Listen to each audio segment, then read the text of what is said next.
What's up, everybody? It's your boy Wings of Redemption. We're back with Painkiller, ready the audio kick to the dick for your weekend. And we got Woody's gamer tag, and you know FPS Kyle's ass didn't show up again. So, fuck Kyle. Can we get a round of applause to fuck Kyle? I was skeptical all along. I like, he's like, don't worry about it, guys. I'll buy a headset. I'll be there. It's all going to be good. And it's like, There's too many notes on the bulletin for Kyle to keep up. We actually rescheduled tonight so Kyle could be here. And I'm the last guy that should be knocking poor Kyle about missing the show. I mean, gosh. Well, you're unprofessional. 3 minutes late. Come on, dog. That's it. I was actually about 6 minutes late, I think. But my last 2 hours have been like this big mix of chaos. I had to get like my daughter a new phone, my wife's phone like switched over from her previous phone to my daughter. I had some COD to get. My daughter's boyfriend was here, and we had to get him like picked up by his dad and sent off. We had dinner, and when I finally settled in, I'm just glad to be here. Speaking of fucking phones, dude, Mm-hmm. I still got to get my iPhone back from my ex-girlfriend. I'm trying to tiptoe around that subject. How do you get it back without her slamming it on the ground? Now, Woody, how have you made the adjustment from the rotary phone to the new phone? Rotary phones sucked, man. Are you old enough to have used rotary phones? I am. I am. You both are? Yeah, gosh. My old phone number had 2 9s in it, like back when we had rotary phones. And if you had 9s in it... Full extension? Oh, my God. Dude, it was like zoop. And then you waited like 15 seconds for the damn rotary thing to like go back to 0 before you could dial again. I still think they need to make an iPhone app that allows you to dial rotary phone style. I think that'd be pretty... I think that'd be good for drunks. So if you do have to make a call, you really have to work at it. Oh, it's like a drunk dial-proof iPhone. Yeah. Yeah. I still think they need a breathalyzer on the phone. I used to think that, if you had like a drunk driving offense, they should make you drive a vehicle without power steering the rest of your life. No. Wow. Come on, just imagine drunk driving without power steering. They should just do the thing where on all new cars they have the sensors on the steering wheel that sense your sweat and see what your blood alcohol level is. Yeah. Oh. Let's go buy some new cars. Let me break out the platinum card for you. Yeah. No, Usually drunks can't afford new cars. They spend all their money on beer, Blade. Can I interrupt you for a little bit? Sure. Our guest tonight is OnlyUseMeBlade. He's James Bond entrance. Yeah.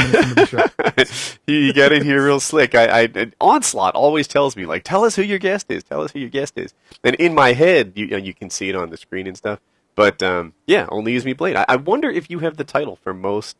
Now, I guess Redneck is probably the guest we've had that's more than anyone else. Redneck is pretty much our glorified third guy, though. Yeah. No, I think Kyle. I look at Redneck like Jimmy Norton. Kyle's the glorified third guy. Yeah. Kyle's I look at gone all Redneck like Hollywood. Jimmy Norton. Dude, the Hollywood thing. So last week I was on Dancing with the YouTube Stars, and I think so. April 5th it's going to go live. Like, you guys haven't seen it yet, then I'll be asking for your support and your votes, so I can go to the next round. But it was like a real Hollywood set. Like, I kept, they interviewed me, right? And I kept saying the same things because it was always on my mind. Like, I had a professional makeup artist do my makeup on the dance day, like for the actual scene when they were filming and everything. There was a guy dedicated to cleaning the bottom of my shoes before I started dancing. Shut up. Are you serious? Yeah, no. I would sit on the chair, and then he'd pick my feet up, and he'd spray it with Formula 409, and then he'd wipe off the bottom of my shoes because it was in a big warehouse. So there's 2 things that were filmed there. One is the TV show Colony. If you've ever seen that, it was filmed in the same warehouse. And the other is the movie. How can I not remember this movie name? It was gigantic with. You remember that shitty ass show Colony? Yeah, I remember Crappy Colony. But gosh, Inception. Inception was filmed here in the same warehouse that we were in. And so the whole floor was like dusty, and the dance floor was black. So when you stepped on it, it like instantly left like a white footprint, which is why they cleaned the bottom of my shoes like that. But I had never been treated like Hollywood before. Like they had a driver taking me places who was, pretty much like responsible for, they'd call me, tell me they're coming, they'd drive me from place to place. They'd make sure I had all the things that I need. I don't know. It was this like eye-opening experience because for a week. Why didn't I get an invite? What's up with that, Woody? I didn't handle the invites. I don't know, but why did you appear offline? Why can't I join your session? I don't know. I don't know what to tell you. I feel bad. But Obama Girl was in it. Tayson Day was in it. X-Jaws and C-Nanners and I were in it. You know Tayson Day, the Chocolate Rain guy? No. Chocolate Rain. That's one of the great ones. Yeah, 77 million views on that video. And then Obama Girl, she was like enormous when Obama ran in 2008. She was covered on like CNN and Fox News and stuff. She was one of these like huge videos. I don't know. We'll see. I'm hoping I can get to the second round. If I get there, I'll hope I can win. But I am still sort of taken aback at the like I've never had star treatment before. I think it's funny whenever someone like in our community makes a big deal and everyone in our little community is talking about it. We think it's like the biggest news ever, but no one's ever been like, "Oh, on CNN tonight, did you see what Woody's gamertag said?" Like they never cover us in that realm. Yeah, that makes sense. But Obama there's Girl some was YouTube covered. people that actually get covered in the real world, like Kony. You know, Kony's all over the place. Oh, Kony went huge, and I still don't. I want to say I'm on the side of Kony, and I almost feel contrarian at this point to be on his side because some of the counter arguments I wasn't in love with. Like, I'm trying to think. Some people said, "Look, he hasn't been really effective at killing people in Uganda since 2006," and that's true. But something like 2 years ago, he killed 200 people, and that's pretty impressive. Like, if he did this in the U.S., like killed 200 people back in 2010. They'd catch a lot of attention for it, right? But somehow in Uganda, they're like, dude, that was 2 years ago. Just I think if Kony happened in the U.S. and instead of kids, he stole Girl Scouts, and he couldn't have Girl Scout cookies for a whole year, I think America would be way more affected by this. That should happen in America. You'd have all the guns coming up from behind blades of grass. Yeah, you'd have imagine the pitchfork mobs would be after this motherfucker. But sometimes it seems like, in lieu of actual research, people just go against it as if that were research, right? Like, hey, I heard that this guy said that, the money goes towards publicizing him instead of towards scholarships. Therefore, the whole thing is a scam. Trust me, I'm an expert. And I look at it and I'm like, actually, his primary objective is to publicize this, horrendous guy enough that it pressures people who can do things like governments to actually catch him. His objective isn't to provide like food and water or college scholarships to kids of Uganda. And that's why only like a third of his charity money goes towards that. His objective is to bring attention to this guy. And when you look at it like that, it's like, oh yeah. So he raises money. A lot of it goes towards filmmaking. And then the filmmakings come out like Kony 2010. And everyone here makes videos. Have you ever made anything as awesome as that Kony 2012 video? No. I mean, the thing was like first class. And it was a film. It was pretty much a film. It was a 30-minute film. Yeah, it was fantastic. And a lot of guys are like, he's hiding the fact that, this was a 2006 event that happened. And I look at it and I'm like, are you Facebook timeline tarded somehow? Like it said 2006 next to the video clip that it was from, and you're accusing him of hiding its 2006-igness. I like the video quality polar opposites where this like really well made put together documentary, like in HD everything, and then you have some guy in his bedroom with a shitty microphone saying this is messed up. It's like a complete polar opposites of quality of videos on YouTube. Yeah. But I don't know. He put together a great video. A lot of the money that he collects goes towards video making expenses. It doesn't go in his pocket. You'll look, that no one had like $1 million salaries over there. But I'm a little torn, right? Like what were you guys telling me? I didn't even see the story. He got caught for masturbating in public recently? Yes. He just recently got caught for masturbating in public. Yep. Was he wearing the Kony wristband? Can we get verification on that? I haven't seen any pictures, but I don't know the whole story. Maybe he got caught. Jason Russell was detained for masturbating in public. The co-founder of Invisible Children allegedly vandalized cars and made sexual gestures while in his underwear. This is a guy. Not everybody's cut out to be in the public eye. I think he just went off the deep end, a la Chappelle style. Like, do you remember when Chappelle had let's that? Keep in mind, this isn't the guy that was the Main actor. narrator. Narrator, yeah. What was he? The actual YouTube video. This is one of the co-founders. Oh. His name's Jason Russell, 33. Picked up by the police in San Diego at around 11:30 a.m. This motherfucker's in the morning jerking off. Damn. Yeah. Receiving numerous What's calls wrong from with the guy? public Everyone knows property. jerking off is an afternoon activity. Whack job. No, jerking off and drinking are two things that you pretty much have to wait till afternoon to do. Like, Because 11:30 in the morning, beating his dick against cars. What the hell are you doing? did he finish? What kind of car was it? Some cars are It didn't nice. say. It says numerous cars. Wait, he was beating his dick on the cars, like using his car, like his dick as a hammer, or beating your dick and shooting your load on the cars. I mean, who among drive-by us hasn't nutting? put a fleshlight in a tailpipe and made love to their car, though? I mean, don't pass judgment. Apparently, the guy from TLC has. Really? You never see that My Strange Addiction? This motherfucker's got like a Chevrolet Malibu or something like that, and he's like kissing it and washing it, and it's like, I have sex with it, Dad. I love Chase, and it's the guy. You get the guy. I guess the car's a guy personality because he's gay with the car. wow. This is all crazy. But back on the Kony thing, I wish I could figure out if the charity was really good or not. Like, their message is take this bad guy and shine a light on him like a cockroach. You know, sunlight is the best disinfectant. Let the world know about this horrible person. Elevate his status to that of like George Clooney in terms of like a popularity. That's coming out wrong. Say Osama bin Laden, right? You know, Osama bin Laden's a guy who could not hide, right? He had to hide. He could not go in public. Everyone would recognize him. Put a bounty on his head. Do that sort of thing. If Kony 2012, if that was their goal, then they really freaking hit a grand slam. I mean, who doesn't know about this guy at this point? But you know, sometimes the critics have, you know, semi-valid messages. But I felt like a lot of the people that said F Kony 2012 hadn't really done their research, but instead they just, like, you know, pretended that they knew about it in lieu of doing research. Like, oh, I saw some guy made a video that said it was a scam. And it's so easy to denounce something as a scam and get believed. If you, if you do that, if you say, like, I looked into it, it turns out the guy's a liar, people just jump on that as the alternative opinion and act more educated than the guys who are supporting it.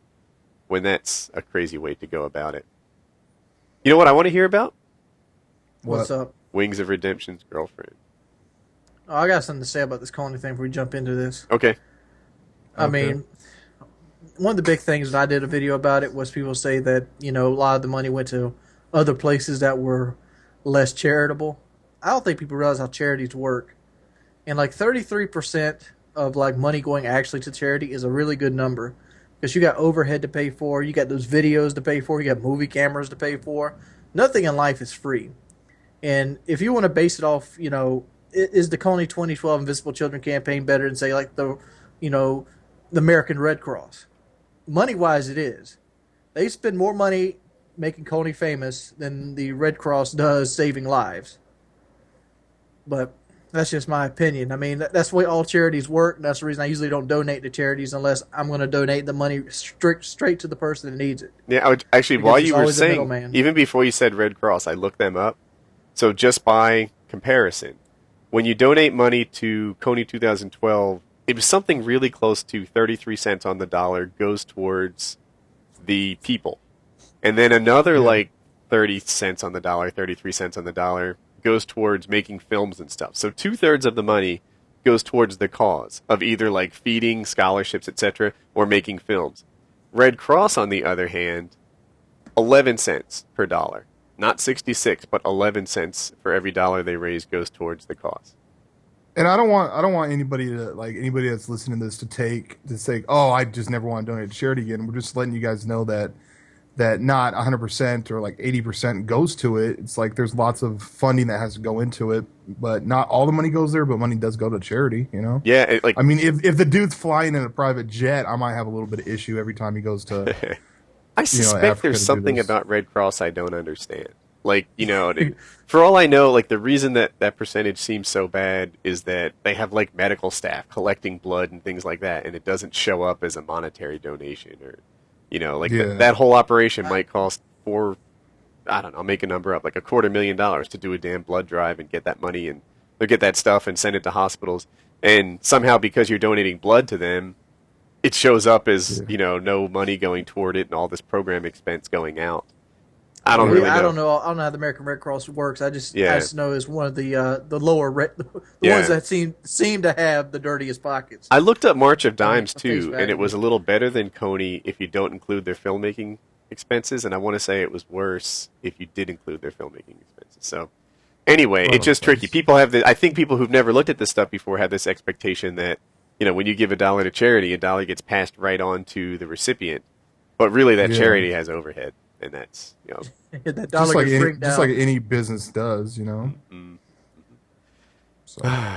So Wings. Yeah, man, you broke up with your girl. How long were you guys together? About a year. About a year. And February was a year. But it was a year, but you guys got hardcore in a hurry. Like, how long did you date before she moved in? About 3.5 months. Yeah. So that. Well, the reason she moved in was mainly because I was tired of living by myself. You know, it was like, man, I mean, I got to drive the Surfside, which is 80 miles round trip, and I was getting eat up by gas. I'm like, look here, you live with your mama, you come stay here with me. I ain't got to travel to see your ass, and all. And it kind of went downhill like this. I told her to quit her job, which she was working up at the beach, which was 40 miles one way.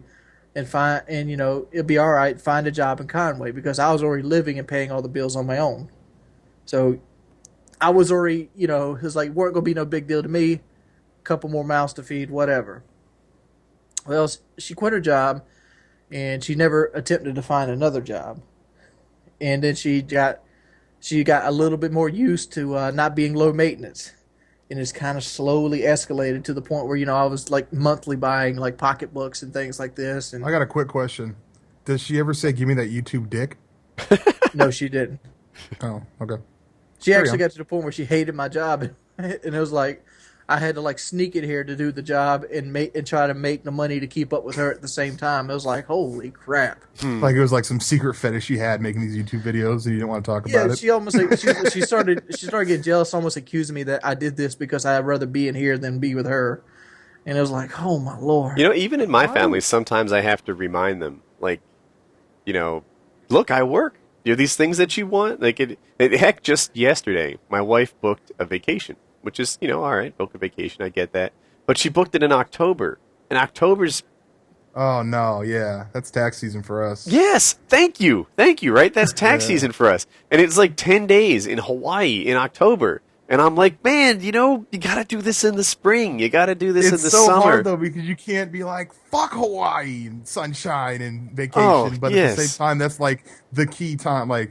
Any other month, like the month before, that would be perfect. August would be awesome, but no, it's not November, right? November's the real spike, but October, but it's like halfway through November. And so she's like, "Well, just make videos in advance so that your channel's sort of cooking the whole time we're gone." And I'm like, "But October is news month, right? October is when details break, when perk analysis videos go up, when that's." October is the month that you can't just upload. When Black Ops 2 starts getting leaked. Yeah. I mean, that's... Plus, from a gamer point of view, that's the only time when the game is extremely fun. Not saying it's not still fun, but it's way more fun in the November, October time than it is in the, now. Right? Yeah. Can you all agree on that? Yeah, I'm still having a good time. But, you know what I've been doing lately? Trying to rank up the KSG 12. Oh, good luck.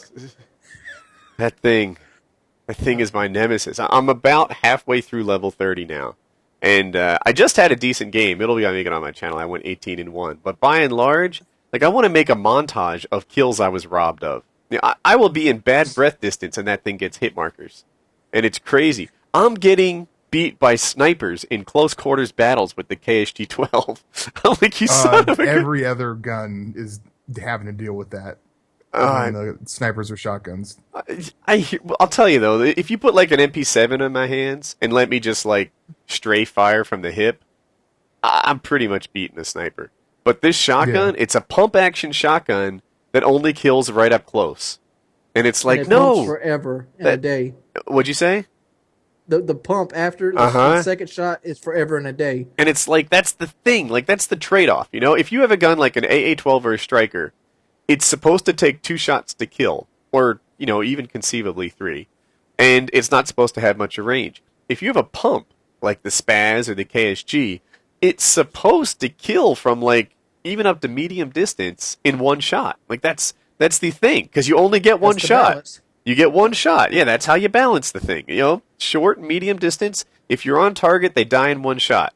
And this thing, gosh, it's a hit marker machine, and it's crushing me. And no one's like talking trash or anything, but in my head they are.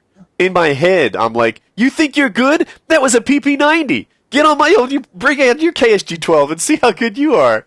But you know, it's all in my head. The rapid fire submachine gun should be looked down upon, even in YouTube videos. Really? Because I've been starting to use them lately. they're so easy to use. Like, yes. That's why I like them. Even like the assault rifles get outclassed by them. Like a PP90 with like rapid fire extended mags, it's like a 2 or 3 shot kill. I don't like the.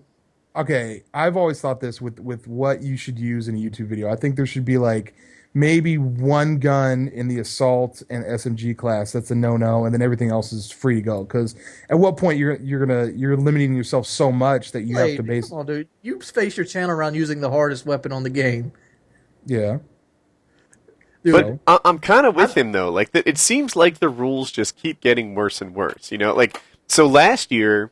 You couldn't use the FAMAS, you couldn't use the AK-74U, you couldn't use Ghost, you couldn't use Last Stand.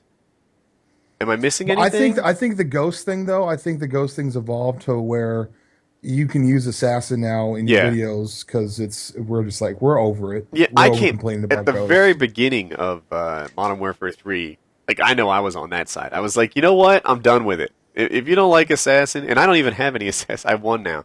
But I don't run Assassin, but I freaking reserve the right to because I'm done with handcuffing myself and seeing who I can beat up. That's just I'm Assassin's a go-to perk for me because I like the head glitch, and a marksman destroys head glitching left and right. Yeah. I wear Assassin just to defeat marksman. That's all I wear it for. Oh, I see what you're saying. Yeah, I follow that. But what was I going to say? Oh, we were talking about your girlfriend. So yeah, I like how we went on like a 10-15 minute Call of Duty gun balance range in the middle of his girlfriend talk. But I was basically telling him, like, look here, if I was working anywhere else, I would be out of the house 8 to 12 hours, and you couldn't come and ask me to do stuff. Mm-hmm. So why can't we have it like that in real life? When I'm in here, I'm outside the house. I'm at a job somewhere. Mm-hmm. Don't come ask me to take the trash out. Don't come ask me to do this. You know. Just boom. Just give me from 9 in the morning to 5 in the afternoon, and then I'm putting a time constraint on myself because sometimes shit doesn't go the way you want it to go. I hear that. Now you got to be in there from 9 in the morning to like 7 in the afternoon. Mm-hmm. It happens from time to time, and then she got mad about that kind of stuff, and she never. And then to start complaining like we aren't going to get to go on vacation.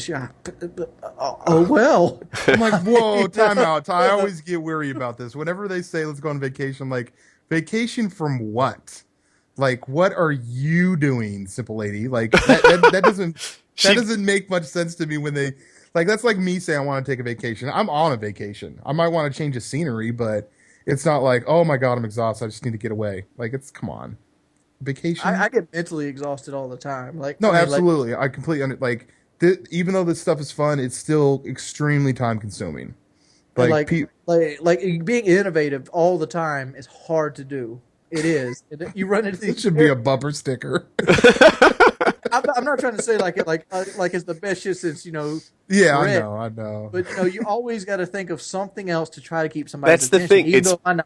Wings. I've been watching your commentaries lately, and I think mine fit in the same thing. It's not a lot different than writing a short story twice a day, every day. You know, I've always put it as it's like doing a book report or like a project for class every day. Twice a day. Yeah. Yes. And you know, sometimes it comes easily, and other times I wake up in the morning like, oh my goodness, what am I going to say? You know, but these book reports are supposed to please the students, not the teacher. Yeah. Uh-huh. Exactly. You're not getting grade for it. You're trying to entertain the class like a CNN or PBS program. Yeah. Yeah, and like, where does it come from? Where does today's topic idea arrive from? How many times have you just started looking through the fucking news to try to find something to talk about? I look at the news. I look at Reddit. I have a big list of. I have these ideas, right? If an idea hits me, I write it down. I have a program that takes it from my phone to my computer to all my computers, everything, so I can capture it. And then I look at it like 3 weeks later. That idea was stupid. Idea sucks. Oh, yeah. Dude. I do that same thing. Like, I'll just like spew out like these ideas. Like, I'll get in like a commentary mode, but I might not be home at the time, so I'll just type out all these commentary ideas. Then I look at it like the next day. I'm like, what the fuck is wrong with me? Yeah. Like, I read some of these things like, no. Uh-huh. How many times have you done a commentary just because you knew you had to do one to meet a quota? I don't do that anymore. I used to do that, but I don't quit do that doing that when I broke up with the girlfriend. I think that makes shit videos when you do a video because you're like, I have to do a video. You know what crushes me? So a brand new game comes out, right? And you have a tip. Like, oh my gosh, here's a line of sight or a gun stat that people like. For example, the extended mag used to add more pellets to a shotgun, right? That one I actually did. I was towards the beginning, but sometimes I'm like, yes, I'm totally gonna do a video on this, and then T-Mart beats me to it, or somebody beats me to it, and I'm like, God damn it! Like, that was gonna be mine. I had that same thing this year. I'm like, oh man, I'm gonna do the Juggernaut thing, and it was like a week after T-Mart did it. And I don't watch all of T-Mart's videos, so I'm sitting there doing a Juggernaut video showing how many bullets it takes to kill him in headshots and stuff. And I look and I'm like, there's T-Mart video. So I made the entire thing and I never uploaded it. T-Mart and I did ours. When you upload something and you think it's like innovative and people are like, oh, somebody already did that like a week ago. T-Mart and I did ours on different days. And on the same day, How to Kill a Juggernaut. We uploaded the video on the same day. And a lot of people and Bendro did too. T-Mart, Bendro, and I all uploaded How to Kill a Jug on the same day. And we all came to different conclusions. By the way, my conclusion, Akimbo FNG 9s. Like, I was the one who came up with that. I want to say T-Mart said RPGs or something along those lines, and I forget what Bender said. In hindsight, I like mine the best. If you want to kill a jug, Akimbo FNG 9s are the way to go. But we all put them up at the same time, and everybody was, like, hazing me for copying their ideas. When clearly it was just a coincidence. And clearly we all arrived at different conclusions for how to kill this thing. Like, you're saying that I copied T-Mart, but I got a different test result than him. Like, isn't that conclusive evidence that I did copy his paper? But I think that shows more about where the community's at, where everyone would like to come up with that idea that's like new. Like, back in the day, throwing knife only free for all, it was just like a big tag for me. And now it probably wouldn't be that much. Like, if you sit in front of YouTube and type in Moab and then type Moab with, and then just think of the most random things, there's a video for it. This guy got a Moab as the flag carrier the entire time. I like that. I like that idea. In Team Defender especially, huh? In Team Defender, he had the flag the entire time, and he got a Moab. So I'm like, okay, what? I'm like, thinking what else in there? There's pistol Moabs. Some of these Moabs are so impressive. Fearcrads. I saw a commentary or saw a tweet or something like that. But Fearcrads will get like an MP7 Moab. And he's like, I don't know if that's really uploadable. I mean, it was only one Moab. I'm like, what the? Like wow! Okay, so my man's getting gameplays with one hand. Go on.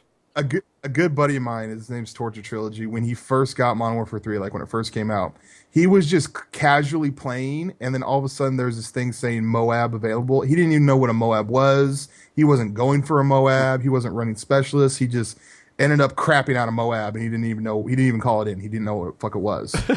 And I'm just like, fuck you. Like, I've never gotten a Moab. Obviously, I do the knifing thing. But even on my shooting account, I've never gotten a Moab, and I've never gotten a nuke from Modern Warfare 2. I didn't really try too much, but I've never gotten one. Do you still talk to Richie, Right Hand Drive Richie? I don't know how to get a hold of him. Oh, okay. For those that don't know, Right Hand Drive Richie was a YouTuber. I guess you can say was, right? He's still alive, but he's not on YouTube anymore. And he was really good. He's like... Insanely good. Yeah, amazingly good. I remember Blade told me a story once where... what were you guys playing? Sabotage or something? He always would play Sabotage. We would kill horror for 20 minutes, and in the last 30 seconds plant the bomb. Like a That's cat. How we used to play. He would just like play with his prey and then kill it as he saw. And one time Blade was playing with him, and he's like, "Oh, dude, I have to bail on you. You know, you were getting pulled away from the console for some reason." He's like, "Oh, no, stick around. We'll just win." And he single-handedly clears out the other team, holds the bomb, plants it, and defends it, and wins at will by himself, 6-on-1 or whatever. And it was just some people are like that. And super nice guy too. He wasn't really like I kind of pumped his channel a bunch up because I liked playing with him. He was a cool dude, and his gameplays were insane. So I kind of really helped his channel up. And super mellow, super chill dude. And then all of a sudden, like he put up like a game on Wasteland, and then after that, just nothing. Like haven't heard from him. So I had my channel, and I didn't have it very long before I did my dual comm with Wings. And because of that, my channel went from like 38 or 42 subs, something like that, to its first 1,000 in 2 weeks or something pretty fast. And as soon as I got 1,000 subs, I was like, wow, like I have this what felt like an army of followers that can help me do things and get people's attention. And the very first thing I ever did was try to score a dual comm with Right Hand Drive Richie. Not to get his subs. I mean, we put it on my channel. But, I wanted to talk to him. That was my whole purpose for joining YouTube, to, like, meet other YouTubers and, get in the club. I remember that favela game you uploaded, like, why you joined YouTube. Yeah. You want to talk to Hutch. You want to talk to me. And... Hutch, you, Beyond, Right Hand Drive Richie, guys like that. It was like I wanted to make sniper montages, to be perfectly honest. Really? Sniper montages? I want to see a Wings of Redemption like camping sniper montage. I want you to be looking down sights. Hold on. I want him to aim. Watch this gaming submission. I was just about to say that. Wings had this video called the Watch This Gaming Submission where he's playing Modern Warfare 2, and he got like an insane. It's like 18. A 40-second 18 people? 18 people without missing. Yep. That's impressive. Laterals. But that's not the Wings montage I want to see. I want to see him get like 3 people while aiming down sights the entire time. Like just like never just like get like what's the map? Modern Warfare 2, B-Dom is in the middle of a construction site. The call out was called Ground Zero. There's a what is it called? What are you saying? Talk about Quarry. Nope, it's not Quarry. It's not Scrapyard. There was a 3-story building on it where CNAN's got a nuke with a pistol, like the Raffica. Oh, you're talking about Karachi. I think I am talking about Karachi. And the call out for B-Dom was Ground Zero, right? It was like I don't know, a destruction. Broken up building with 4 sections. Yeah, okay, perfect. That's definitely the map. I want to see Wings like in that like convenience store by the bus, just aiming down sights towards C-Dom. Picking off 3 guys. That to me is like the quintessential Wings of Redemption montage. No quick scopes, no 360s, no bounces. Just look down sights and wait for him to come through a high traffic area. I think when they, instead of zooming in on the kill feed when he gets like, a triple or something, he should zoom in when people like leave the game after they killed him. Stuff like that. Yeah. I'm just saying it's strange how people like it happens. Like I actually started with me and Z7 Taylor. He created like 3 or 4 montages, and I'm like, man, I want to create a montage too. This is cool as shit. So I went and bought an HD PVR, and I happened to be one of the first guys on with an HD PVR. And the reason being is because I couldn't play with like a dazzle. I couldn't play in like standard definition. Oh, that's right. I couldn't play with standard def either. That's why you had that Hava unit. So I'm like, fuck this. I'm gonna ante up the $250 for the PVR. Yeah. I started with HD. I want to learn how to do color. I want to learn how to do color correction and get my same render settings from my first videos, just for lols. Oh my god. People probably don't get that. He had a purple stripe. He had this like OnlyUseMeBlade's videos were painful to watch back in like 2007 or something. He had a purple stripe at the bottom. It looked like a TV that needed a smack on the side. Yeah, it was pretty bad. Color guns all fucked up in your videos. Yeah, it was... I remember, I used to leave. So my to get to know commentators in the very beginning, I used to leave nice comments all the time. And Blade, what did I used to ask you to say? Do you remember? Say taste steel. Taste steel, right? Because he would always tell people to sit down. I'm like, say taste steel. And the subscriber version of me never got him to do it. Yeah, but you did eventually say it in one of your videos, like years later. Here's what I've always wanted Blade to do. I always wanted Blade to make a montage and call it like Ninja 3: The Domination. See, it's on deaf ears. Come on. What was I gonna say? Back to the girlfriend thing. We keep circling away from it.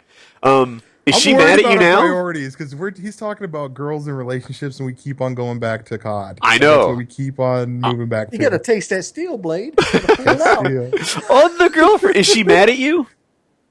It's kind of hard to say. Like, I just got done talking to her. Okay. And tiptoeing around the whole phone thing. Mm-hmm. Like, how do you get like a $300 or $400 phone back from an ex-girlfriend that is not going to pay for it? You don't. Wait, did you buy it for her or was it your phone? I bought it under contract. Like, she didn't have a phone, so I'm like, look here, I can get you another phone through contract, and she wanted an iPhone, so I got her an iPhone. And you added it to your plan. Yeah, I added her to my plan, so it's my phone. I paid every dollar on it. I don't think he's obligated to continue paying for her phone for the rest of the contract, Blade. Yeah, I got another 7 months on that contract. So she's part of like a family plan? Yeah. Yeah. I don't know. Talk to AT&T or whatever your provider is. I'm trying not to get the phone broke. Well, you're not going to get the phone back. What I'm saying is you can get her off the plan, but you're not going to get that phone back. Yeah, I'm kind of with Blade on this. You know, sometimes you buy your girl a gift during the course of a relationship, and if things go sour, you don't start reclaiming all of them. Yeah. I'm going to try to. Wiz is like, F your rules, man. I tell you how it is, and you're like, no. Well, you say you don't get the phone back, all right? So instead of not getting the phone back, I let her use the phone until I cut the service off, and now she just has to get service on and still have a nice phone. No, I'm gonna try to get it back. If she breaks it, she's still out of a phone. See, with relationships, you don't try and win, right? You just try and find happiness. You can't win. Yeah, you can't win. I don't. Here's the thing: like when two people are in a relationship, both people feel like they're giving 75%. Does that make sense? Mm-hmm. That's so true. Wow. It's not like if you feel like you're giving 50% to the relationship, the other person feels like they're doing 90%. Mm-hmm. So it's both going to feel like you guys, it's not 50-50. It feels like you guys are both doing 75. Did I ever tell you guys the reason what pushed me over the edge? I watched the commentary, but I don't know. I don't think I said it in the commentary. Okay. What was the straw that broke Wing's back? What was it? I had like the stomach flu, and it was like one of those 24-hour bugs. I didn't even do a video that day. Mm-hmm. Actually, I did. I did the Kony 2012 video. Yeah, that's not being insane, but yeah, okay. But so I get home. She comes back. She had bought like the kids some McDonald's or something. She got herself some Taco Bell. Mind you, with my money. She went to 2 different fast food places. Yeah, and I go, I'm feeling a little bit better, babe. Can you fix me a grilled cheese sandwich and some chicken noodle soup? She goes, I'm tired. My wife would have done that. Any reasonable person would have done that. Yeah. If she would have been in bed all day, even if I was busy, I'm like, man, she must be feeling bad. Why didn't my question is, when she was out at the 2 different fast food places, which is a weird sight, because she had to go to one of them with already having fast food from the other one.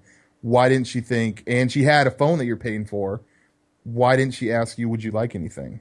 She did. I told her I didn't want no fast food. Oh, okay.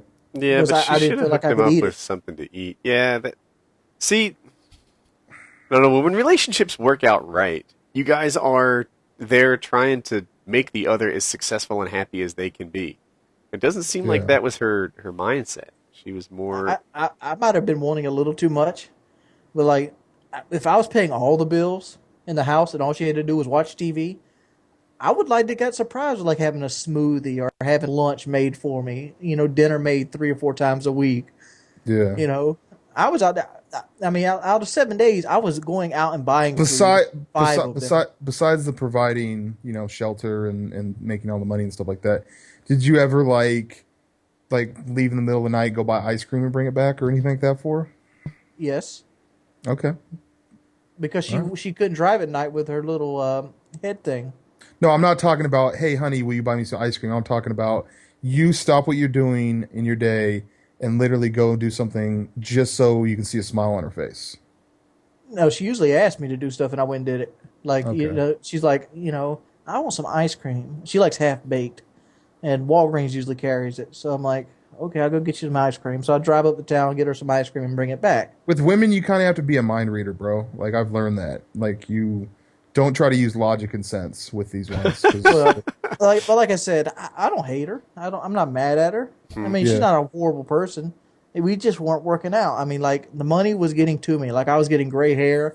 My videos were going downhill because I was trying to get so many videos out to meet a quota to make a certain amount of money. And I just had so many bills. It was ridiculous. So, Do you think it was just a different time in each other's lives? I mean, did the kids complicate things? Or? No, the kids didn't complicate things. Kids are easy. I mean, you pretty much feed them, and you make sure they don't kill themselves. Okay, they're not gerbils, bro. They're human beings. You're thinking of dogs. Yeah.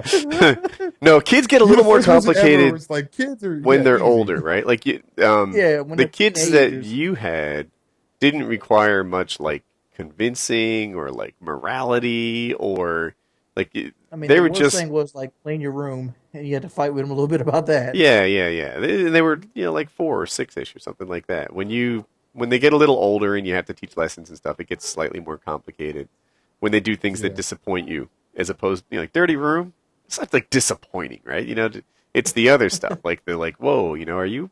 It's the stuff I have to go with my brother all the time about. Yeah. And the money part, you already sort of experienced that. You say kids are easy, but you felt the pressure of providing for them. No, it wasn't providing for them; it was providing for the adults. It's like, let me put it in Call of Duty perspective. So, kids for you, Wings, is like playing on a team with someone that goes 3-15 every game. it doesn't happen. They get kicked out.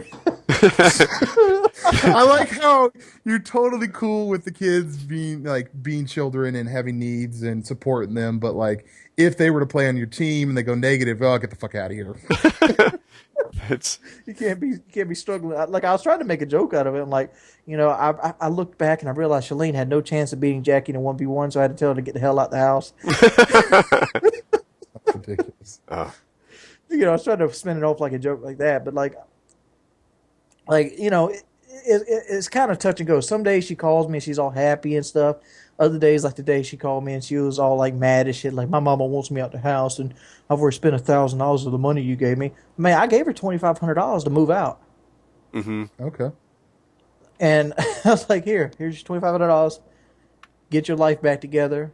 Even though it's a very nice gesture, if you were to do that, she might take that as, oh, that's all I was. Me and you, that's all this is worth, $2,500. Like they can. I didn't say I was breaking up with her. I was saying that I need a chance to get my life back together, and to do that, I need you to move out. Okay. Because I needed to move people into the house that could help me alleviate some of the pressure of bills. Okay. And like she took it like the whole wrong way, called the cops on me in the whole 9, and it was like, whew. She called the police on you? Yeah, saying I was stopping her from moving out. Like I was. What? I was in my room at the time. That'd be funny if I'm totally baffled by her saw, craziness. Now, it'd be hilarious if the cops came in and they saw like the TV with the bayonet scratches on it and thought that you just been ape shit. That thing's blown up. But yeah. She called. I want to hear about the police story. Well, here the thing is. When I had to have my mother evict her because I've tried a couple times, asked her if she'd move out and maybe like find her a place to live. Like even the days she moved out, I didn't go get your shit, get out. I go, I'm having trouble keeping up with all the bills, and it's getting really hard for me to continue this route that we're on. If you could maybe like look toward to moving out or maybe finding a place to stay, that would be great. It was actually setting that tone because I didn't want to, hard feelings. I try not to burn a bridge if I don't have to burn a bridge. Yeah. And she starts crying and shit, and then to the point she's like, "Well, I'm not moving out." I'm like, "Well, okay." So I call my mother up and I bring my mother over, and so my mother threatens to evict her because the house is in my mother's name. I've just been pretty much paying the mortgage on it for the last 5 or 6 years. Okay.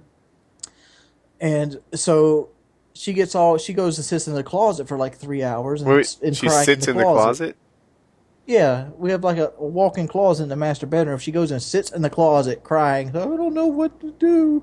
Did you do a commentary while this was happening? Like, could I hear that in the background at all? That would have been great. I actually did the breaking up my girlfriend commentary while she was still moving out. Oh, that's rough. That's rough. Why don't you just mic her up while she's crying? Yeah. Just mic her up. Just sit there, put a little recorder on her. It's like, hold on, let me pin this on your collar. keep babbling, right? No, say the part about I'm spawn of the devil. But, repeat that. So once she realized I actually put the video up, she got mad at me and started saying, "I'm gonna get you for slander." I'm like, "You can't get me for slander because it's not stated as fact; it's stated as an opinion. Opinion cannot be slander, and your name holds no value." And she was so convinced that your name holds no value. Wings, can I just remind you of how charming you are? That's I wasn't trying to be mean to her, even though it sounded really mean. But I was just trying to let her know that she had no case for slander. Sure, that's what she was worried about. I'm sure she worried. Like as soon as you said that, she's like, "He got me." Damn.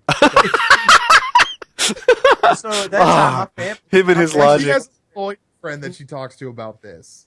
Fucking Jordy said that I can't sue him for slander. Is this correct? He's like, technically no. Damn it. Yeah. Like that's. I'm sorry, woman. Your name has no value. So your name has no value. It's not like Shailene Ingles like this massive clothing line. Like it just has no value. It doesn't mean that she's done nothing with her life. It just means that her name has no property value to it. Don't tell a woman that she has no value, even if you're only talking about her name, dude. Like, just pro tip. So, but at the same time, my family was there because she got evicted. So they were sitting on the front porch like they normally would do while she was getting her stuff together. I mean, we even let her have use of the phone, anything. Nobody was really bothering her, but she calls the cops from the bedroom, and they show up. So I do what any outstanding citizen would do. I tell them to get off my property. Oh, good Lord. I knew. How'd that work out? I was wondering, were you armed? Did you? No, I wasn't armed. I just went out and talked to them. Talked to the officers. I'm like, if you could please leave the property. I mean, you weren't invited on here. And they go, we were called by Miss Engel. I'm like, Miss Engel does not stay here. She does not receive mail here, so she cannot invite you onto my property, which she has no ownership rights to. So they ended up having to back out into the little section of property that the state owns, talk to her, and they ended up leaving because she had no reason to call them. Bitches be crazy. This is for sure. I mean, all right. All right, go ahead. Sorry, my bad. Like, I even offered to take her to Charleston, but and then I filed my tax and realized I was broke. So Such a romantic. Such a romantic. So I had to call back and cancel that on her. I'm sorry I have to take a break. I've actually never done this in Painkiller Ready before, but I have to make a quick phone call. I'll just be 5 minutes. I'm sorry. Woody's secretly breaking up with Jackie. No, that's not it. All right. Can Wings and I still chop it up or no? Yeah, we can still talk. All right, Wings. Ronaldinho, he sent a tweet out, and it was in reference to me, and he was talking about, like, do you ever watch a commentary by someone and say, ooh, what was this dude thinking when he made this one? And I found that, like, some of my favorite commentaries that I've done have been my most hated on commentaries. And so my question, and I'll quickly name them, the one where I make fun of poor kids, the Minecraft one, and the one where I talk about having sex with a girl with Parkinson's. So, go. What are some videos that you're actually proud of? You knew they would get hate, but you still put them out anyway because you thought it was a good video. Well, the first one that pops in my head was kind of the other manuscript. I thought it was a shit video, but it went big. What was it called? It was a I Hate Modern Warfare 2. Is that the one on the porch? Yeah, it's just a fucking picture and me ranting about me getting destroyed in Modern Warfare 2. Yep. And I ended up screaming my lungs out in it. It was just one of those rant videos. Another video that got a lot of hate, but I thought it was one of my better videos. Oh, my perk videos I recently put out. I had this idea for a passive perk line. Yeah, progressive perks or whatever, passive perks. Or... Yeah, and like these motherfuckers are sitting there calling me ignorant and dumb. I'm like, it's just an idea, bro. Have you ever had a video where you know that it's going to get hated on? Like before you hit the make public, you're like, okay, let's get ready for this. I know I'm going to get super hated on. Give it a second. Oh yeah, I did. I also did a video about beating a seatbelt ticket. Was that on WMD? It might have been. But I did a video about beating a seatbelt ticket, and everybody's like, well, all it does is save your life, Wings. I was like, come on, dude. Apparently people love cops for some reason. I'm not a fan of cops. So to bring Woody into this conversation, Woody, Ronaldinho put out a tweet, and he said sometimes he watches a video by a commentator and kind of cringes and goes, what was he thinking when he put this up? My question to you is, have you ever had a video that you knew was going to be hated on by a portion of your subscribers or fans or whatever, but you did it anyway because it was a good video? I'm trying to think. I certainly have taken some risks. Yeah. Anybody that's been doing it as long as we've been doing it, we've all taken some risks. So I'm trying to, but I can't recall putting one up that I thought was a surefire flop. How about this? You put out some before that you honestly thought it was an innocent commentary, and then people just really go after it, right? Let me do it this way. I put out many videos to the point of uploading and canceling mid-upload and deciding not to upload them. I've done that shit too. I've gotten in trouble for a bunch of stuff where I didn't expect any trouble. Like two huge ones I can think of right now. I sold shoutouts for $500 at one point. And I mean, like, I will still sell a shout out for $500. Yeah. Oh gosh, like, people don't recognize. Like, when I get in trouble like this, I never start dragging other people down with me. But like, bumping is a great example. Man, so many people bump their videos. Like, I could name like 50 guys, like prominent YouTubers who were doing it along with me. A list of YouTubers. I just sucked up all that hate as if it were me. Like, like Woody's bumping, Woody did this, Woody did that. But subs have no idea. Everybody Can I bumping. quickly say, and this is more of a message to anybody that makes YouTube videos, never, ever, ever, ever, ever upload a video that involves a Skype conversation. That is like the number one unwritten rule of all time, to never, because if you do that, I'm not talking to you, period. You're like, done. You can be the coolest dude in the world. Yeah. But like, if you upload a video, this has never happened to me. There's never been a Skype conversation with me and some other person, maybe because I drive this point home, but like, if you upload a Skype conversation, is supposed to be a private conversation. Okay. Mm-hmm. If you upload something where you show a Skype conversation, you're fucking dead to me. Yep. Pretty much. Like, hate to be that harsh about it, but yeah. So bumping was something everybody did. I didn't drag anybody down with me. Selling shoutouts was something that was really commonplace. And by the way, like, I was selling for advertising on a channel with the kind of exposure mine gets. It was below market. The guys who fussed at me had recently paid me $6,000 to advertise an iPhone ad. And then they're saying $500 was overpriced and I was ripping people off. And it's like, you're full of shit. You are a piece of crap. You know damn well what the market value is, and you're acting like it's, like 500 is too high.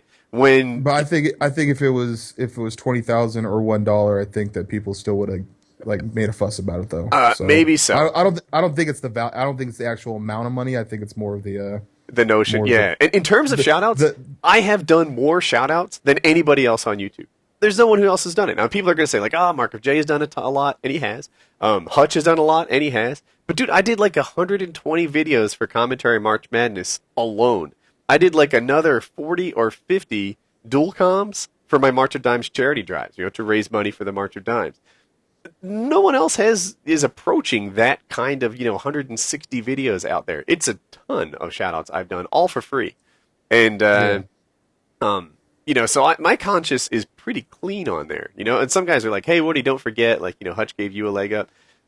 I appreciate that, and he did, and he was fantastic. So did Wing. So did a couple of guys early on. But I gave it back 100 times over, at this point. Yeah. And, my conscience is clear. But so I got in trouble for that. I got in trouble for a couple of things that I didn't expect to get in trouble for. There was another one I had on my head. The kid and the game battles. Oh, that's a really good one. I don't think it was. Oh, there was a Game Battles kid, but there was another one too. There was this kid who was being really sort of sarcastic and like nasty to me, and I was talking back to him, but I thought I was funny. Like I was saying, he was telling me that I was a loser for playing Call of Duty on a Friday night. Meanwhile, he's playing. Wait a second. Is this the Black Ops game where you end up doing like the dual com with him like the next day? Yes. The Radiation game. Yeah. So it was on Radiation. It rings remembers. I think it's sad that I remember. Isn't it funny how these things burn in? So yeah, the kid was being like sarcastic and snotty to me, and I thought I was funny. Like I had one line in particular. I'm like, "This is what you do? Like you play Call of Duty on Friday nights and then insult people for playing Call of Duty on a Friday night?" I'm like, "Do you also go to strip clubs and call them perverts while you yourself are there?" And like I thought it was kind of clever. And then he starts apologizing, but he's apologizing like over the top. He's dripping with sarcasm. He was a jerk. And then all of a sudden, other commentators, like El Presador, starts running with it. He's telling lies. He's saying that the kid's getting death threats. He's saying that the kid's parents somehow reached out to El Presador in an effort to get help or something along those lines. And on the surface, it's obviously fake, right? You're like, what? This kid's parents are fans of El Presador, so they reached out to him for help? Like that, it's not fake, or it's not real. So I had to do a dual com. I meet a lot of El Presador fans at the PTA meetings, yep. Yeah, that's where they congregate. I like El Presador, though. I don't want anybody to misconstrue that as he hates on me a lot. I did a video recently about that, Blade. Me, you, and Kyle were like the first people to bring El Presador into the community. I remember that. You actually introduced me to the Tackle Trees thing. But anyway, so El Presador made up this video, and it was filled with lies, and everybody believed it. So I had to do a dual com with the kid, and the kid was like, "He's full of shit. Like I've never heard of El Presador." He's like, "I've barely really heard of you."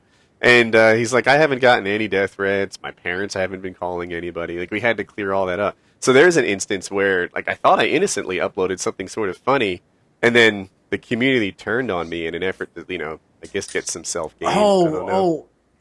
I got the same kind of videos. Beast mode engaged. Mm-hmm. Oh yeah. Huh. What happened? That was going to be a series. And, yes. Oh my gosh, you picked on a kid who wasn't good. I remember that.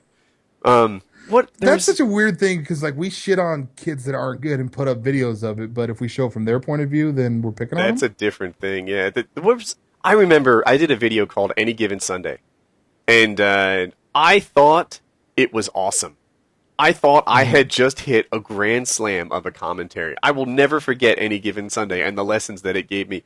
The speech that who's his Al name? Pacino gives. Al Pacino gives at the towards the end of that movie. Maybe it's a halftime speech where he's like, you claw for those inches, you fight for those inches, you whatever. So I did this Any Given Sunday parody where I talked about winning a domination game. And it was actually an idea that Joe Lozon gave me. And I did the video. I tried to imitate his voice. I shouted the whole thing. It took me 8 takes to get one that I was really satisfied with because I thought that this was a genius idea. Yeah. And I didn't want to do it half-ass. I wanted it to be great. And I uploaded it thinking that this could be, perhaps, the best commentary I've ever done. And then they saw it. And they hated it. It was crap. It was garbage. Everyone thought this was the worst video I've ever made. And I was like, well, that's it. I don't know what's good and what's bad. Subs decide. Right. I believe that. I believe subs choose which videos are successful. On the reverse side, can you name a couple where it's been a situation where you put next to no thought into a video, weren't even going to upload it, be like, fuck it, upload it, and it ends up being a hit? Not quite like that, but I will say just recently I did one. It was Old Man Wisdom or something like that, where I talked about debt. Right, this video is like 3 days old or something, and it's just like I said in the description of it. Like I was surfing the web. These people were talking about loans and such, and how they were being burdened, and it was like, oh, you know what? They don't seem to understand the debt landscape. You know how things work, and I bet my subs would learn from it. So it took me like 3 takes to get a version that didn't drone on for 18 minutes or something stupid like that. Yeah. And I eventually put it up, and I thought, I don't know, how they're going to take this. You know, people don't come to YouTube to learn. People usually come to YouTube to be entertained. And but it went really well. Like, people thought it was a great video. They were saying I should start a whole new channel dedicated to talks like that, or make it a series. And it was like, wow, that's better than I hoped. My story of a no effort shit video that actually did really well was I had just gotten my new computer. I was playing Modern Warfare 2 Search and Destroy, and I had a really, really good first round. Mm-hmm. And I was bragging to my teammates saying, dude, my computer renders and uploads so fast, I bet you I could upload that round right now and you guys would see it. And so I died the second round, so I just quickly just put it in, clipped it, uploaded it to YouTube, bam, and it was public and had 304 views before the game that it came from was over. Nice. And I thought, that's pretty cool, and it ended up becoming like a really successful video. And I'm like, dude, some of these Sunday Chill commentaries that I do, I actually think about them all week long. Dude, that's how all my videos work out. The video I put no time into goes big and everybody loves it, but the video that you put time into gets scrutinized. Yeah. I don't know, but like, then if you were to take what about your epic unboxing videos? Oh, that was great! That was the best one ever! No, it wasn't the unboxing, the unbagging video. The unbagging video, yeah. I was just, dude, I mean, I'm not gonna lie, I was getting, like, I've done videos where it took a lot of effort, and any YouTuber that's been doing this for a while, they're gonna be discouraged when you put a lot of effort to a video and it doesn't do well. Or whatever, and then you see these people that do like next to nothing or the stupidest concept of all time, and it gets like 250,000, 500,000. You got 200,000 views on this video. I was just gonna look for it. Yeah. Oh. So I went out and I went to the midnight release for Battlefield 3, and I was just like, okay, let's do it. Let's do this unbagging video. And so not unboxing, but unbagging. It's literally me. Say, like, pumping it up for about 10 seconds and then just me flopping it out of the bag, and that's the end of the video. It's the greatest thing. The whole video is like 40 seconds. And I forget what you did before the unbagging, but I remember the actual unbagging. He takes the GameStop bag. We all know what they look like, right? They're white, and they've got, like, the black and red GameStop logo on the side. And then he turns the bag upside down. The Battlefield 3 unceremoniously just falls to the floor. And, in my head, it's like, ta-da! And you know what? It doesn't even fall so that the Battlefield 3 thing is facing up. It falls so that the back of the case is like facing up. And I'm like and favorite, bam, and then I'm out. Like and favorite, yeah. I bet it got a lot of likes and favorites too. It got more views than my whole Battlefield 3 catalog. Sometimes there are other commentators, like Blade. You get away with that. I don't think my subs would like it. I can't be sure. I get away with that once. I know not to push that, though. I know not to push that. I was about to steal that idea you had. Which one? Remember when you gave us the idea of, like, when we all got Modern Warfare 3 early, to go buy, like, the release and have, like, the case hanging out of your car while they're waiting in line? Yeah. Yeah. Like, drag it along. I actually did that. It didn't turn out as well as I thought it would, because, like, the first place I went to, the dude knew me. I'm like, great. So I can't troll him. And then... But I did put it by dental floss and hang it above people and like dangle it to them. I thought that was pretty funny. I want to do that. I've been sitting on this idea for 2 years now, and maybe this year I'll finally get off my lazy butt and do it. Of applying for jobs at Best Buy and GameStop and stuff in an effort to get access to their back room, or just showing up at GameStop with khaki pants and a blue shirt and acting like I work there. What I want to do is I want to get the game actually early. I want to get the game early. And I want to go to the midnight release to like a GameStop and walk in there like I don't have any idea what's going on and try to trade the game in. And then have people look at me like, what the fuck? He actually has a copy. And I'm like, no, can we trade this in? This used copy? I think that would be funny to get people's reactions from that. That'd be fun too. Yeah. So I'm trying to think of what else I wanted to talk about. Viewbotting on YouTube. Have you guys been following the viewbotting drama? I No, I got haven't. viewbotted. You got? Did anyone accuse you of like being I wish bad? somebody would view bot me. You don't get paid. No, They show up as you mobile don't get views. paid, dude. It's all mobile views. Oh, So it really doesn't. But you kind of sort of get paid because you get like top viewed. So you might, like if you're in gaming, you might be the #1 video in the gaming category, which in itself can help you get more views. Yes, that does give you some extra views, but when everyone does it, it's pointless.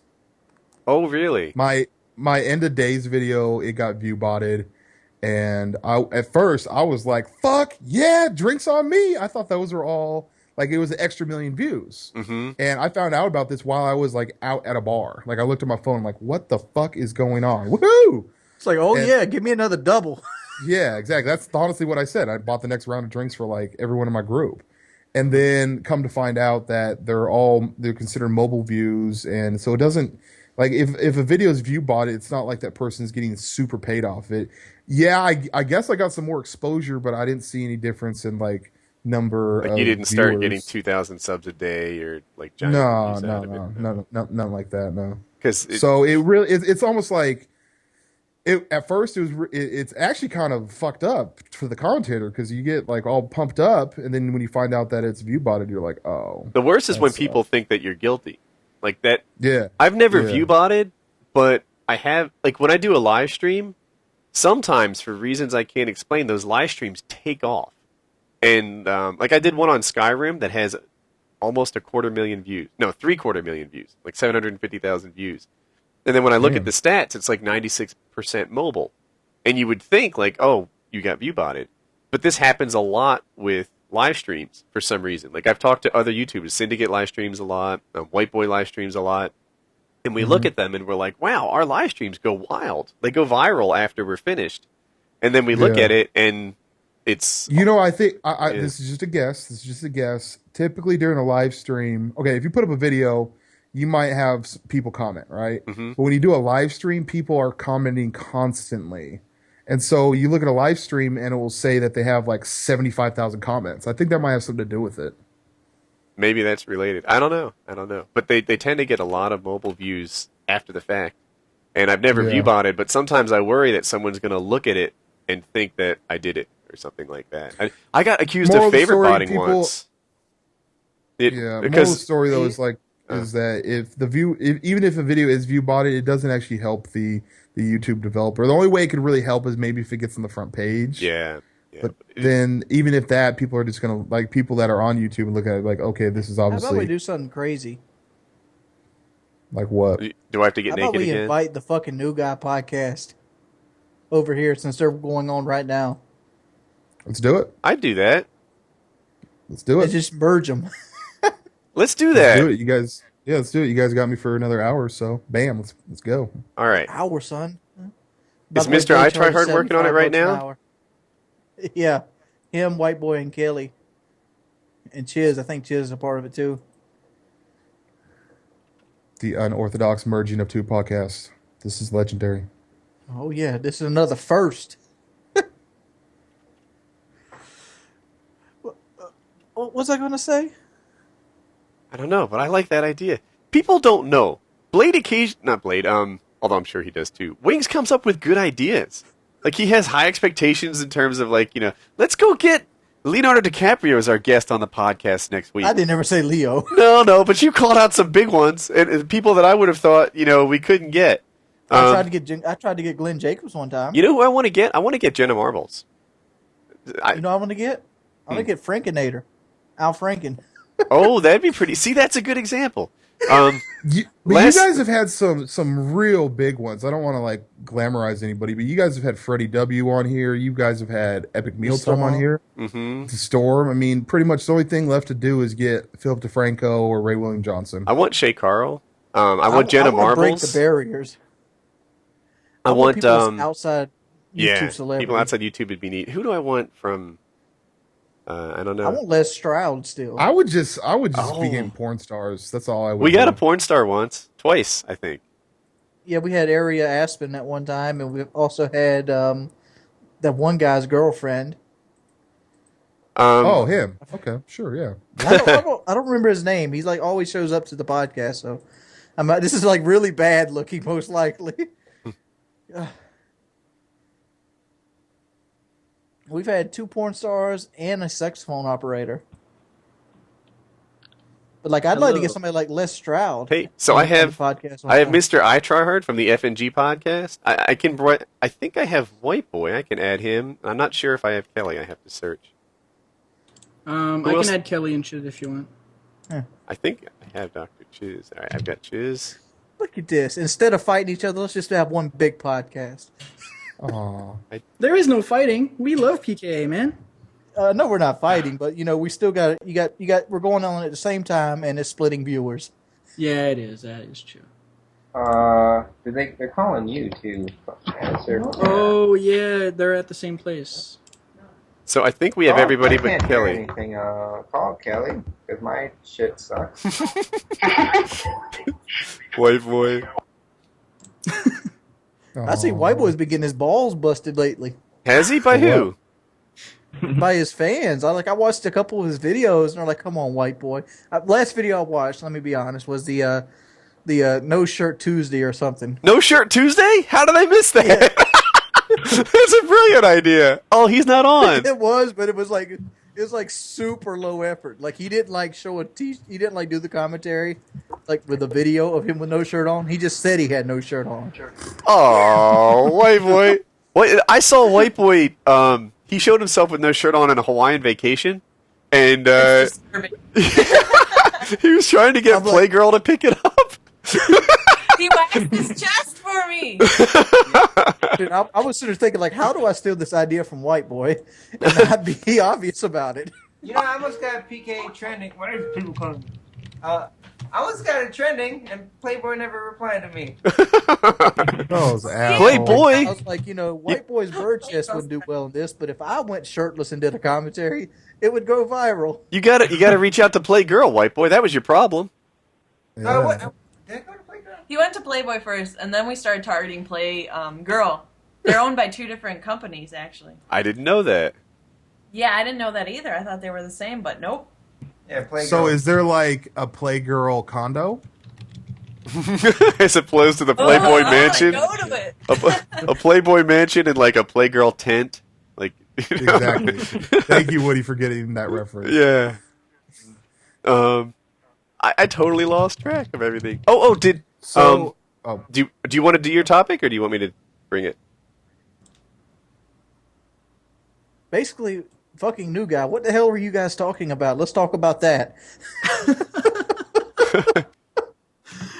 Actually, because Alex and Kelly and Chiz are all coming over for a kind of week before PAX, just to chill and hang out. We were just talking about that, how Kelly fucked things up and missed a few classes and had to reschedule her flight, which ended up costing a few extra $100 for some reason.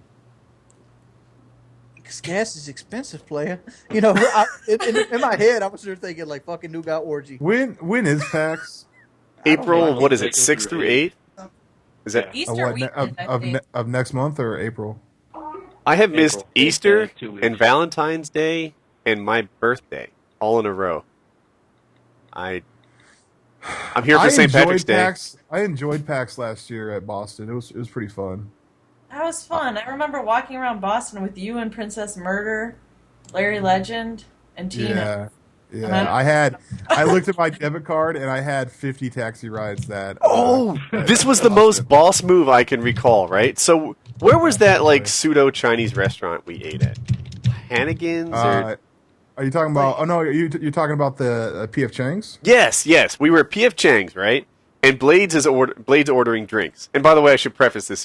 He's an adult. We were walking. It's all cool. He can do whatever he wants. But she comes to him at the end of the table, and she's like, "Sir, your drink bill was like $80." And without batting an eye, he's like, "Yeah, that's no problem. Give me one for the road." And she's like, "All right." It was such a boss move. I'm like, "Damn, Blade rolling deep." I've always said if you go out to a restaurant, if you go out to a bar, whatever, you know you're going to drop some coin. It's part of it. If you don't have coin to drop, don't go out. That's just the way I feel about it.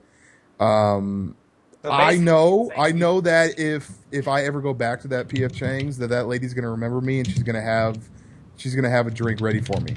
So it's a win-win. Yeah, it was just I don't know. I think she expected you to sort of recoil from the $80, but you were like, nope, make it 90. I'm out of here. Oh, that's a low tab, dude. Like I've had some retarded tabs before that I've been like, oh, ouch. But $80 would be probably triple my biggest tab ever. We actually talked about this at the Billionaire Challenge. I pretty much taught X-Jaws how to tip. No, I did. Like I broke it down for him so cold that he literally changed his whole tipping approach. So I had to teach Alex how to tip. 5%. Right? Well, you're getting it all if wrong. it's wings, you give them $100 bill. If it's anybody else, you give them like $4. If you're tipping for alcohol, you gotta tip 50%. That's the way it works. People remember you like that. Yep. Tip 50%. And plus, if you start a tab, order some drinks and tip well, from then on out, your drinks are going to be like doubles for the price of ones anyway. So you actually end up saving money. Try to get service in a busy bar when you're tipping like a bitch. Not gonna work. Yeah, it ain't gonna happen. Oh, all you childless rich people can kiss my ass. You know what? I don't drink to begin with, so it's all good. Yeah, your money goes to gas. Oh yeah, I do spend a lot of money on gas. So. Yeah. There is, you know what? Everybody in here, when I go to these events, I feel that I need to show some of the younger commentators that haven't experienced that yet. I feel like I need to show them how to really go out and kick it. I don't know why, but I feel like I've been doing it for so many years. If someone is like 21 or 22 and they really don't know how to do it yet, like come with me. Let's go.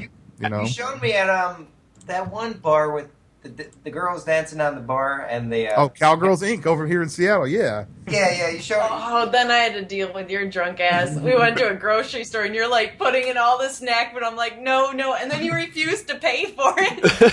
Got to the checkout. When you leave a good time with me though, you're not gonna you're gonna forget half the night. Like we abuse alcohol. Don't be like that. I was still in bed at 10 o'clock hanging out with you. Yeah, Wings is the only 85-year-old, 22-year-old I know, or 24-year-old. He was like, I act 26 going on 26. He was like, Woody, I act older than you, and I'm like, I don't know about all that. By the end of the week, he had me converted. My man's like, it doesn't matter what the group is doing. He's in bed watching television. When we were at the Billionaire Challenge thing, the first one, we're all sitting around the pool, and I'm like, all right, let's fucking do this, let's go, and he's like, I'm going to lay down. I'm like, the fucking sun is out. Like, what are you talking about? What are you resting That's for? Wings, we're going to play it like 1 in the afternoon tomorrow. And you're like, I got to get a good night's sleep. And I'm like, what? Let's go. White boy's running down the fucking street with a laptop, putting annotations on his videos. And I'm like, good Lord. Have you guys noticed the commenting system on YouTube? Is it better? It was supposed to be better. I think it's worse. No, it's broken. Not worse. It seems to load all the old comments even if they're already loaded. It's weird. Yeah. It does that you're talking about on videos. I was thinking on live streams. There was supposed to be some rollout already. This week it was supposed to have happened where live streaming got better and the commenting system was totally redone. And I can't see any improvements at all. Yeah, it still looks like it's coming in waves. Yeah. I don't know.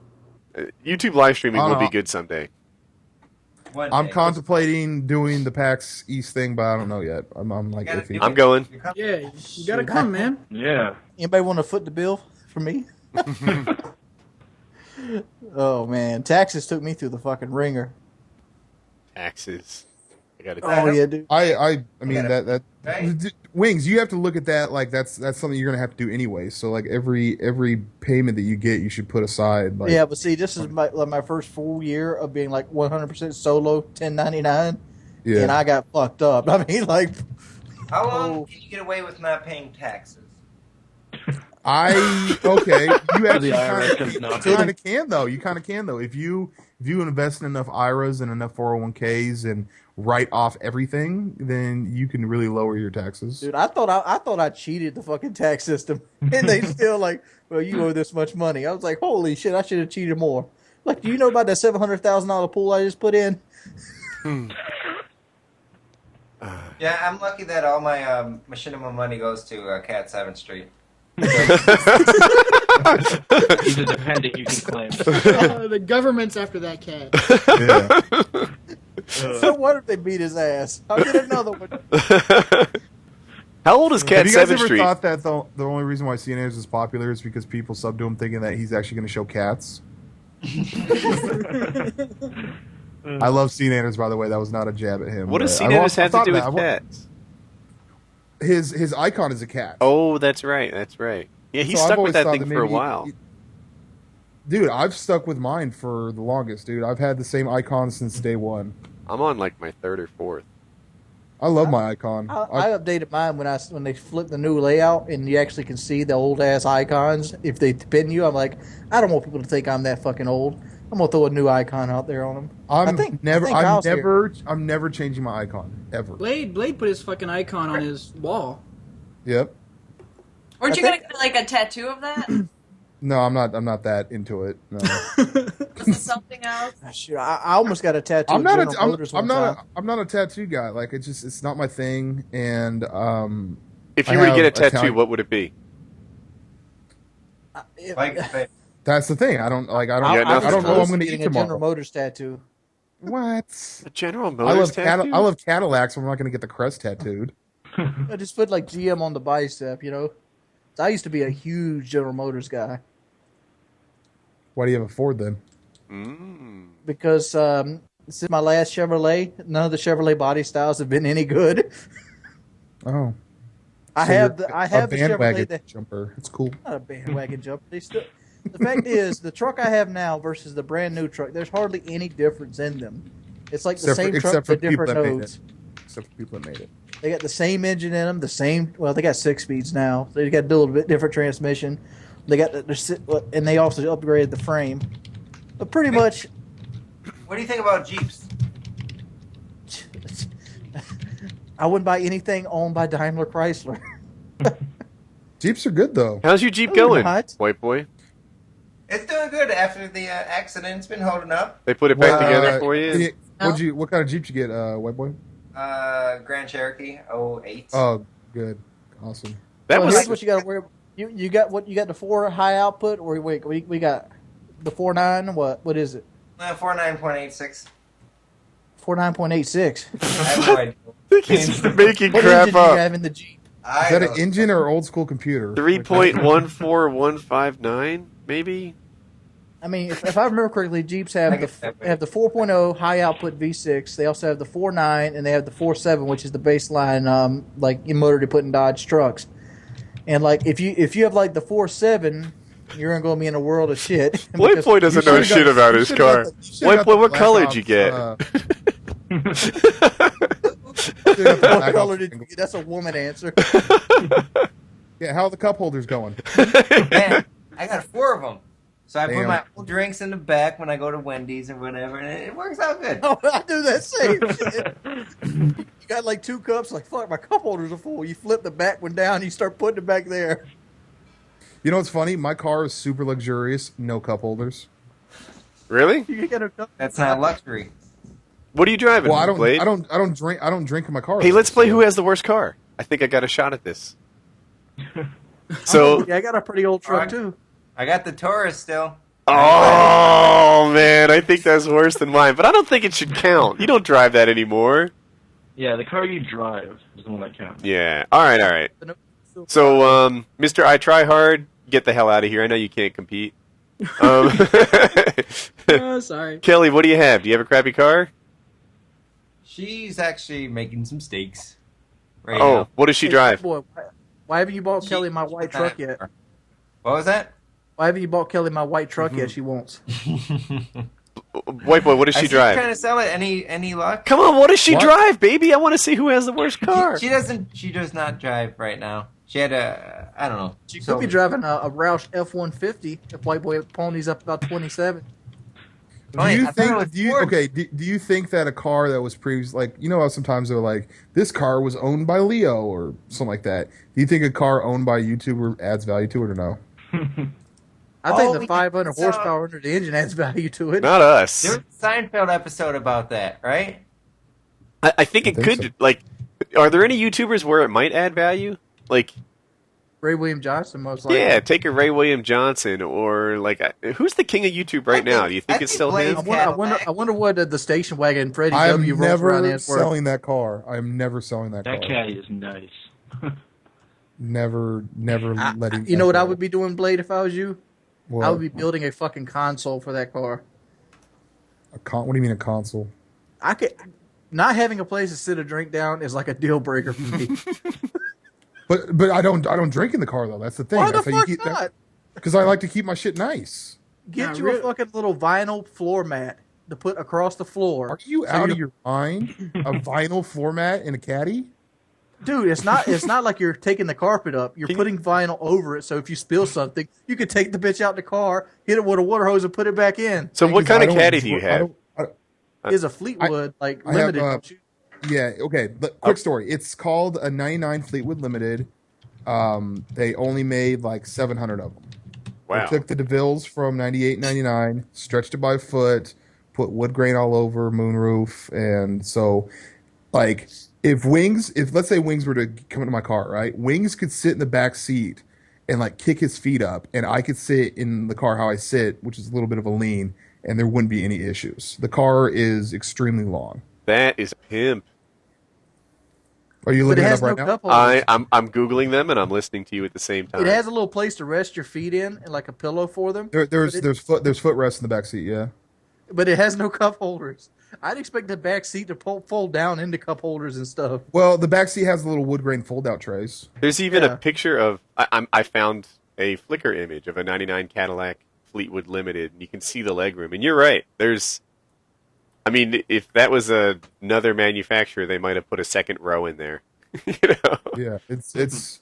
I always liked the car when I was younger, and I was looking for a new car for the longest, and I I just found put it on Fleetwood eBay. Limited in, and it came out with Blade's video. Oh no! When it got shipped up from San Francisco, and I was so pumped to get it that I fucking videotaped it coming in. Like, I'm looking at it again. Like, I remember you've changed stuff in it by now, haven't you? I remember you had like yeah. a screen. Yeah, oh my god, I've put a lot of money in. Not anything mechanically wise, like I've taken care of it mechanically, but I've put a lot of aftermarket. They got like in this car they have like fold down airplane trays. yeah, I got that.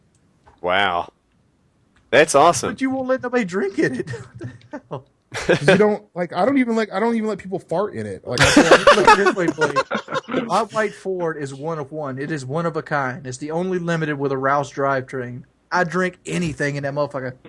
My truck's one of a kind too. Pretty much rolled it upside down. I mean, they only made 5,000 of my truck, and it's the only one with the Rouse drivetrain from the factory. they only made like 700 of mine. Yeah. So Damn, you guys, YouTube money. I like White Boy's car. You know why? Because why? I don't want to throw him under the bus. If needed to, White Boy could get 37 of them. Like, you know, if White Boy wanted an entire fleet of those things, he'd just write a check. And I think that's cool. I think there's something to that where, you know, like, I don't know. He doesn't have any stress about the cost of his car. Yeah, I'm trying to get out the stress cost of my car. That's why I'm trying to sell it to Kelly. I mean, my car isn't exactly White Boy new, but buy I it. own it. Yeah. I'm trying to. I'm like, White Boy, I write sold the it check. I'm like, I'll take 27 right now, White Boy, if you're willing to write the check. Damn, White Boy, write a check. And I will ship it to you. 27? Oh, shit.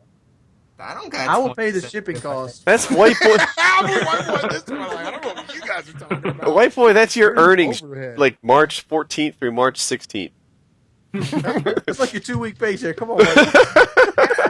Things. I think you said I made $3K an hour. I read a tweet. No, that was somebody else I was talking about, but Oh. yeah. The YouTube money stuff is so exaggerated on what people think we actually make and what we actually pull in. I can tell you this. I owe about $20,000 to IRS. That should give you an idea of my earnings. Well, there goes that allure. Yeah, I go to Social Blade sometimes, and it estimates your income. But the range is so wide. I wish. It's like Woody's gamertag makes between $100 and $100 million. And And I'm like, you're right. I do make between $100 and $100 million. Like, this site is genius. Have you guys seen, like, this is like our version of the Reply Girls? There's this dude that all he does is just say how much he thinks a YouTuber makes. Yes. And it's pretty much the same thing. He pretty much just talks about how he likes them, how many views he gets, and then he goes to Social Blade and says he makes between this and this. It's just like the end result is, like you said, between $100 and $100 million. It's like, okay, great range. No, he didn't use my range. He said I made a lot less than I did. And I was like, this guy, and I was on a podcast or something. And a bunch of my followers just heard me oh, I don't make that much. And they went and trolled him like crazy. Wait. No, guys, no. Did he estimate high or low? Because I think he said both of that. No, he just gave me one number, and it was really low. And it hurt your feeling. You're like, come on, I'm balling compared to what you think I'm doing. Exactly. I was like, come on, my E-dick is bigger than that. Dude, I want to ride in Blade's car, dude. I do too. I think I want to ride in the back. Yeah, that's If you guys come to Seattle for the PAX West, then yeah, you get golden. That Hollywood How thing I many was talking bitches can you about? fit in that back seat? So You know what? There's a video that I think Jericho did where I picked up Bash, Jericho, and T-Mart from the airport. I'm pretty anal retentive about my car. I am. I drink in it now, but like I'll make you take your shoes off if you need to. Put them motherfuckers in the trunk. See, that's why I like my truck the way it is. I'm sorry, white boy. Like, my truck, there have been many times where I'm like working on a car, and then I just shift right over, slide into my driver's seat with my greasy hands, and go to AutoZone or something. I do that with my burgundy one. Yeah, it's nice to have. I got my truck. There is no too dirty. You could roll in the mud, and you'd be welcome in my seat. I want like a Defender 110, or I want like a truck that I can beat up. That if you know what I mean, I can get dirty. I can go off-roading. There's lots of off-roading up here in Washington, and so I've been contemplating buying another vehicle. But it's like I work from home, and I'd feel like an asshole if I had two cars working from home. You know? Yeah, Blade, I got a lifted with 37-inch ZNC Sierra with the Z71 package. I saved $7,000. What is it? It's an 02 GMC Sierra. It's got the SLE2 package on it. It's got 190,000 miles on it. It's got let's make a deal outside of the podcast. I'll talk to you about it, but sounds like a gas guzzler to me. It is a gas guzzler, but it's an off-road vehicle. I had this idea the other night. So why can't on the front of your dash, if you put your key into the car, it plays a little 30-second commercial, and the revenue generated from that would allow the gas to be half the cost that it is now. I'd be so down. Not I, said the fly. I just imagine the pizza delivery guys would be like fucked up like royally. My Jeep looks like my old house. No, it does. You should never get a nice car. The White Boy's house is a legendary thing in my mind. White Boy's house is like, man, every time I'm on the phone with White Boy, I talk about his series, Road to a Clean Room. Like that. That's the worst series in the world. We're keeping a new place clean, though. I'm doing my part. We'll talk to you in a month. Do you have extra socks laying around? I remember when him and Kelly talked about spending $10 on a spice rack and trying to be frugal about it. No, there is no socks on the floor. Contrary to my other house where there was like a carpet full of socks. Did you get the deposit back on your old place? He owns it. It is passed down. I know. What was I going to say? Oh, I remember when you showed the video of the robbers that came and they like wrecked the place. And I'm sure everybody, like the bulk of the people who watched that video were like, wow, they totally trashed it. But I'm looking at it with a keen eye. Like, how much is new? How much is old? Like, all that food and like dirty dishes and stuff on the counter. If you don't really think it through, you're like, the robbers made a mess out of it. But I'm like, they didn't bake cookies. Like there's no way that's that. They made a full-course meal. Yeah, what did they do? Leave like 9 soda cans on the counter? Those are some robbers. They had a cookout or something. Like, they knocked over your trash can. So that, I'm assuming the trash can wasn't knocked over before. But a lot of that mess was not... the kitchen. I don't think they didn't do too much in the kitchen. No, they didn't. But I think a lot of people, like, if you watch that video, you look at it and you're like, wow, that's a shame. Why'd they do that? And you're like, Alex did that. Oh, I can't look at. I watch that show Hoarders too much. I look at White Boy's house and it looks immaculate. Oh man, that one that you linked, Wings. Oh man, dude, just imagine living in that bitch. I can't watch I'd that have a heart show. attack. I can't watch that show. I'm too anal retentive about my place. I can't watch that show. I really can't. You talk about Blade. I'm very anal retentive about my place. I got like dirty clothes hampers in every room. You should look up the Funny or Die video called Hoarders. Whore is the first word, where it's about a pimp that has to get rid of all his old whores that he keeps in his house. It's pretty funny. Dude, but like, I'd had to blow my brains off. I had to stay the night in one of these places. I'd be like, you ever go and you're like, do you want something to drink? No, I don't want nothing to drink. I'll go walk a mile to the 7-Eleven. Dude. Ugh. That one bitch I linked, she was so fucking lazy. I'm like, I would slap the shit out of her right on camera. Oh.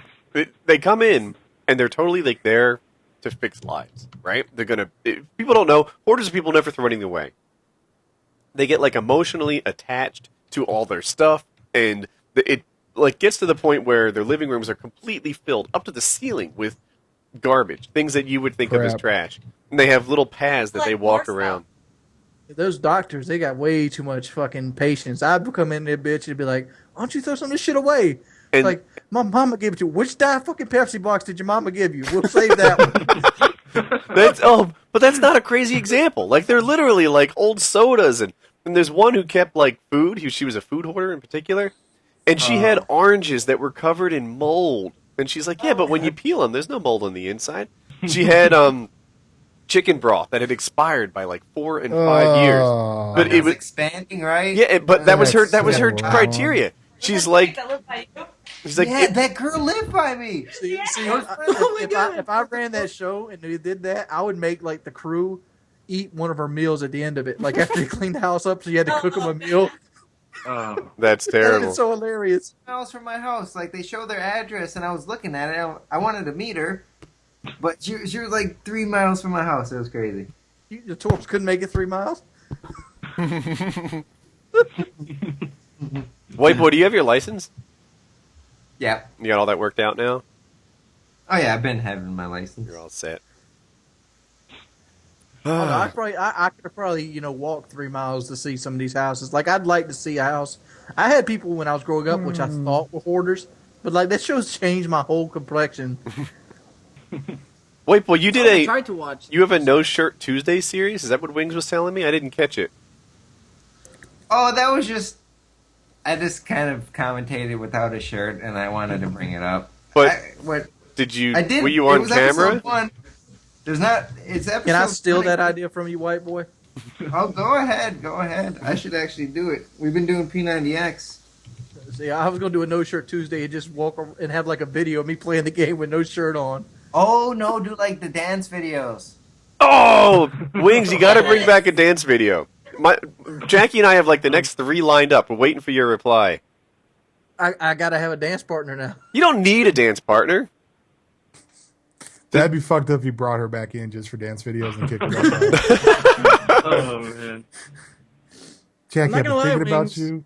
You went ham. You were like your dancing skills are impressive in my opinion. Not gonna lie. Are you talking about Woody or me? He's talking about you. You. Oh. People like the jerk. I ain't got no dancing skills. I just follow what the damn video does. Wings, man, bring it back. Bring it back. Dance with your mom if you need to. I was going to get my sister, maybe get her in a 2-piece. There you go. Wait, isn't she like 15? Yeah, she's like 15. God damn it. And I said, there you go. But I'm going to stop now. I'm going to stop now. Yeah. Well, the brakes, buddy. Yeah. What did I miss on PKA? What did you guys talk about? We talked about Kony 2012. We talked about Wings breaking up. We talked about how we rescheduled this so Kyle could be a part of it, and then he doesn't show up. Yep. We talked about Wings breaking up with his girl. Yeah. We talked about. Can we get a round of F Kyle in the comments? We talked about videos that we of YouTubers has put up that we knew we were going to get hated on, but we said fuck it anyway. Shit like that. Do you guys talk about the Kony incident? The masturbation one? The masturbator, dude? Yeah.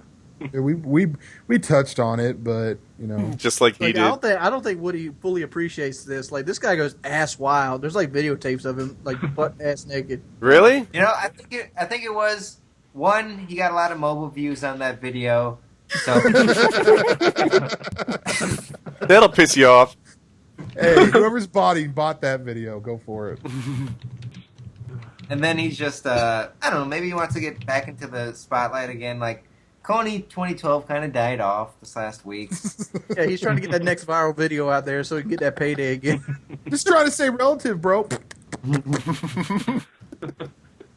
So if I ran around and masturbated on various cars in the neighborhood, would that go viral? Oh, it would go million viral. It'd get age-gated. But the only problem with that is, you know, there magically be a kid looking out a window somewhere. Now you're a sex offender. Probably. You're so weighing that out right now, aren't you? Yeah, God, my attorney's fees. Like, what level of sex offender are we talking about? I always how wondered, many like, views I've and never how seen a what sex level of offender that sex has kids. Like, if you're labeled a sex offender, can you be around your own kids? They might take them from you. I guess it depends. You know, there should be different levels of sex offender. Yeah, because there's people, like, I have a buddy that actually went to prison for 4 years because he was 22 and the girl was 17. There's a guy I know that he took a piss in public, and like a kid and his mother walked in behind him, and the cops saw it. So now he's a sex offender for showing his penis to a kid. See, there should be like a level of sex offender that doesn't come with registering as a sex offender, right? Like, like for example, here's a nice example. If you look at, I forgot to return my movie at the porno shop. Now I'm a sex offender. If you look at animated child porn, right? So this is kind of sensitive, but keep in mind, this is animated child porn. There were no actual humans involved in this child porn. That's actually illegal. You can't look at animated child porn. And they talked about this on Law & Order SVU, where they had a program where two adults had sex, and then the computer program morphed them so they look like children. Oh. So when you actually watch the video, it looks like child porn, but it's not actually kids that were fucking. Interesting. But if you get busted for that, you shouldn't have to register like with the same kind of permanent stigma. You know, you kind of. What about Pee Wee Herman? Have yourself under control. Pee Wee Herman masturbated in a movie theater. He also had child porn. Like, they found it at his house. I didn't but know like that. He's doing another Pee Wee Herman movie soon. Like, is there like a time limit that he's no longer a child? I don't know. But it just seems like, you know, there's one thing which is like actually hurting a minor or actually like raping another adult that is like full on evilness sex offender. And then there's this sort of like there were no victims, you know? Maybe it was a fully consenting 17 and 22-year-old who, you know... What about that guy that got his dick sucked and got like 10 years in prison for That's it? a really good one. What? Like, there have been situations where both of them were like... His dick sucked. There's another one I read about where they were both like 15 or 16. And it was statutory rape. Even though they were like dating and happy and she never pretended to be raped, but her parents found out about it and then brought in the attorneys. Can you be accused of raping your wife? Yeah. Yeah, you can.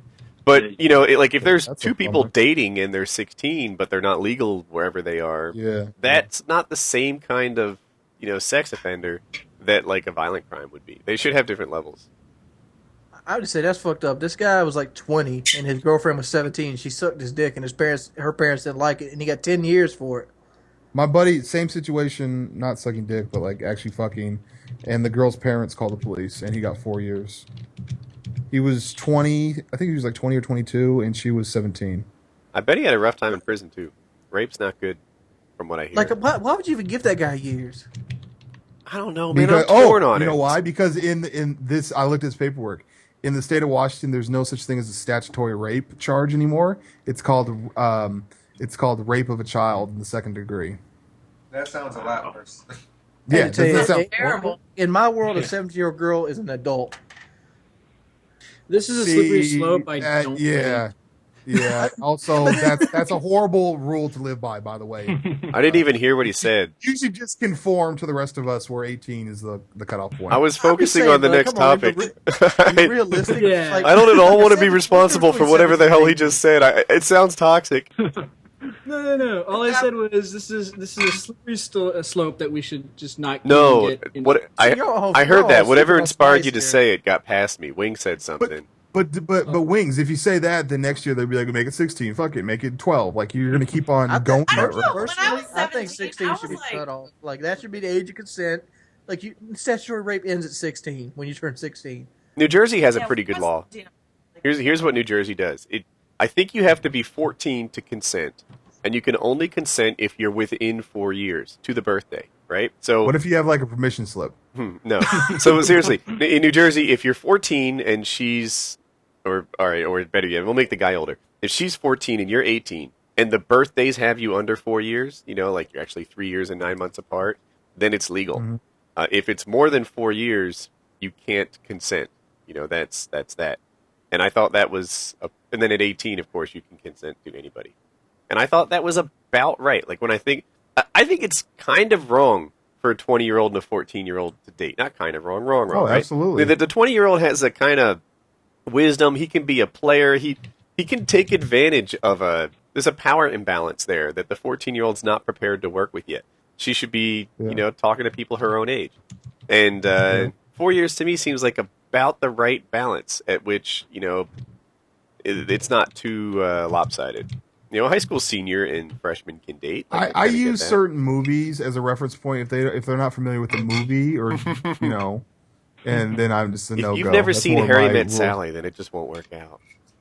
Yeah. You know what If I you want- pick them up in your car and they're getting into the back seat, then there's a problem. Okay, so this is so wrong. This is so unbelievably wrong. I'm If going she hell for needs a saying this. booster seat, No. If you have to make airplane noises for her to suck your dick. no. Oh god. Oh my All god. right, on that I gotta go. I gotta go to work. So that's my lasting legacy. But, have a good time, guys. Thanks for coming on the show, man. I appreciate it. Peace. And so that's the secret, huh? Airplane noises. I have to remember that. That's all it takes. You know what's awesome? What's that? I have a steak that Kelly made, and it's good. You know what's awesome? I ain't got no steak. Uh-huh. Kelly, where's my fucking steak at? You got chickens. Come You- visit. I'll make you a steak. So you living together now? Did you move into your place? Oh, you said it was clean, so yes. Mm-hmm. How's that? How long have you been in it? About 2 months now? Are you mowing Yeah. the yard? Not yet. Not. It hasn't grown yet. It's But that's been gonna- cold. That's gonna suck. It's like 7 acres, and Yeah, it's like hardcore. What are you gonna get? Are you gonna have like a tractor with one of those pull behind mower things? I think I'm gonna get like one of those lawnmowers to sit on because The ride-ons.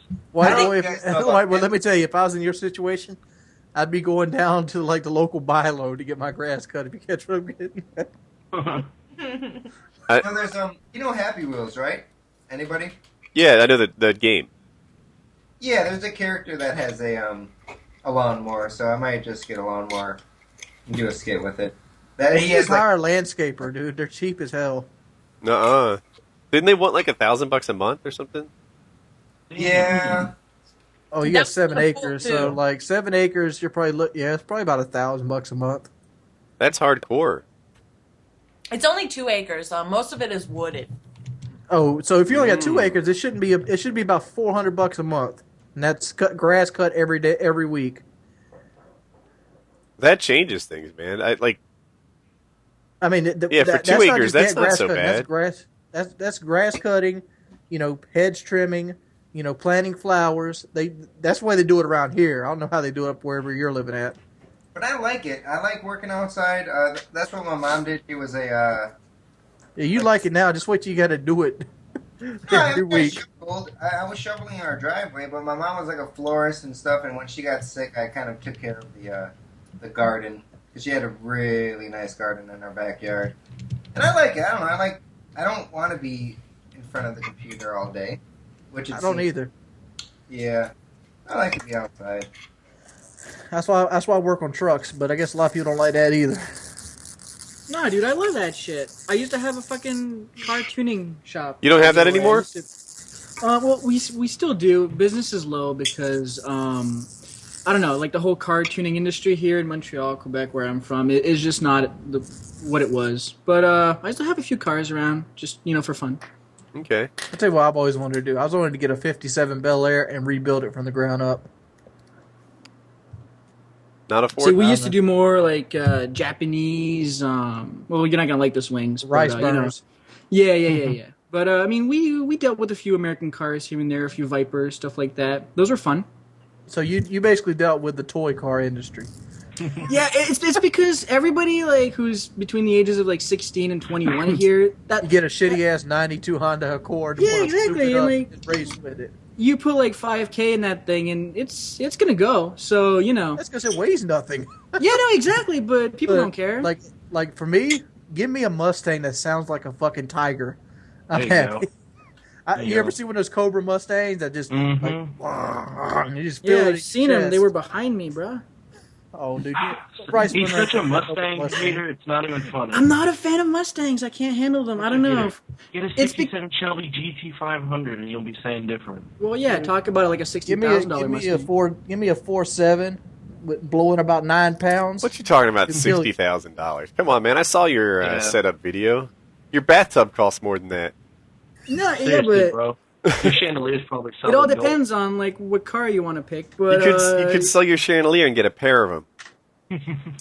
I told my wife about the water that comes out of the ceiling, and she's like, I "Oh need my to see the god!" setup video. that's legit. There's a TV in that bathroom, bro.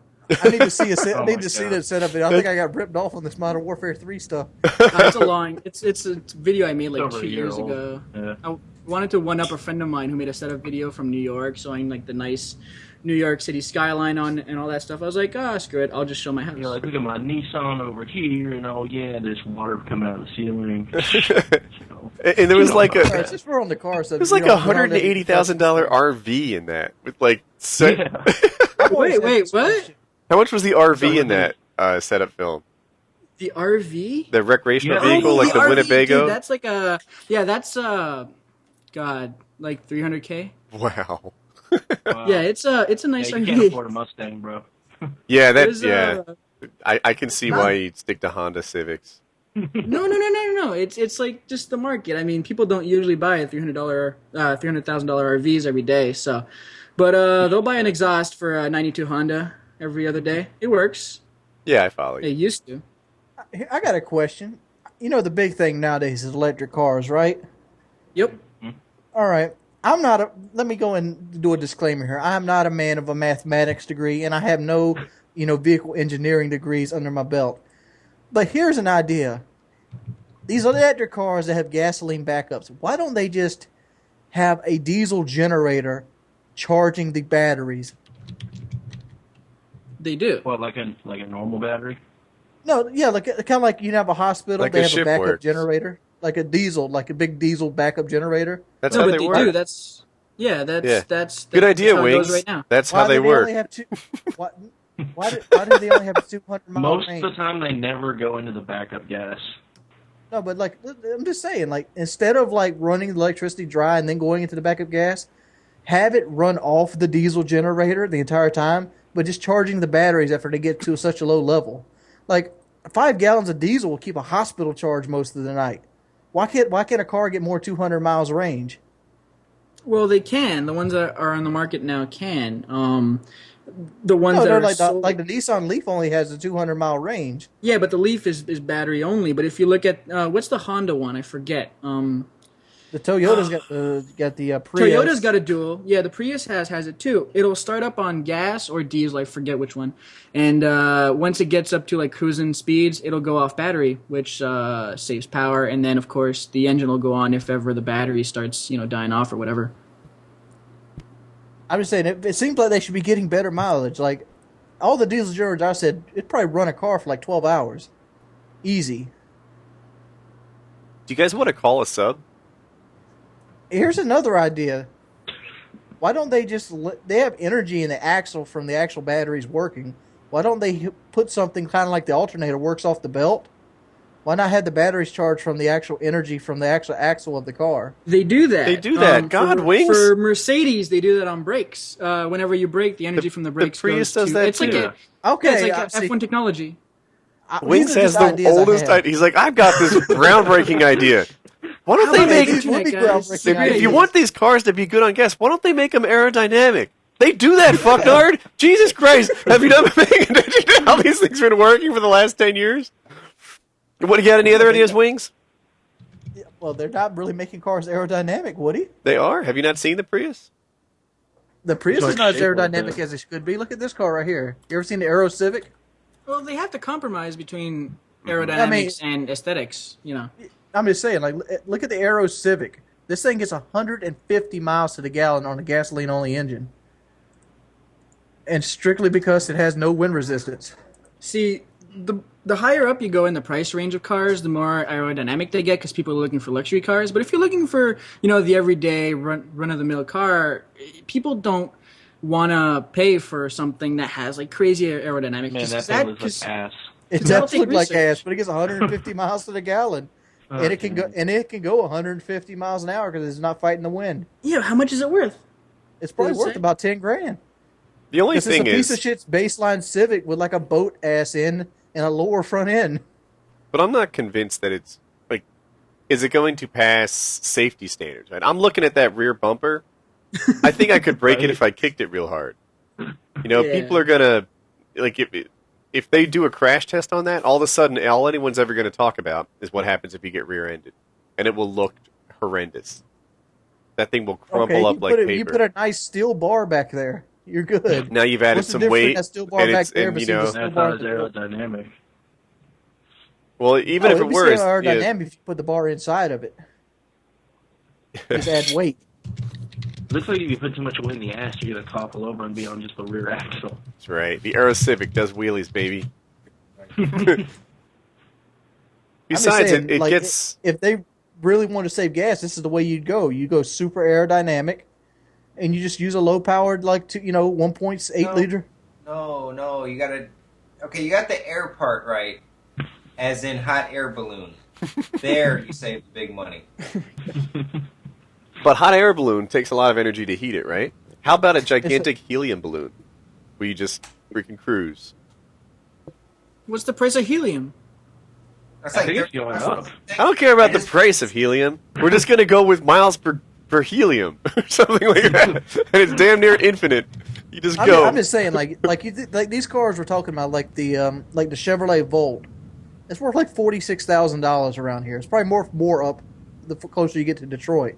Mm-hmm. And like this Aero Civic could probably be built for $12,000 and be in somebody's price range that wants to save money. Why don't they do things like this instead of make the Nissan Leaf, which is like $30,000 or $40,000? We will never know. I'm sure if a company would take this design and make a small car that did something like this, it would sell and they would be considered the saviors of the automotive industry. Did you hear Kony was arrested? Sorry, random. Yeah. For protesting in Syria or something? Do I have this right? Yeah, he just ran up to the embassy and started protesting. He's trying to get attention for his cause. I guess it'll work out. Chiz, aren't you getting a new car or trying? Looking for No, I was just looking around and stuff. I got a truck for sale, Chiz. Oh boy. No way. You can't sell him Kelly's truck. California. You're insane. It's almost, what is it? What does that take? Premium? You're trying to buy a Mustang and you're worried about gas? Well, that's different. That's like my dream car, 65, 67 Mustang. It's not a F-150 Roush with $5 to the gallon over here in Cali. Yeah. It's insane, man. I was thinking about getting a bike. I was actually thinking about getting a bike too. Get it like if I could sell this truck, maybe buy like a dresser. I mean, I found a couple in the 2 to 4K range. You know what's cool about up here is like there's nobody ever on the roads, or at least the back roads. And I want to get like a little scooter or a little motorcycle or something. That'd be cool, or like an ATV. Get a Ducati. Who wants to call a sub? 4-wheeler. It's close. We do that like every week on FNG. Oh, okay. And it's usually really, really, really fun. Oh yeah, it's We amazing. usually Oh, we well, do it a lot you of guys- painkiller already, but it's usually a bunch of people fucking around with us. Yeah, we get that too. We get that a lot. I want to call a sub. Someone put a phone number in the comment and why I should pick you. Right? Here's a guy who wrote me with his phone number. He's not really born for sales. You're not really selling anything. Yeah. I want you to... See, I'm gonna go on the deep end. I want to call a sub that has like a special education brother, but still he speaks English. I don't want that. Ugh. So, Oh, I'm watching my Oh, that comments. would be great. I need Then to we get the reload. special education brother to tell on his other brother that's put him on the phone and tell him if he ever like spanked his monkey in front of him and stuff. Call me. I have a boner. I know lots of pi, like, the digits. The boners. Because I'm effing awesome. Here's a person who's because they're Canadian. that's a. Oh, someone says they're the one at my door. You want to call him? Just pull him into the house, man. I think he Bring him means on he the- stopped by. But I need to check this phone number and see where that's from. Dude, that was from... No way the guy from my door has a Massachusetts phone number. Get out of here. Another guy with a boner. Those may be my subs. Just warning you. Call me, please. I will love you and probably faint. Anybody currently getting their dick sucked want to get called. It's just weird wings. They Here's call a me guy that weird, has a but I'm an story about elevator. his brother. His brother went into Rage rage mode, mode. almost killed him, and almost lit his house on fire. And he's in Canada. Almost isn't good enough. That won't do. It's fine. Not enough flaming babies for my taste. Next guy. Brother did not. You don't like that one? Alright, well, we'll keep it in mind. I have him control seed. Let's try to get Modern Warfare 4 early. Anybody own a giraffe? Or a goat. Oh, We there's tried- going to be a state fair, like, I don't know, 3 miles from our house. And there's Here going we to be go. goats. And I'm going to go. And do something with goats. I don't know what. I want to get a goat. White boy, here, the low effort video that you need to make is just you standing with a goat chewing on your shirt. I want to ride a goat, but I don't think that's fun. They're a little too small, white boy. I want the beastiest goat. Here's The a guy gold who medal says he'll goat. buy your truck wing.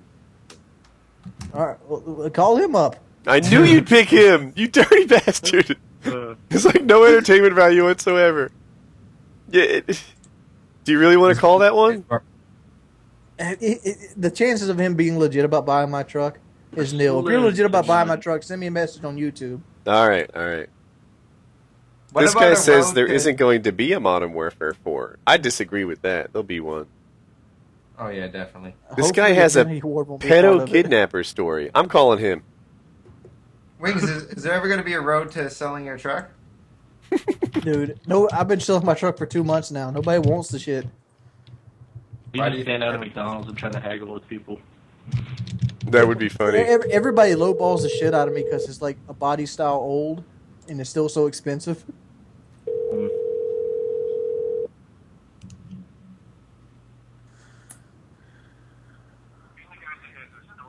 Hello? Hello?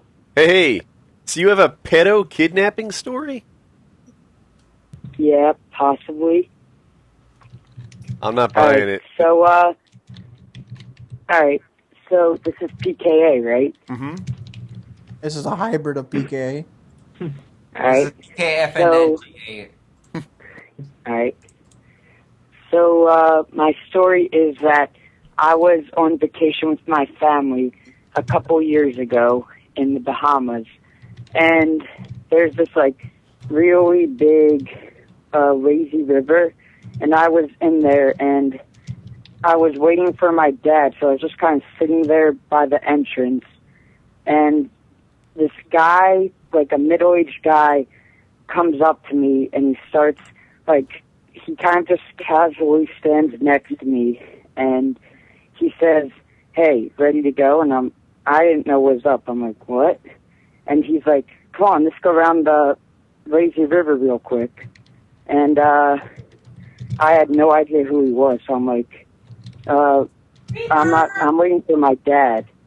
And he's like, oh, come on, we'll be fast. We'll be back by the time he's here. And I'm like, I'm just going to wait for my dad. And he was kind of like trying to persuade me to go around. But I just kind of stayed there. And he kind of like, the last time I said no, he kind of like looked at me and shook his head and he slowly moved away. And then I like got creeped out because you just now getting creeped out. The man was sitting there offering you a meat popsicle and like you get creeped out after he walks away. Dude, the same thing happened to me when I was a kid.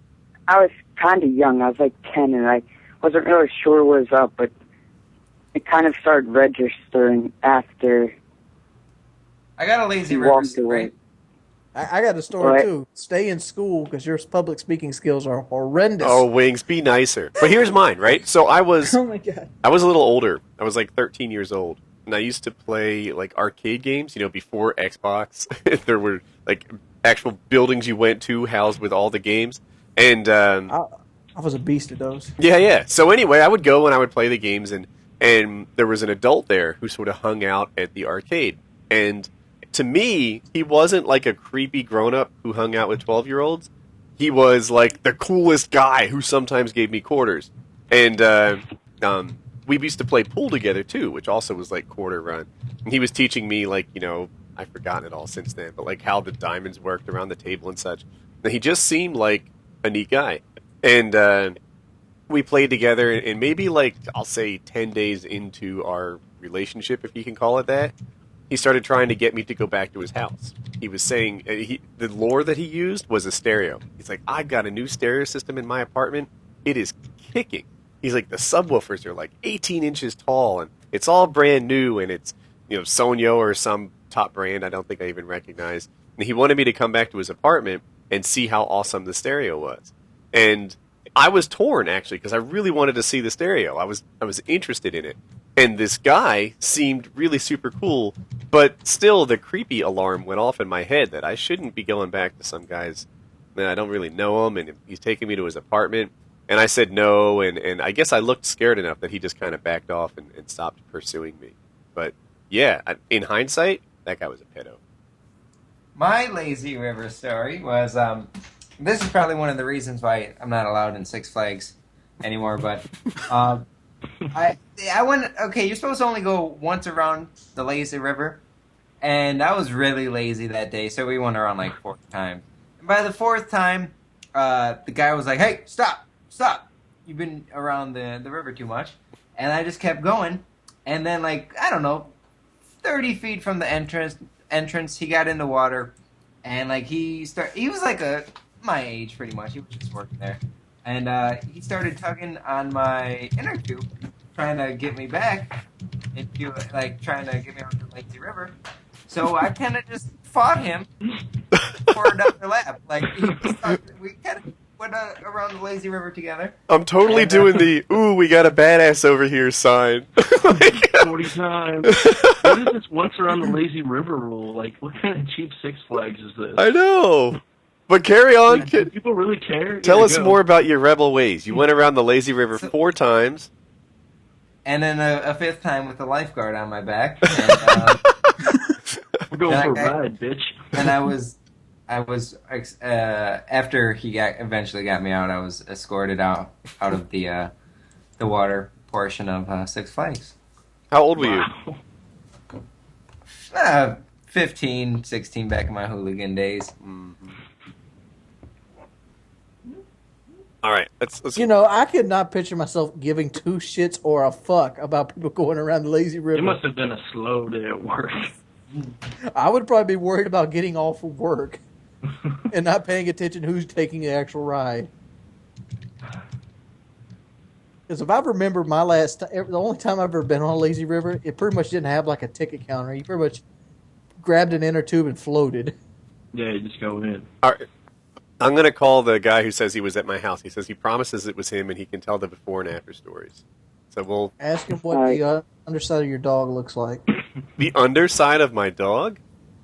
Yeah, then you attacked sick the dog on him. I didn't. I introduced him to my dog, like in a friendly way. When I introduce somebody to something, it's usually in an unfriendly way.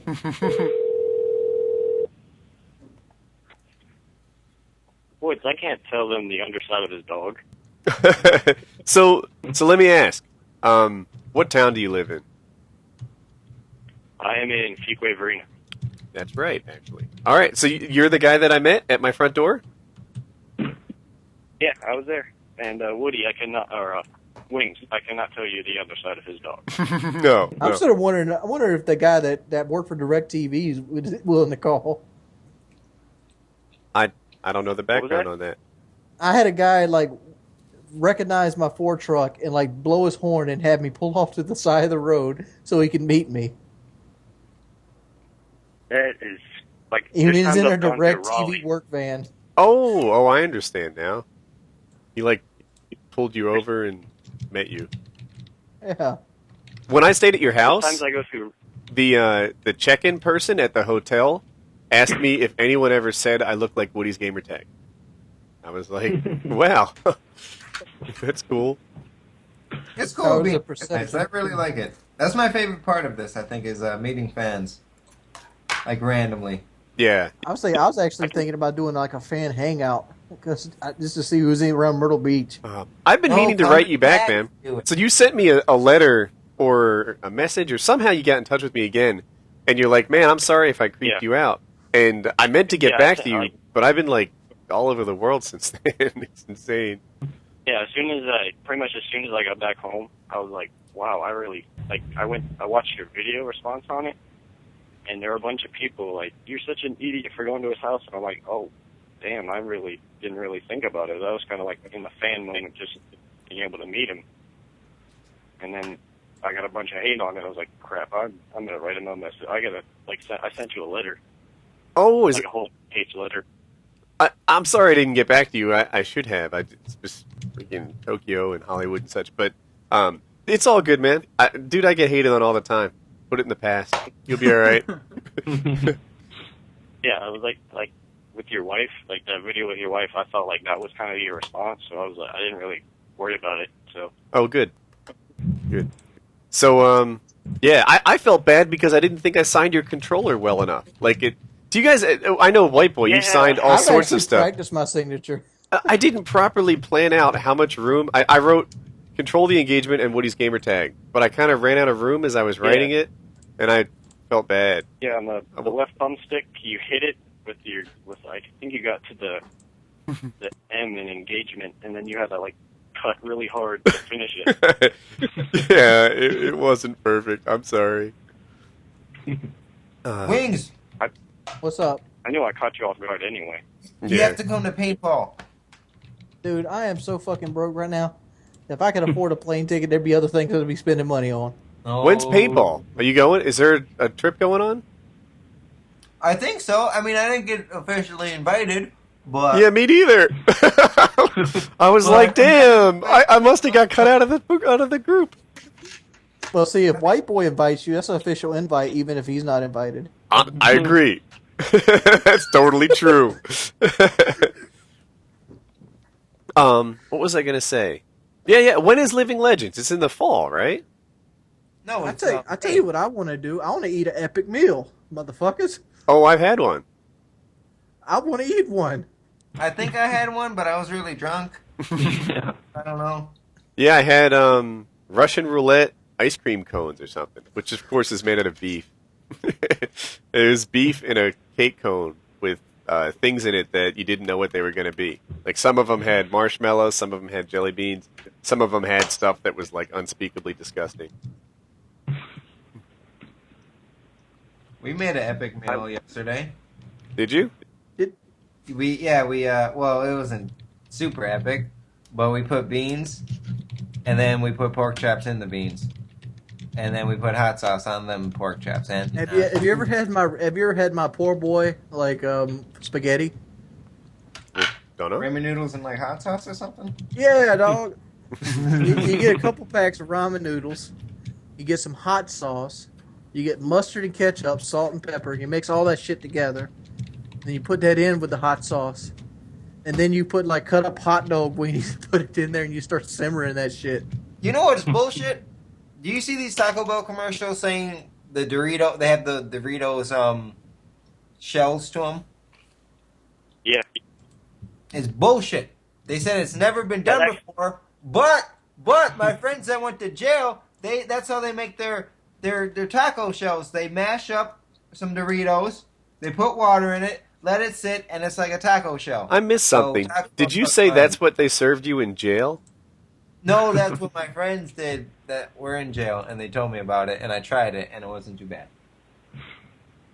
They actually came to my town with that. Like, we were like a taste tester, because I guess they did an online thing on Facebook, and my girlfriend was telling me about it. Like, he went through the whole high school, like, telling you gotta like this, they're gonna come to our town. And they did, and they were like, everyone on Facebook within my town was like, everybody's gotta go. They got the Dorito tacos downtown. You gotta go. And I was like, I bet you all the hobos are there. Awkward silence. Yeah. I made it more awkward. That was wow. Area code in the chat. White boy's just mean. What was I gonna say? Oh! I saw the video just recently of the Kony 2012 guy freaking out. Wow, that was next level, man. He was fully naked, like running around the streets, like pounding on stuff and pounding on him, and that. Was he yelling Kony 2012? I turned the audio off. You know? Like the video. when I do these live streams, I make it so the only thing I can hear is through my headset. You know, this might be a joke story used, but do you at least have the wristband on to give exposure? That's what he should do. But I feel bad for him, man. Like, sometimes this public eye stuff, like, when David Chappelle turned down what did he get, $50 million or something? I thought it was $100 million. I heard something $100 million. Okay, when David Chappelle turned down that ridiculous amount of money and went to Africa and just sort of, like, laid low and became a normal person for a while, at the time, I thought he was completely crazy. And I guess, he was at least partially crazy. But now I can kind of see, like, when the... I mean, you being a super celebrity like you are, you can relate to him. There's a lot of things this earth I'll do for $100 million. So, look, I'm not a super celebrity, right? When I walk around the mall or whatever, I don't get recognized all that often. But when I'm on Xbox Live, like, this sounds arrogant, but when I'm on Xbox Live, I'm a super celebrity, right? At least in Modern Warfare 3, right? How many goats do you see? Do you see the goats, Woody? Oh, I see them, sure. If I see a goat tag, then I know that they probably know me. Like, they watch YouTube videos, right? That's an indication. And, it becomes this interview session nonstop, Woody, say control the engagement. What do you think about this? Why don't you prestige? Shouldn't you do this? Shouldn't you do... What gun to use? Why do you like to do this? And it's just like, boom, boom, boom, boom, boom. And meanwhile, I'm, like, trying to work, but I try to be cool, right? Like, I know that I'm not going to see these people all the time. This is their chance to talk to me, and they're seizing it. So I kind of get that. But the interview is relentless, like, while I'm trying to get gameplays. And if I take that and apply it to me 24/7, if you can't go to 7-Eleven and buy a soda, if you can't go to, the grocery store and get your food because people just start, fuck your couch or whatever they would say to him, then like that, I can see why he ran away to Africa in a little way. Like, if my Xbox Live life was my 24/7, I might bury my head somewhere too. It's rough. Anybody? There's a lot of shit I do for $100 million. Yeah. I would kind of like that. Like, sometimes I go to Best Buy and I'm hoping somebody would recognize me. Oh, dude, that's different. There's a difference between hoping to go to Best Buy or going to Best Buy and hoping to get recognized. Because I think that's neat too. I think it's awesome. When I meet someone in real life, it's super. It's amazing. But imagine everyone tugging at your shirt, asking you questions all the time, or screaming. What did Cuba Gooding Jr. say? Show me the money. Show me the money. Right? This guy, every time he bought groceries, they're like, "Show me the money," and he's like, "Oh my God, please make it stop." I would like every time somebody sees me to say hello. Hello, white boy. I don't think. I think it'd be awesome too, right? But But every time they see you, I think it'd be a different thing. Horny 2012. That's the best hashtag ever. I do the FPS Russia thing. Like, you want a hat? Give me your girlfriend. I can't believe that worked one time. I'm looking at this Mr. I Tryhard video, and this fucking RV is nicer than my house. Right? It's nice, dude. Wait, do you still got that? What do you mean? Do you still own it? Yeah. Are we taking that to PAX? Nah, dude, are you crazy? It's gonna cost like more than the hotel room in fucking gas. No, we're taking a cheap ass 2006 Toyota Jetta. Actually. Wait a minute. Why are we concerned about Mr. I Tryhard's money? I thought he had an endless supply of it. I'm just saying, he's worried about fucking gas. You don't buy a $300,000 RV if you don't have gas money. like $1 a gallon, right? Have you seen the parking? You got 26-inch rims, but can't drive it nowhere. Have you seen the parking spots in fucking Boston? That's not gonna work. Dude, it's nothing money can't solve. Just get 6 of them. You're good to go. Nah, I mean, you gotta be realistic sometimes. Dude, I wouldn't. I would drive a fucking stretch excursion up that motherfucker. I don't know. Worst thing is, I don't even drive a car to work. I live fucking within walking distance to work. I don't really need a vehicle. That's the funny What thing. a bitch! You don't have to pay for gas. I thought you were dissing Mustangs. There's a Mustang in this video. Wait, no. There's not a Mustang in there. No, he's got a Nissan and. There's a GTR in there, and there's a Skyline. That's about it. I'm pretty sure that black car you were working on was a Mustang. That black car was a Nissan GTR.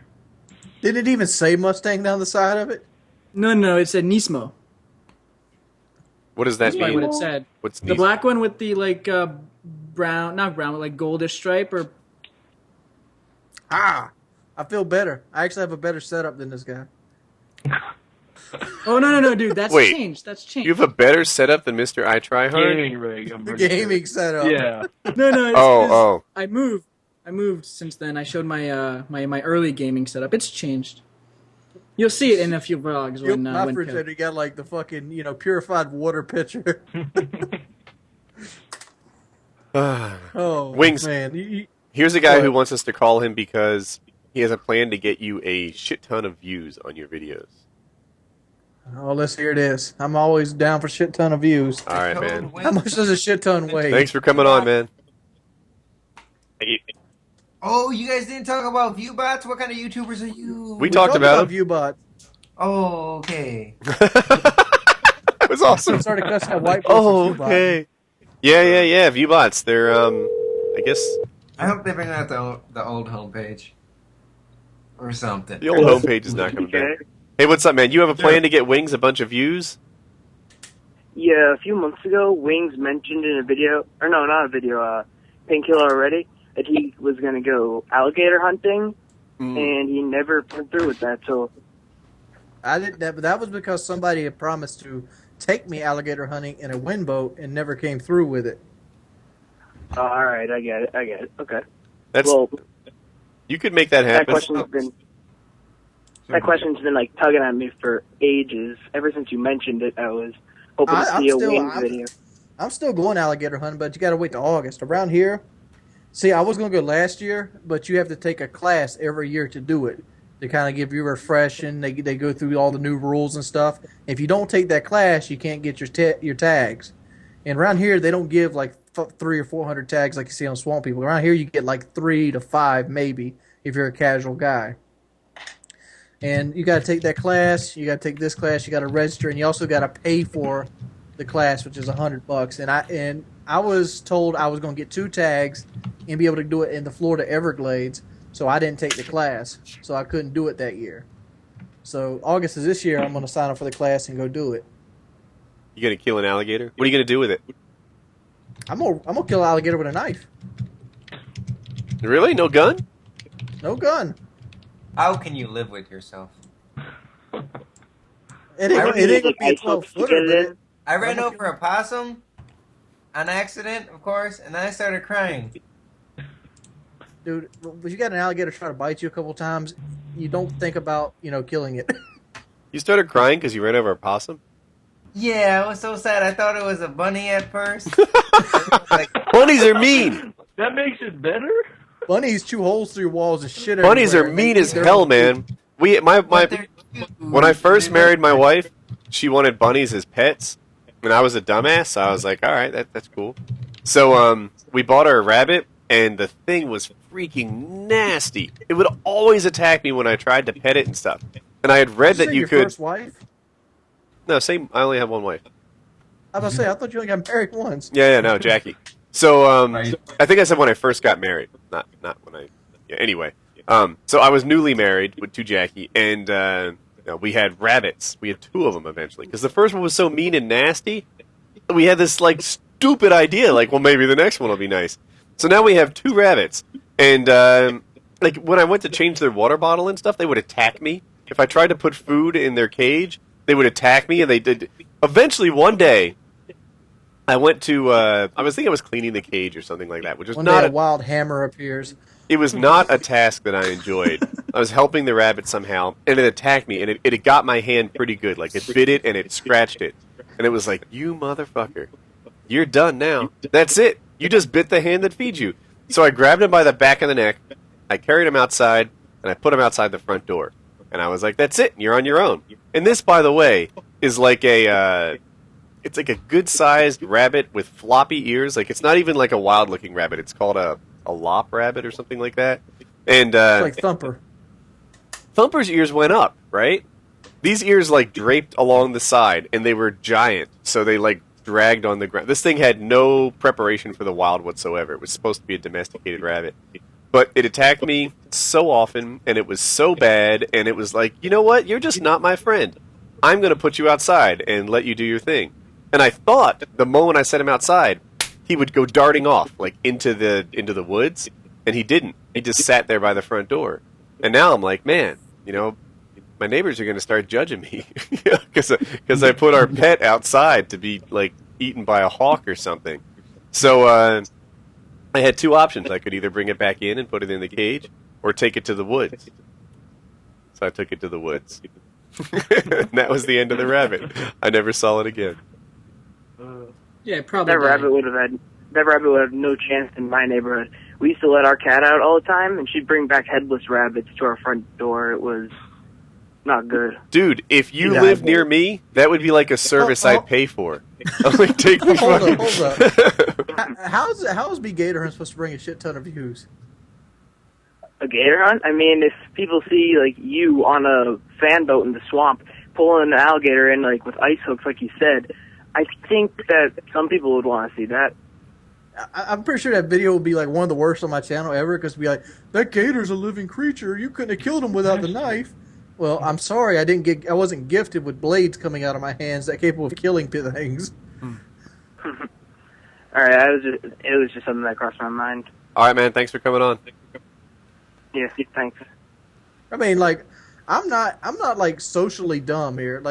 You've seen my truck; it has gun racks in it. I've done a couple redneck things in my life. One guy said the rabbit thing is going to haunt me. But, dude, it was 15 years ago, so I'm going to say you're wrong. If it was me, I would throw the rabbit in one of those nets you catch catfish with and swing it around and throw it in the woods. Another guy said, fuck rabbits. He's right. That guy I'm on board with. Rabbits and birds. Rabbits and birds. Dude, you guys don't know my grandma. My grandma's hardcore. If that rabbit would have bit her, she'd have grabbed that bitch by the back feet, went outside and busted his head against a tree, then thrown it in the woods. That rabbit bit me tons of times. It just, I was way too forgiving.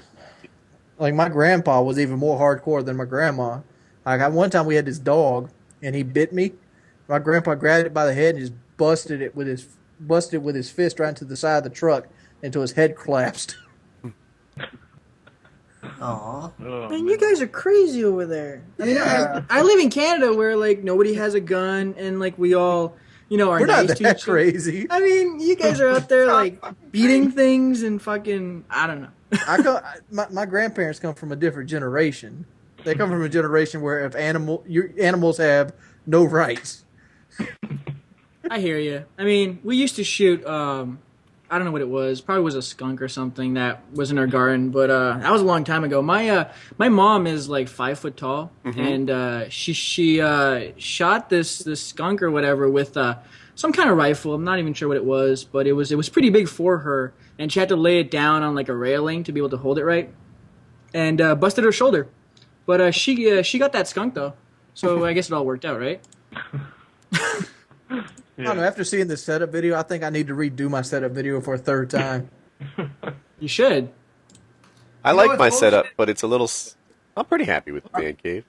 Our landlords don't want us to do like a proper setup video. Setup video? You can't even. Yeah. That sucks. And they told me not to swear in my videos. They didn't tell me not to swear.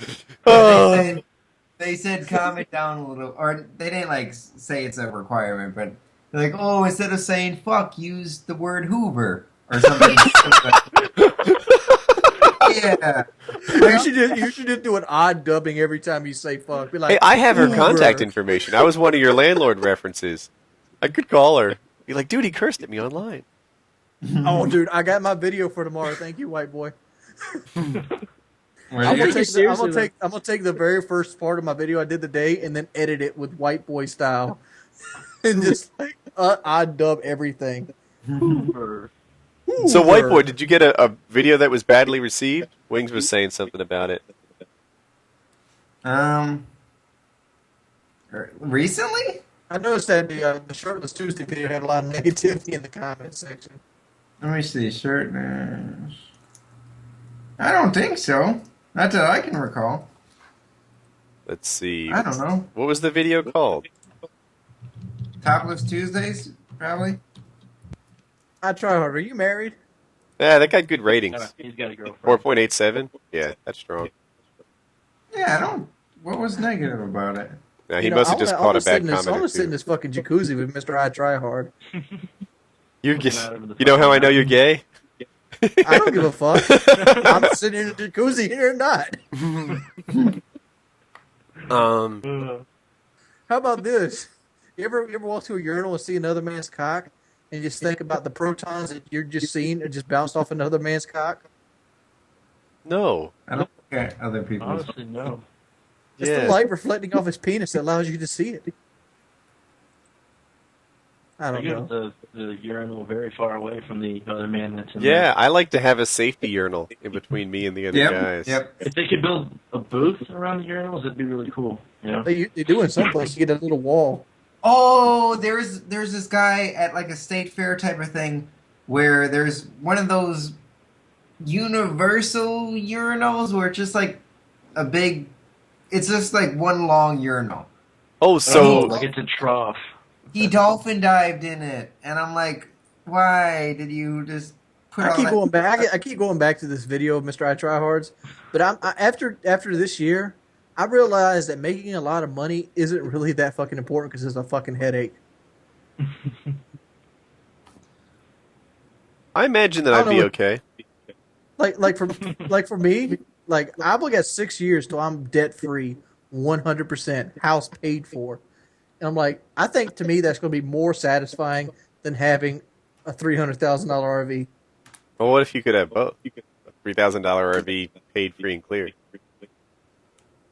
Yeah, sure. You can do that. Yeah. Yeah. That's the way to be. But you got to make that kind of money. Yeah, no kidding. Takes money to make money. See, if I had $300,000, I'd have like a fucking F550 or something. Nah, you don't want that. Those shit break all the time.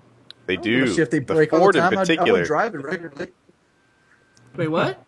I would drive it all the time. It'd be like that fucking like Pastor Troy shit. Be like, No. See, I had a buddy. He was 23 years old, and his dad owned a nice Ferrari.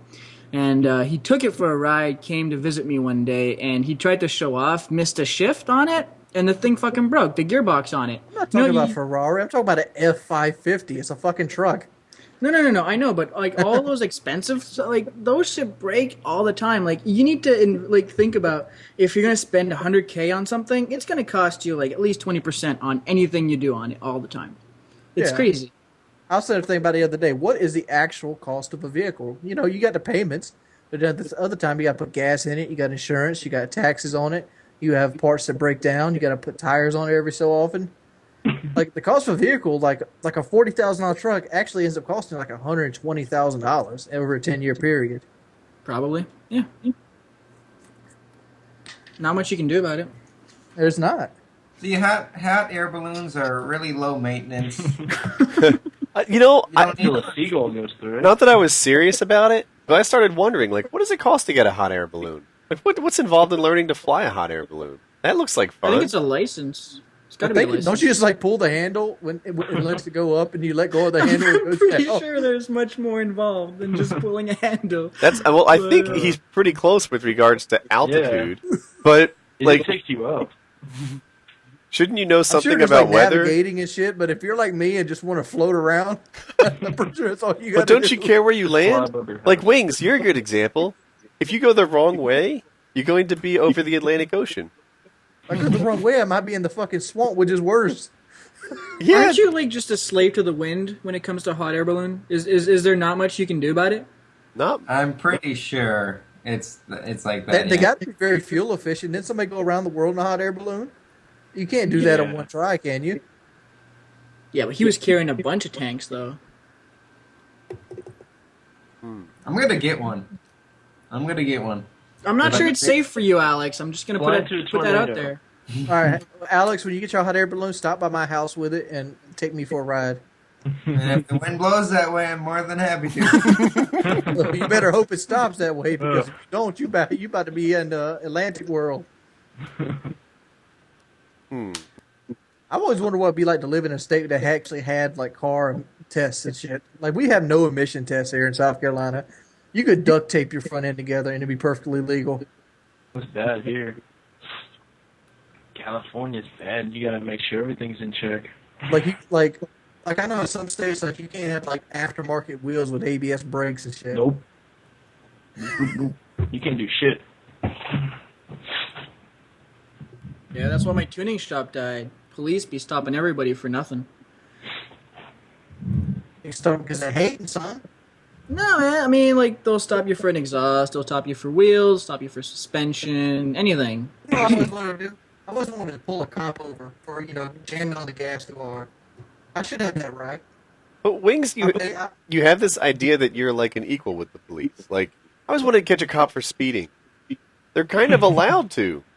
They're not allowed to. He's on the wrong side of the road. This is bullshit. I'm going to pull him over. Citizen arrest. I mean, no, there was a... They have power by the state, but they have to follow the same laws I have to follow. That thing says 60 mile an hour. He has to go 60 mile an hour. I understand under emergency situations, such as getting to a crime scene where a bank's being robbed, you have to speed. Okay. But, throwing your lights on to go through a stoplight because you don't want to sit there, you are not allowed to do that. Jamming on it and speeding because you want to get somewhere faster, not allowed to do that.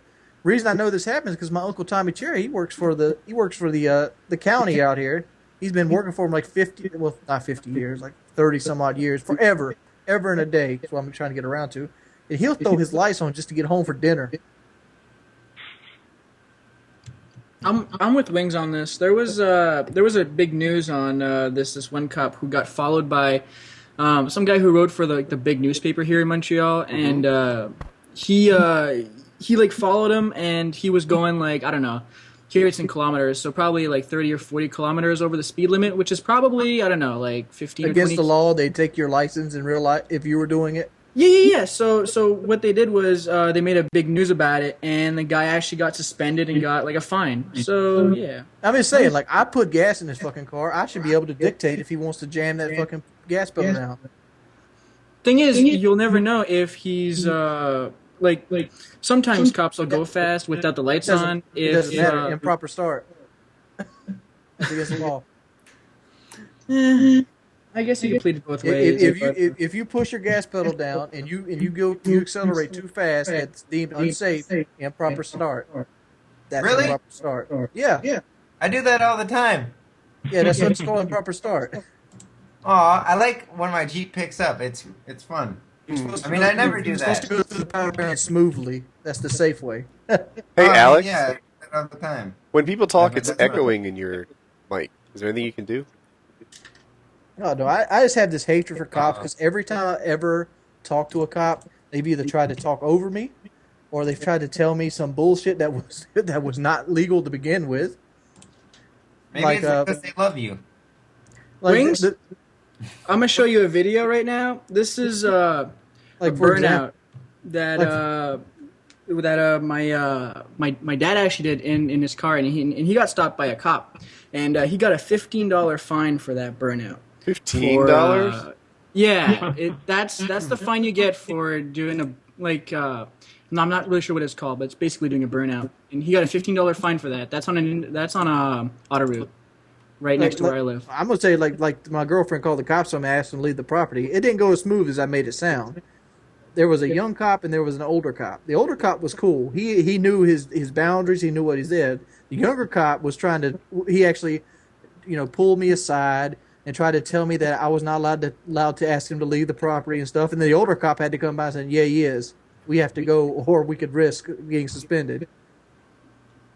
I mean, cops don't know the fucking law. They don't. A lot of them How don't, can you yeah. do a job and you can just guessing?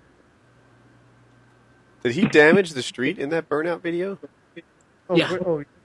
Yeah, it looks like he built grooves into it or something. Yeah, we actually measure it. We have like one of those rolling wheels that measures meters, and we walk by the street and see how far he burnt that rubber. That was pretty fun, actually. Did that every $15 Friday. ticket for that. Here they would have got you for changing the original body of the vehicle, damaged the state property. They would have pulled every fucking thing they could have pulled out at you. Failing to move all the way over in a traffic stop. Yeah, I mean, I guess here it's not as bad as it is in the Dude, States. cops here are fucking assholes. Can I call a sub again? Yeah. This guy can play the guitar. So let's hear that. I want to see Freddie W. play Guitar Hero. Oh, he's a beast. He's a beast.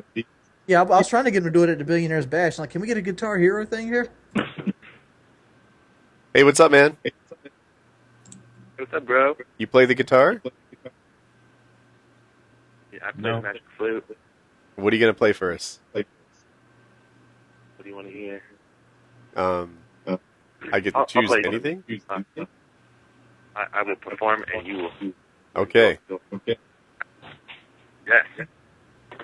Hey, Mr. I Tryhard. What's up? Is there any way I can get my truck flashed without paying like the $100-some fee at the dealership? Flashed, you mean the mileage? The PCM. There we go. Yeah, we've done that before. It's not legal, but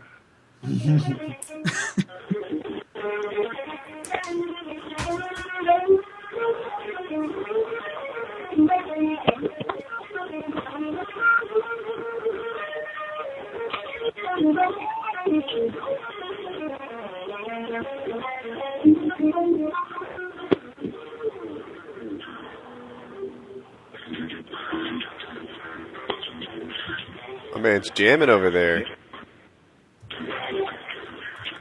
Thing is, It feels like I'm listening to a Walkman in 1980. It's not working well with the audio, though. But he obviously can play. Yeah, you can obviously play the shit out of it. Hello. Hey, what's up, man? What's up, broski? That was good. But the audio didn't come through like as well as we hoped it would. But thanks for coming on. Yeah, Hello. I'm just saying because I ended up like 4 years ago. Who's echoing? Alex and Kelly. 4 years ago, I got my truck custom tuned. And I don't want it custom tuned no more. But I don't want to pay $110 to have it flashed. good luck with that. Here's a guy who's an ex-cop. He says you'll like it. Let's call him and find out why he quit. Oh, let's call him.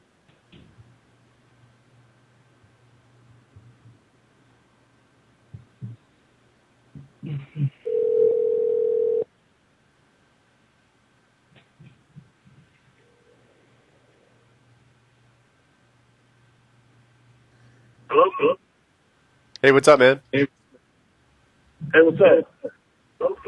So you were a policeman? Yep, I sure was. And how come you're not a policeman anymore? All right. Well, it's kind of a long story, but basically, there was a guy that was in my custody. It comes down to it was medical's job to pretty much evaluate him. Can we get Whiteboy while he's talking? Or we take a guy into, jail, you have to make sure that they're pretty much physically able to pretty much do anything. If there's any medical attention that's needed, then it's pretty much the medical's job to pretty much take over and evaluate him and see what he needs. Anyways, so this guy apparently been starving himself for, I think it was 4 weeks, but he told me that he wasn't eating for about a few days. To make a long story short, pretty much he died a couple days later, and the health watch command, I forgot what his name is. I'm not going to say what department I worked for, but they came down on me and said it was my fault for not, telling them the whole situation and blah, blah, blah. And, that's the reason why I quit. The main reason why I quit was because, like Wings was saying, excuse me, and like I said in my comment, you and Wings will probably like this, because Wings is totally right. I did it for 5.5 years, and at first it was cool, but it changes your life totally dramatically. I was a good kid or whatever. You can call me a good kid. Did all the right stuff, but after working, as a cop, your mindset starts to change. You look at people, you start to stereotype people. You almost carry this stereotype that you just categorize people. When you see someone walking on the street and they look like a gangbanger, all of a sudden you assume that they're a gangbanger. You just tell your wife, your kids, I don't ever want to talk to that kid or whatever. Everything just changes about your life. So, yeah, I'm pretty sure you get the whole aspect that you don't want to talk to a lot of people, not to be a dick, but not to be friendly, because once people get a cop friend, they start to bug you about everything legal. Like, can you do this? Can you do that? Can you get me out of this ticket? I understand that aspect of it. That's why I understand not being, very sociable. But, just the other night, we had a wreck in front of our house, and, 6 of them showed up to stand around. And then, everybody in the video is like, well, maybe they... I saw that video. It's it's 9 o'clock at night on a back road. They're not directing traffic. Yeah, I saw that video. When you were talking about the cops, how they just stand around and pretty much do nothing, I'll be honest, that's what I've done a couple times. We show up to a wreck, right? We see the person needs medical attention, and we just stand around and BS, most of the time until medical gets there. And the reason why is because, why would we rather be out? This is as a cop mentality.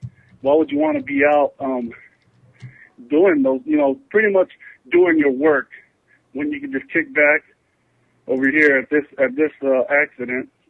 I know exactly what it is. I used to do that shit when I worked at a plant. You go fuck around in the break room and talk to somebody, or you carry a wrench around saying you're looking for the other end of the wrench, so you don't have to do shit. But these guys are waiting for their shift to end. They're not directing traffic. How much traffic's on a back road at 9 p.m. at night? Mm-hmm. There's no need for 6 cops. They're just wasting taxpayer money that way. Yeah, but I'll tell you right now that one of the main reasons was because there's a lot of dirt, and from the captain on up, there's so much dirt, so much corruption that it's just hard to explain. And it's something that I was actually working on a documentary, because my friend of mine, he's a filmmaker, but we're just working on a little piece of it right now. But I'm just telling you right now that there's so much dirt. I don't know, it's just too much to explain. And when the watch command came down on me and said it was your job, that was the needle that broke the camel's back. You know, and that's when I said, you know Basically, what, you got hung I'm out to dry. done. You were their scapegoat. Say what? Somebody further up the chain didn't want to take blame, so they threw it down to you because you were the lowest. You were the man at the end of the chain. I know that's what it was. I mean, my sergeant, he was totally on my side. He said it wasn't your fault. You did everything. You did all the procedures that you needed to do. You followed policy, and and I said, yeah, I know it wasn't my fault. I mean, I'll go to court for this. Well, apparently, it just went all the way up to the mayor himself. I mean, I don't. And like again, I don't want to mention what sheriff's office. I worked for the sheriff's office, and it was just too much for me to handle. And I'm a family man, but overall it's just stressful. I think they were saying it's one of the highest rated suicide careers in the world or whatever. So and it's understandable. I mean, a lot of people that become cops, I mean, their mentality, their attitude just changes. You got the people trying to show out, then you get the point where you see the dirt of society all day, and I can understand how it be stressful, but at the same time, I think a lot of people overstep the boundaries. There's a lot of cops with good hearts and stuff. I'm not saying they're all bad, but I'm just saying they're not all that bad. there's a certain ones that it's just corrupt. It's just corrupted. So they should have a stronger test mentally to join the police force. I don't think they should allow people that has military backgrounds to be in the police force. Like my brother just got back from the military. He's diagnosed with that stress disorder. PTSD, I forgot what it's called. Post-traumatic stress disorder. Yes, and like for me, I don't think he should apply for law enforcement. But coming back out of the military, that's like his number one job candidate. Like he has night terrors and stuff from that grenade going off at him. And why should he be, judging situations where stuff can get really out of hand? Yeah. I mean, they need a stronger mental. I think it's and then most of it is just the pressure. It's funny because you'll see a lot of videos on YouTube about cops using excessive force and stuff on people, and it comes down to there's just the pressure within the department that you work for. People will say, why didn't you, pretty much why didn't you choke him out or whatever. And you're just going to have, next time you go on the field, you want to choke someone out because your partner, called you a pussy for, excuse my language, but for not standing up to a guy, that was about the same size as you when you could have taken other routes besides choking him out. I think Woody argued with me on this one.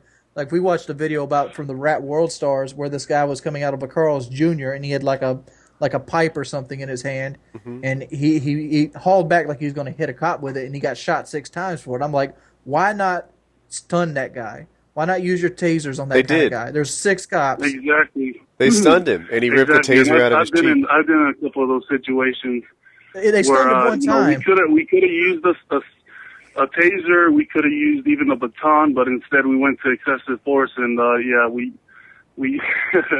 I probably shouldn't be saying any of this, but yeah. All right, look at it. But man, I look up to you guys, man. Thanks for giving me a call, Woody. I'm just doing my little thing, my little YouTube channel. So I'm by no means a peace officer, but I'm looking at it this way: if the stun don't work, pepper spray the dog shit on. There's 6 cops there. There's 6 taser guns. There's 6 cans of mace. Exactly. That guy would eventually went down. He did not have a weapon. We get taught defensive tactics. It's not like we have to automatically go to our weapon. I mean, we can, use our defensive tactics first. I just feel like a guy that's wielding like a pipe and not a blade should be subdued, especially when you have that amount of officers, is without lethal force, unless he's physically about to bust your buddy's head in. Yeah, they had distance, they had opportunity. You know why it's also corrupted is that cops will always find a way to justify and to articulate in our reports why we used our gun, and that's what it comes down to. And that I also find that a little bit twisted and stuff. So it's unfair for the public, but there's a lot of things that the public should know about, certain law enforcement agencies or officers and stuff, and but yeah. So I just thought I'd let you guys know, man. Thanks for giving me a call, though. All right, man. Thanks for coming on the show. You guys ever step into an officer you guys ever step into an officer with and use the term probable cause, that pisses them off all the fucking time. I got a guy who has a story to tell. Let's check him Okay. out. But next time you get an officer and you ask for your ID, ask for the probable cause. You get a nice reaction out of him. That's not the objective. Like a bigger ticket? Yeah. You get tickets. You won't believe how pissed off I can make policemen. Like, but you're doing it wrong. They're not allowed to see your ID. You're not to relinquish your ID unless they have probable cause. If they don't have probable cause, you don't even have to talk to them. You can walk away. Hello? Hey, what's up, man? It's Painkiller already. Hey. Did you say you had a story to tell? It was a while between the time I called you and when I picked it. So what? Oh, did your neighbor explode? Is that the deal? No, this one's about me, my friend, and a homeless man in Oh, yeah, you, your friend, the homeless man, in the movie theater bathroom. Yeah, okay. So it was about 2 weeks ago, and me and my friend are going to see, well, it doesn't really matter what the movie was, but I think it was like, well, yeah, again, it doesn't matter. So then we go to the bathroom, and there's like 7 urinals, right? He goes on the one farthest to the right, I go the one farthest to the left, and he might not be homeless, this guy, but he definitely looked like it, like he looked pretty dirty, and he chooses a urinal right next to my friend, and he was just staring at my friend while they're both taking a piss. And my friend said, I wasn't paying too much attention to it, but my friend said that he stopped peeing, the homeless man, but he was still staring at him. And I want to know what you guys would do in that situation. So I know your BS factor's going off here, but I swear to God it's true. well, the story breaks down to you guys went into the bathroom, and a homeless man went next to your friend and watched him. Yeah, pretty much straight. He stared him straight in the eye. Stared him straight in the eye while he was peeing? I think the eye's the last place. I mean, it's probably the best place he can look at you while you're in your, Yeah, actually, that would be probably my preference in my eye. Yeah. Look at my hair. Anywhere below that's kind of scary. You guys just walked out after that? Yeah, we just walked out. And a while ago, when the guy was giving Wings tips on how to get views, I had something that I've been trying, and I wanted to know if Wings wanted to try it.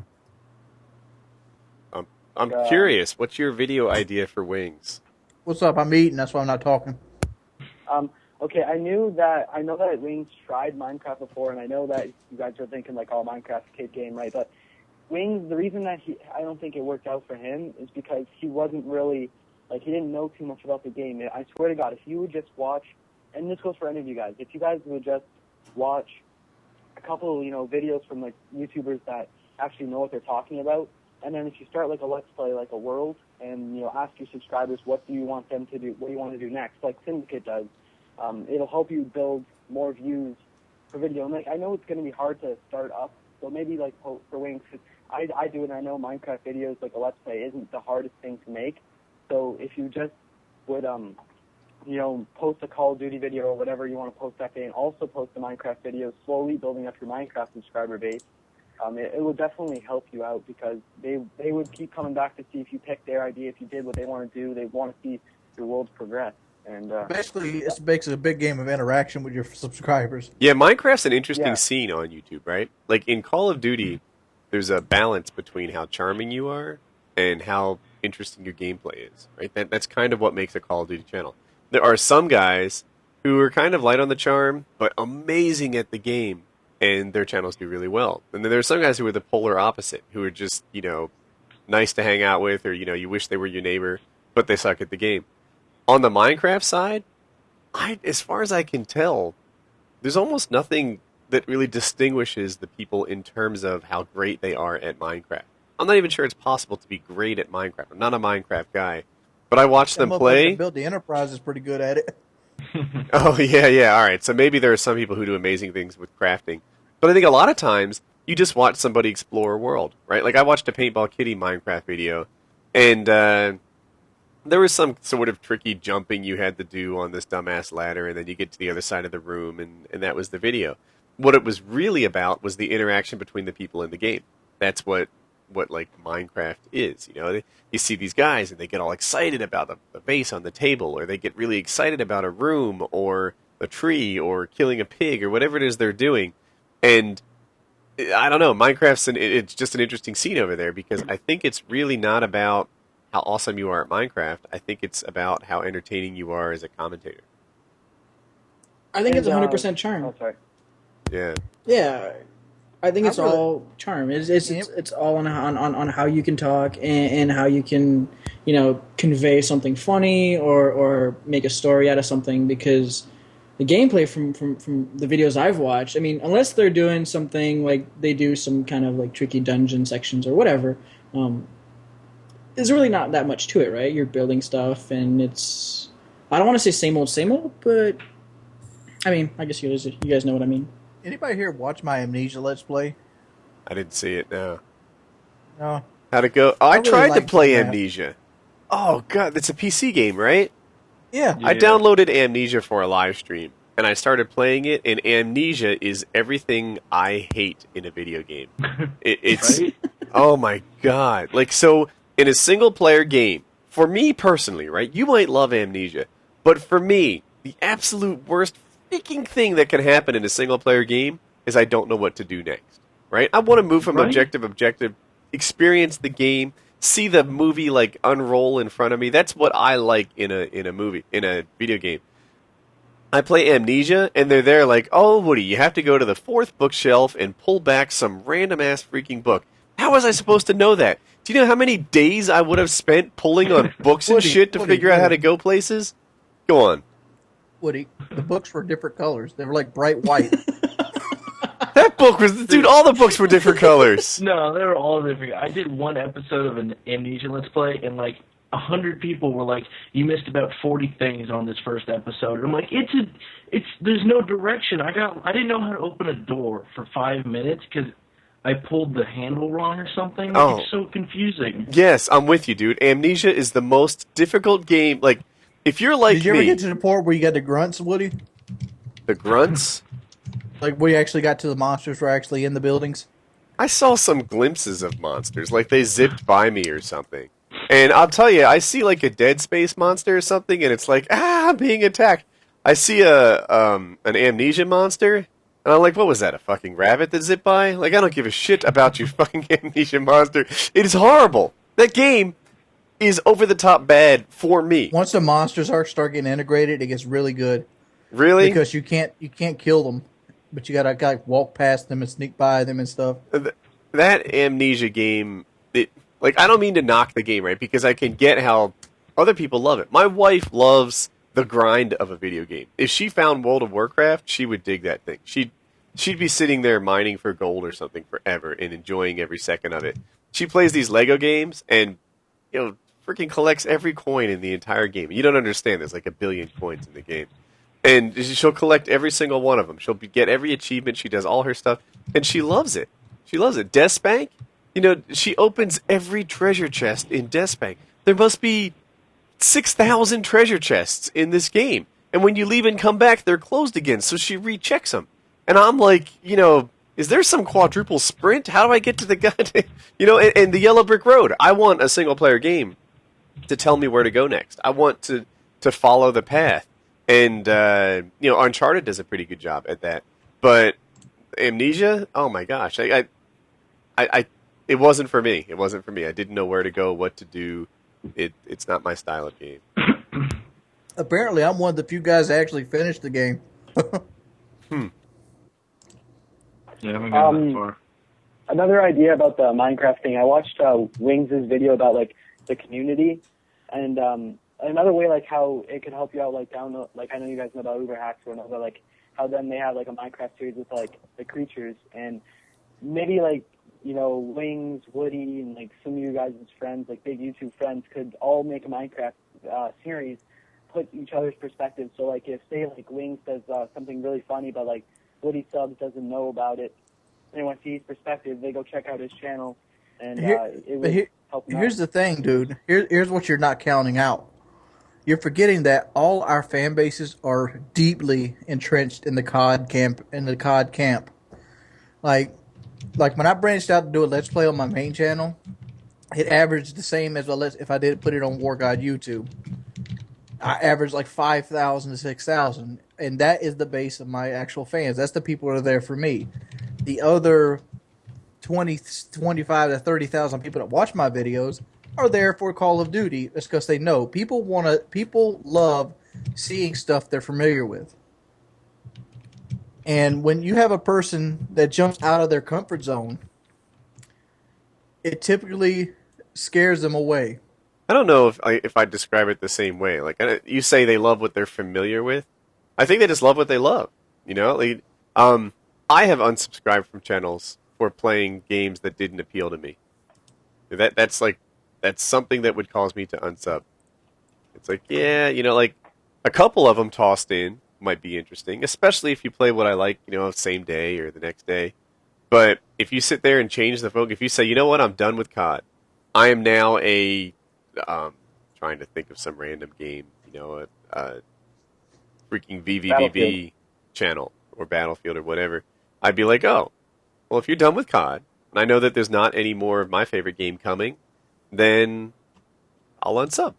You know, not to hurt your feelings or anything, but, you know, if ABC takes off my favorite show and says they'll never show it again, I'll look at NBC. I know what you're saying, but like I subbed to a guy called Necroscope for the longest time, and like he'll play a game that I have no interest in watching whatsoever. So I just usually just tune out for about a week and come back a week later if he's finished to see what the next game is. Yeah, I can see that too. And there are some people I'd watch them play anything. You know, there's that. But that right there is the end goal for a Let's Play channel. Yeah. Somebody like Seamus, people don't care what he plays. No, the Rage Gamer or something like that. That guy cracks me up. I forget his channel, but. So how much longer are you guys thinking about going? I'm fading. It doesn't bother me. I can go all fucking night. Yeah, I think it's a great episode. Great one. Like Wings. This is what I live for. I love interacting with other people. That's what your video was about today. All right. Yeah, my video today was about this. Like how like the COD community has lost its roots. Beforehand, everybody used to interact with everybody, and it was like a group effort, you know, figuring videos out. People give other people ideas.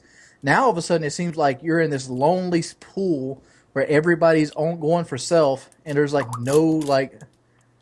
there's no what word am I looking for? Chivalry? Well, I mean, that's true for everything that gets too big, right? I mean, the COD community is so big right now. There's so many other COD commentators out there. You can't even name them all. I mean, how many thousands, probably? Yeah, Blade was talking about this. Like, there's a throwing knife montage. I don't know if people... Well, I mean, Moab. A throwing knife Moab? Is it legit, you think? I don't know. That's hard. But I put it in, and it's there. Was it by Shaggy?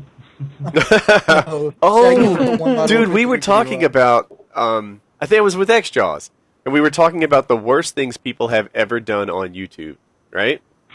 You know, JX23 apparently exchanged pictures with that underage girl. JX23 once had a girl rescued from his apartment who was like concerned about sexual assault. There's bumping, there's selling shout-outs, there's misleading titles and thumbnails. Worst thing ever done in YouTube? Worst thing ever? Oh, favorite bots? No one in the gaming community, I think, really did favorite bots. But favorite bots were big, and you know that didn't sink anybody. The worst thing ever done on YouTube. Give it to me. Who's on? Fake nuke. Faking a nuke. Faking a nuke is the mortal sin of YouTube. It's the worst thing you can possibly do. You can freaking do anything, and people will let it slide, provided you didn't fake a nuke. It's poor G Unit, man. I think it's just blown out of proportion because all the big guys jumped on it. Because I was the first one leading this fucking mob of pitchfork because I seen this video. That poor guy. I had just put out. I just put out the second kill streakless nuke on Machinima. I think C-Nanner's got his first with the third person, and I put out one with the ACR like right after it. Mm-hmm. And then right after that video, which I was sitting there looking at the views, I noticed world's fastest nuke. So I click on this motherfucker, and I'm like, he gets 6 people with the opening Simtex. Can you even do that? Why isn't everybody else taking advantage of this? If you could Simtex the B flag and terminal and dude, right out the gate. The one guy ran from the B flag under the plane on terminal, and then remembered, like, oh crap, I forgot. I was supposed to get Simtexed. So he runs back after the flag was capped, and then he dies by grenade. I mean, if you're gonna watch it at first, it kind of looks legit, right? You're gonna look at it and like, okay, he was in this terrible noob lobby where everybody was just retarded. Yes. But after you watch like 4 or 5 times, you're like, this really looks like a setup when they're all running outside. No, it wasn't that. It was the part when they were in that little, God, what's the little building? Not building, but little place inside that like big ass spawn trap. Yeah, Dreams. When they're in Dreams and like the chopper gunner's hovering right over Dreams, and they're all running outside onto like that place where the window is right above them, so that that's the only part of the video I believed. Really? I mean, I didn't believe that he got a 4-man Harrier right after a 6-man Simtex. I'm like, dude, this guy is a pro. He knows those spawns right off the top of his head. They probably had like tack inserts there. They had like tack inserts behind the like terminal building in the corner where you call in. That's like right where they start at. They just hit tack insert, which gave them enough time to get to the B flag by the time it gets capped. Yeah, and then they died there. Then he dropped a Harrier on him, and then he got a chopper gunner, and then presto, he starts using the chopper gunner. He runs his way to a nuke in like 90 seconds. And of all the things, all the people 30 have seconds. Is it 30 seconds? Wow. Of all the things people have done on YouTube, and then he followed it up. And then he had a knife-only nuke that he did, and then like he sort of claimed to that, and then like shucks, here I am piling on the poor guy after I'm search and destroy nukes. He got like 4 of them. Those I think might have been legit, right? If you count those as legit, let me go ahead and put this out of the way. What reason I don't count them as legit? Say if C-Nanners got the first kill streakless nuke, and everybody on his team was walking around with riot shields protecting him. Well, okay, but I guess they're legit in what they said they were. I mean, you can evaluate whether or not it was a, true nuke or not, but I think that the other team was trying to kill it. Yeah, the other team did attempt to try to kill him. Yeah, I think that, he actually earned it. But there were other times. Remember when he had these, like, crazy games? He'd go, like, 65-1 with a shotgun on Wasteland. And you're like, what the? Like, how does this happen? This is so amazing. He takes a shotgun. He gets in the same room as a bad guy. Like on Scrapyard, I remember there was one. And he has like a pump action Spaz 12. There's 4 bad guys in the same room with him. And he's like, 1, 2, You're talking about 3, Wasteland. 4. Yeah, he did that in a Wasteland in the barn, and he did it in Scrapyard in the plane or something. And I'm like, oh my. He dropped an 80 spot on Wasteland with a Spaz. Dude, whenever I'm playing Wasteland, the only thing I see are like 3 thermal snipers and 3 guys with FAMASs. There's no way I'm getting within 10 feet of anybody. Yeah, but and I remember one time he's like, hey, yeah, there's a really good evasive move. You just hit like X circle X. And we're all like, what the fuck? Like, that doesn't work. Like, it doesn't make you invulnerable to bullets. But, and so, the nuke and the knife-only nuke, he, like, confirmed were fake. And then everything else was always like, people weren't sure. Under scrutiny. Yeah, like after that, everyone was like, I don't know what's up with these. Did he really tear it up with the shotgun on Wasteland or not? I don't know. And it was all PS3, which isn't to say, like, and I want to get into the whole PS3 thing, but one thing that's undeniable about PS3 is it's easy to make new accounts. So you can always, like, have your friends make new accounts and stack up, fill lobbies with stuff. And you don't see it. Whereas in the Xbox, that's really cumbersome to set up. It'd cost you like $100 or something.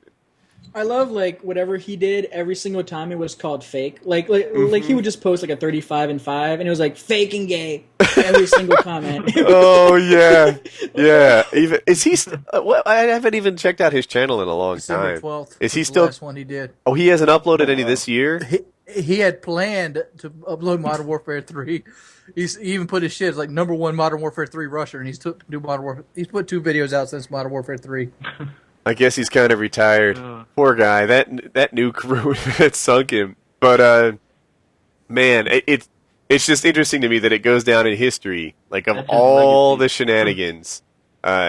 That is the Dude. worst thing anyone's ever done. Faking gay, faking gay, faking gay, faking gay. Are you reading his comments? Here, faking gay. Are these the comments on that video? Yeah. Oh, man. All right, I'll be right back. I'm going to make myself an energy drink here so I can last as long as Wings. 1 minute. Good luck with sniping. These tryhards weren't even moving. Wings. Yeah. Wings. Okay. I was thinking about this. I have two things. First, if you get the same amount of views any game you play. What game would you play? Like, you get the same amount of views no matter what it is. If I got the same amount of views, right now I would be playing Dungeons & Dragons Warriors of the Eternal Sun. After that, I would probably move on to Resident Evil Operation Raccoon City. You better get some Resident Evil 6 and do co-op with my ass. I'm on friend your ass. Can't wait for that game to come out. You ain't accepted a fucking game invite in 2 months. What the hell are you on? You haven't invited me in forever, man. We're not on at the same time anymore. We'll get some shit going. Don't worry. And another thing, say no matter how much subs got, let's say you're at 1 million subscribers, and you can never gain a single subscriber, you would never lose a single subscriber. And you get like all the views you would get if you had 1 million subscribers. How long would you do YouTube? Because I think like if I could never grow, I don't think it would be as fun because like I like seeing growth. If I was making white boy money, I'd do YouTube until I was fucking talking through a voice box, pissing in diapers. Who wouldn't? Shit.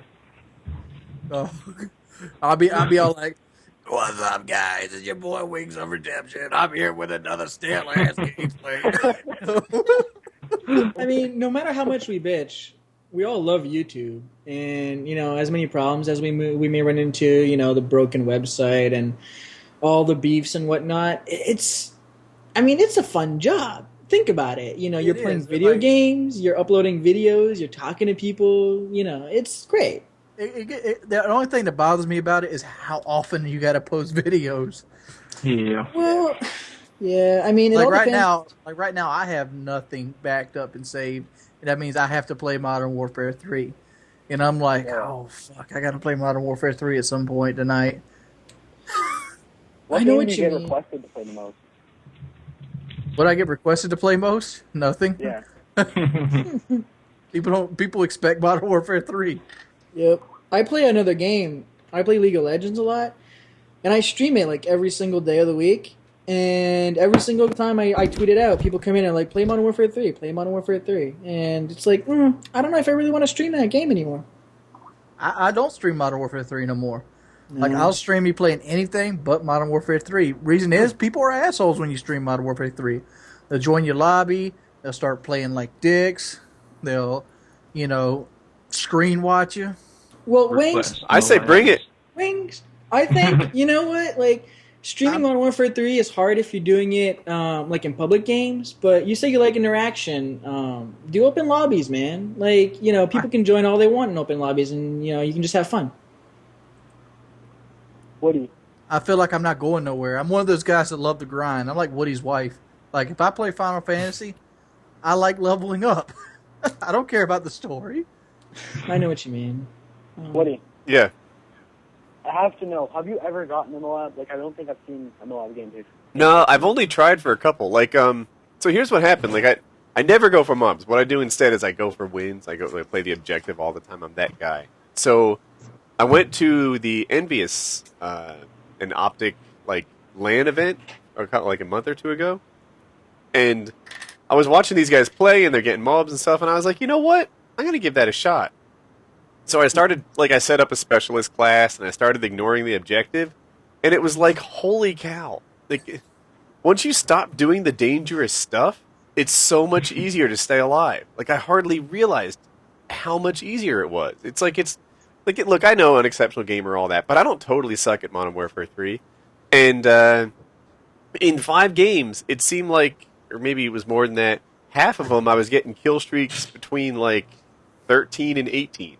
And I was like, it's just a matter of time. So I think I might just devote an afternoon, get a MOAB, and then get the goddamn monkey off my back. Because everyone asks me, have you ever gotten a MOAB? And it's like, no, dude, I'm freaking addicted to the B flag or whichever one is contested. Like, if I'm playing mission, I'm right there all game long, right? I'm not at the freaking head glitch where I catch the guys coming out of spawn. I'm on B-Dom, just busting it. If I run out of nades, I almost want to die. And, then I can come back and defend it better than before. Like, I don't care about KD. So, have I gotten a Moab yet? Not yet, but, shucks, I'm thinking about just setting up a class and doing it. Because I seem to think that, like, my character is, like, anti-enemy. Like, I can sit on the B flag. Let's say Resistance, for example. You have that shot with all the head glitches overlooking B flag. Mm-hmm. And if I'm not over at B flag, that's where everybody is. But as soon as I go over there, they're on the opposite side of the map. I'm like, all right, cool, guys. I'll just sit on the flag, and we'll keep this flag the rest of the game. Because nobody will come this way. To be honest, the majority of Moab gameplays are kind of slow and boring, in my opinion. I mean, I'd much rather watch a guy go 35-12 and, cap that B flag 3 times, defend it 4 times, and be running all over the place, rather than a guy setting up a claymore in a building and, camping his balls off. Motion really sensor claymore, your motion sensor bouncing Betty, and they stay in one room, or they stay on the very edges. They avoid any fight that they might lose. When I do that, I could... I haven't gotten, like, that 24, 1 off yet. But I've certainly been 3 off, 6 off, a bunch of times. And it's like... I suck at Modern Warfare 3, and I got, like, 50 Moab. Do you? Yeah, I'm sure... It's not hard. I might just freaking upload one to, get people to stop asking. Appease the haters. Yeah. Don't do it on terminal. Go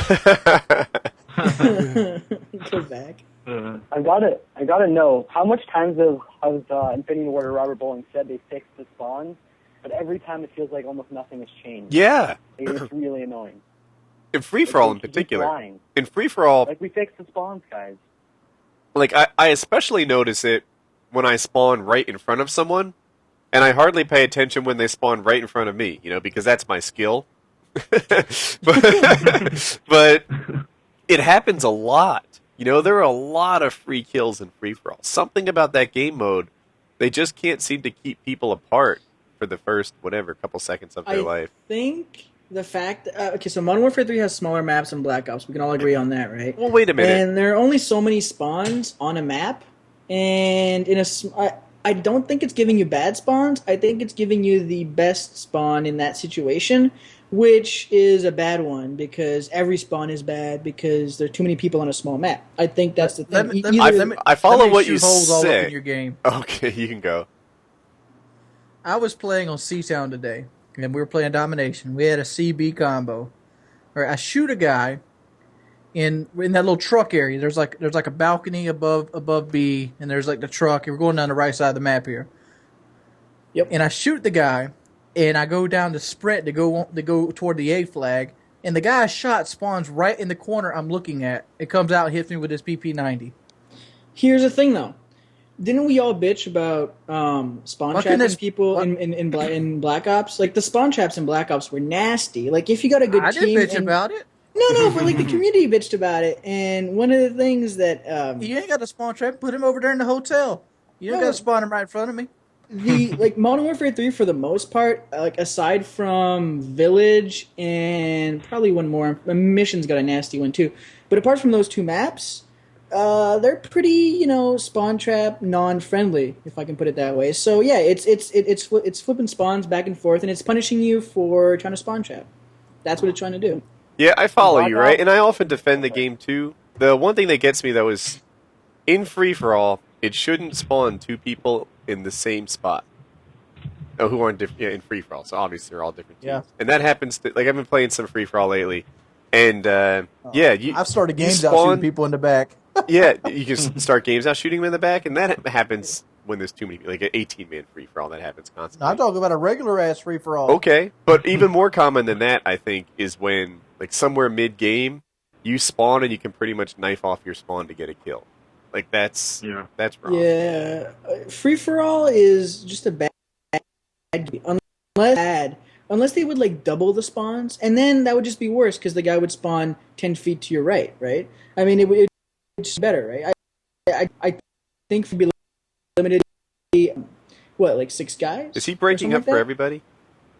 No, he's not breaking up. Limited free guys. Yeah. Yeah. Black Ops. Yeah. Yep. There's a guy in my team. You're in a full, like all of us got 100. We didn't go any games with spawn traps. It's like the enemy team was so. We were just on their spawn. We weren't like sitting there. We were just running around. I got 100 kills. My team got 100. I think it was like 111 kills using a ballistic knife only, and that was insane. Like a lot of kills. I just was think there small maps. Then you wanted to brag about 100 kill ballistic knife? I think he was saying the guy spawned right in front of him, so he would just ballistic knife again and again repeatedly. Ballistic knife is interesting because it's instant kill. There's no reload, you just go. Am I breaking up for you guys? No. Is the quality any better? Yeah. Yeah, it's fine. It seems like I'm the only one who hears this, like, insufferable problem. You're the host. Wings and Woody, I don't know if Tryhard does this for a living, but like a balance between like normally like a quote unquote real job and like what you do now, because like would suck because you really can't go 2 days without post. One day you have to constant. After a while, you gotta, if you're doing something for it, gotta get. It does, and this is quote unquote my real job, and a lot of people ask me to get my money and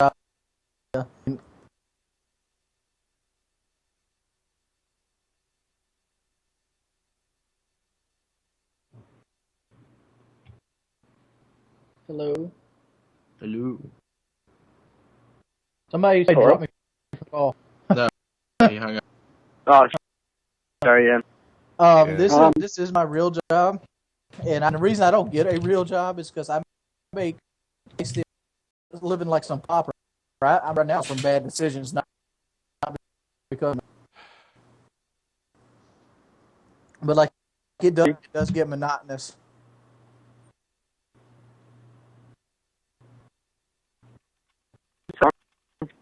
$4 hours. About getting monotonous. At least if I didn't, I'll try to switch.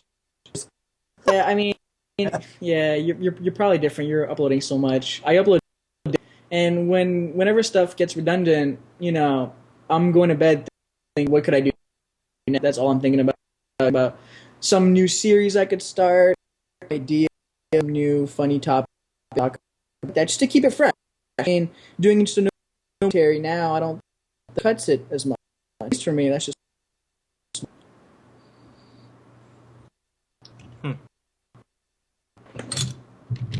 Talking about actually the hardest problem.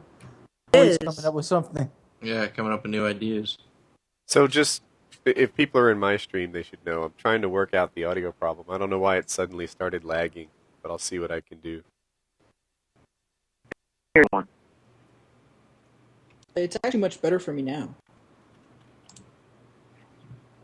Yeah, I'm talking to my friend on Skype who's watching this, and he says it was bad, but he says it's better now. There we go. And does it? Sorry. For me, it looks like it just fixed itself. I didn't fix it. It's just working. I saw somebody said it got better. I think a lot of people think that we control stuff in streams. Yeah, Skype is funny magically streams will just fuck up. Changing nothing. Streams can be like that. Yeah, it's not like I clicked the lag button and needed to unclick it or something. Like everyone off. God damn, Woody, the lag button, seriously. It's all my strategy to get an extra 1,000 comments, people calling me gay.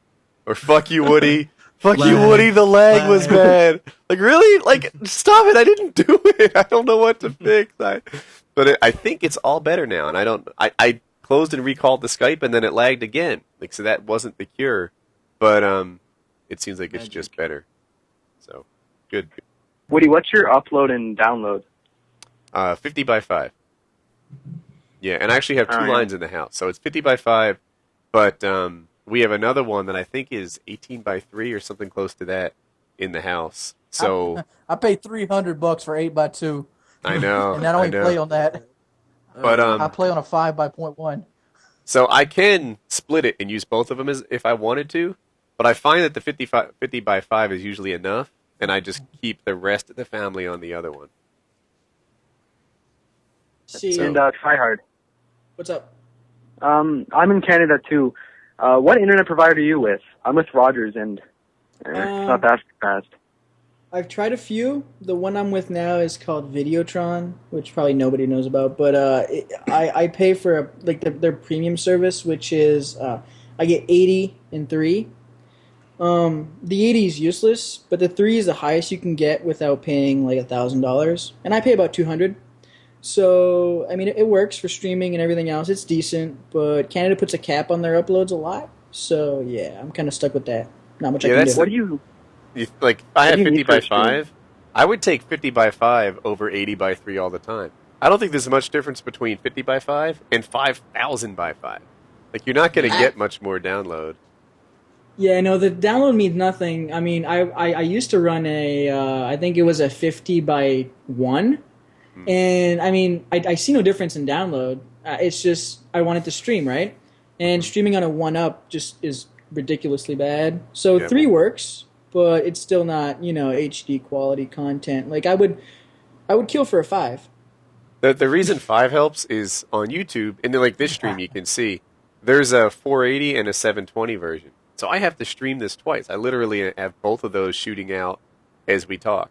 And for PKA, it's doable, right? It's no big deal. But for Modern Warfare 3 streams, I stream a 480, I stream a 720, and I play the game on that connection. And 5 pretty much gets it done. I don't really have any trouble.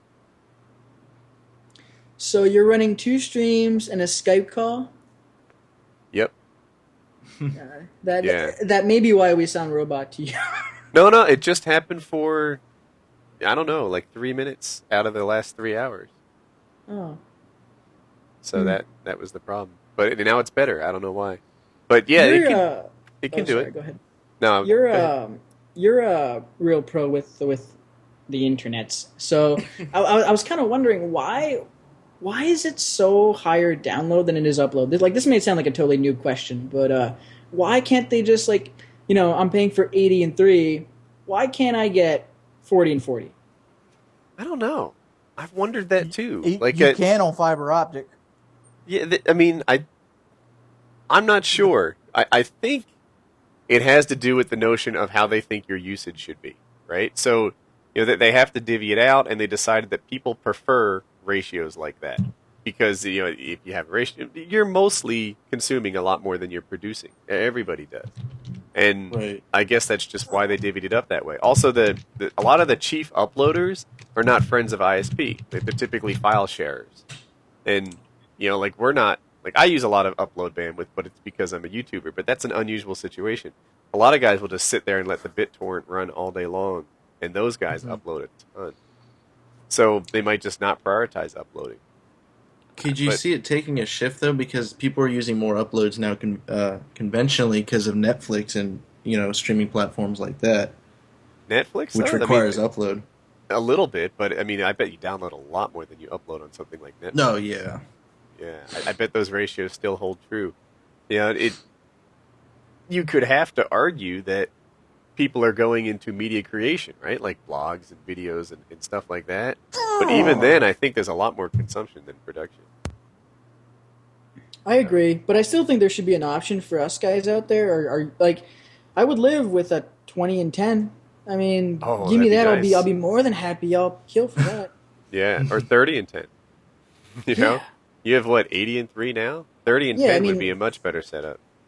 Sure, my Xbox Live updates in 2 seconds, but I don't care for that, Mm-hmm. I want to upload. Download those new map packs pretty quickly. Some guy said he was watching from London, so it is 5:40 there. Wow. +5. He's up pretty late. or wait. Woody. 440, I think. Yes. My friend linked me, JX23 tweeted saying, "Oh, Woody's gamertag, please stop talking shit about me on your podcast without knowing any facts." Oh, I'll have to get over Actually, it somehow. Yeah. Drama. My friend found this thing on Craigslist. I don't know if you guys want to like prank call it, but it's a guy advertising that he's an early copy of Black Ops 2. Look here, saying he received here's it. something I want to get over. Painkiller Radio is not a prank call podcast. We do it from time to time. It's not a mainstay. There you go. Black Ops 2 ain't out. I mean, we might do podcasts generally to prank call, trying to get stuff like that, but we are not based around prank calling people. Yeah, we did that too on FNG, and now it's like all they want. They love them prank calls. Yeah, the prank calls work out. Sometimes they're good, sometimes they're not. The one problem with it, though, is it's not like there's an endless supply. You know, everyone, I think, on YouTube tries to leave them wanting for a little bit more, right? That they ultimately, you make a series that goes 30 videos long, and they really wish there were 31. If we were to do prank calls every day, they'd realize how, or every week, they'd realize how repetitive they get, how we're using the same damn jokes again. We keep calling whatever, 7-Eleven or people selling sex stuff on Craigslist and, you know, pretending to be, like, I don't know. There's just not, you have to try something new and keep things fresh. Otherwise, it becomes really apparent that I mean, you it's don't fun have to any do fresh once in a while, ideas. but at the end of the day, I just don't like hassling people that might have like legitimate requests. Like the guy might legitimately need to sell his fucking goats. Yeah. We were calling Because I get hotels- pissed off. Yeah. Yeah, we were calling hotels trying to book reservations for like weddings and stuff like that, trying to get goats inside, you know, hotels and whatnot, and seeing if they get like stripper poles and stuff like that. Like those are pretty fun. But Because- yeah, like I'll agree. You know what, we should have JX23 on the show, and then he can get all the facts right. We should. Bring him on. Yeah. If someone out there has a way to get, like, he's not on my Skype list, but I would Well, be he happy to changes have every JX. other day. Oh, does he change his Skype a lot? Well, Yeah. that's fine. Yeah, it's okay to change your Skype if you want. But if he wanted to come on here and tell, like, the factual story, then that would be fine with me. I'd be curious. Get that message out. Yeah. Get down. Someone let him know. I'll look for him on Twitter. Is it JAYEX23? I think it's just JX23. It's JEX23. All right. I'll see if he tweets that he'd like to be on. There's an agent JX23. Is that him? Or is it a different person? This just says JEX23 and it has like a picture of just like him and with a wall in the background. Okay. I'm still looking for that. I found it. I'll Wait. give it to you. Yes. Sorry for asking so much questions, but I was thinking about this. Like, you know, like the Sark, not necessarily Sark, but like Hutch and CNanners at Machinima. Why would they choose working at Machinima over posting videos on their own channel? Because I think they get a shit ton of views. I'm pretty sure CNanners quit Machinima to go back to posting videos. I think that's a secret. Oh. I read that too. You disregard that. Strike that. See, I wasn't told about this secret. I actually wasn't. I induced that on my own volition, to be perfectly honest. He started posting videos again. There's ads on his videos now. I just put two and two together. Why would you ever go into it, though? It's a solid salary. Perfectly honest, CNanners has made more mistakes than I have. CNanners could most likely be a millionaire right now if he would have went with his gut instinct. I mean, he pretty much launched Minecraft. I mean, he was huge when the video games first started booming. I mean, but he chose to go job security over everything, which is usually the smarter decision. It's not like he was making dumb decisions, but like if he would have just took the risk, he probably would have been smelling like a rose right now. Yeah, it was risky though, right? Like, so, you know, respect to CNanners. Right? I don't want any of this to come off the wrong way. But when CNanners took that job at Machinima, he was actually struggling financially. I don't think personal channels were partnered yet. I remember he had to change He apartments. was unemployed. He was unemployed, but I like to think of it differently. He was making he was trying to start his own business. Like, he had a video editing background. He was doing some commercial work. I remember he used to have his subscribers help him win, like, votes, Film festivals. So that, like, yeah, it was at film festivals, or I think there was some commercial work. Like, there were companies that would have you make commercials for their stuff, and he would say, like, hey, help me get the attention of these guys by voting for my commercial and whatnot.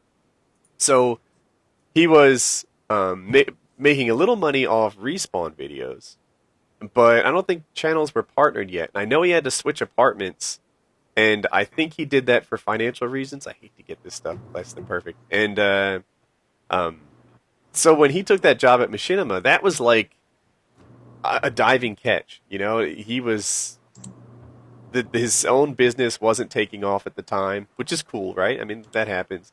And he got this job at Machinima, and it was like saving grace at the time. Nobody knew when he took his Machinima job that the opportunity that he would have had if he kept posting on his personal channel. But having said that, like, you say it was a big financial mistake. Yeah, I think he really liked it there, though. Like, it might have been a pretty good period in his life for him. And there's some value in that too. Could be a door for something else too. I mean, yeah, sure, you're making YouTube videos and you're making a lot of money, as big as he is. Where you're going from there. Whereas, if you have experience at working at a company like Machinima, then, it may open some doors to somewhere else. Who knows? Yeah, that's true too, right?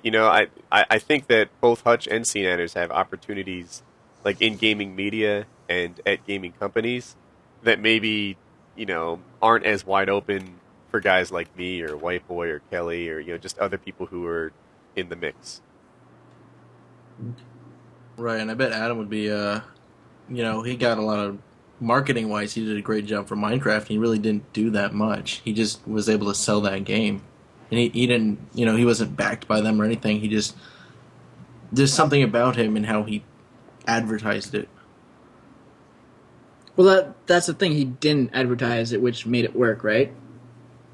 He just basically started a Let's Play on it, which nobody else was doing at the time. He's found the game. He's like, this is a cool-ass game. Yeah. And, but the fact is, I'm pretty sure if he would have got in with Notch early, he probably worked out like a 10-15% agreement for promoting that game after the first video exposure. Like, here's your freebie. Talk to me. I don't think he expected that, though, from, just posting Minecraft. It blowing up. I don't think like he's that. a natural-born capitalist like that either. Like, it wouldn't have occurred to him to try to monetize like that. Maybe now it will. I'm not sure, but I've never done that. I've never been paid to play a game. But I can't say that either. all right. So JX23 says he has no interest in coming on the podcast and telling us. JX23, let me tell you something. Since you just declined it, shut the fuck up. You had your chance to talk. Yeah, it would have been interesting. I've heard the girl was 15. I've heard she wasn't 15. I've heard. I know the girl who thought she was going to get raped was legitimately scared because I heard her on the phone. Well, Woody, let's not talk in facts. He might hit us with a slander. Yeah.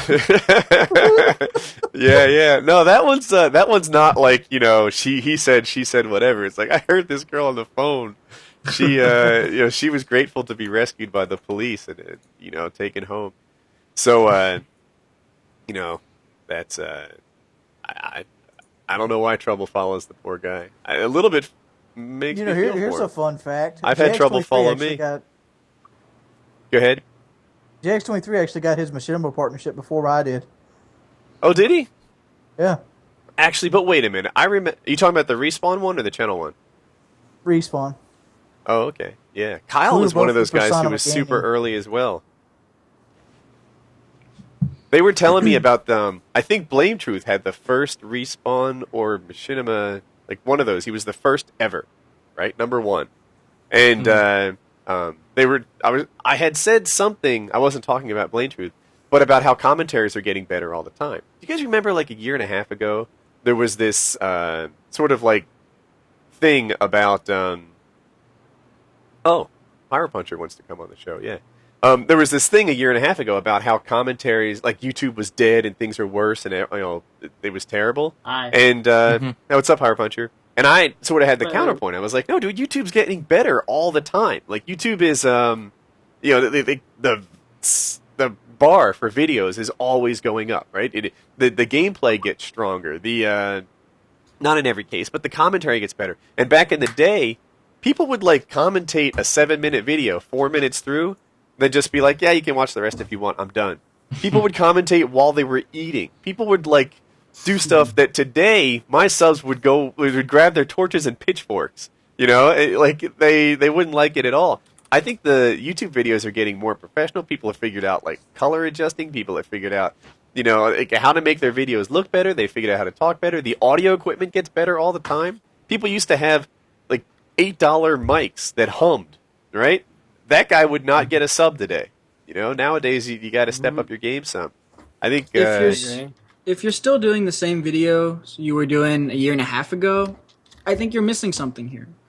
There's got to be more than just a simple commentary. I don't know why 100% of us aren't editing our videos for color correction. I know on PC it takes exactly 2.5 minutes to do it. It's not hard. You do it and then it's done. The education. I don't know why people aren't. I agree. Yeah. Oh, by the way, PyroPuncher, welcome to Painkiller already. Hello. What time is it there? It's almost 4 a.m. What are you doing up? I went up with a few friends tonight for a birthday. It's St. Patrick's Day today, so I'll probably be awake in like the next 12 hours. I'll be going out for St. Patrick's Day. But yeah, I agree with what you guys are saying. I actually have been listening for the past like 20, 30 minutes right now. When I actually started YouTube about 2-3 years ago, the standard was really, really, really low compared to what it is today. I mean, I see people with 200, 300 subscribers, and those guys actually edit their videos really, really well, and they still aren't getting very much views. I mean, but you can't really look at that and say, well, you're not getting many views, because you got to look at the stand. They're stepping into a market to do a job that there's no call for. It's not like there's a shortage of YouTube commentators. I mean, I do agree with that.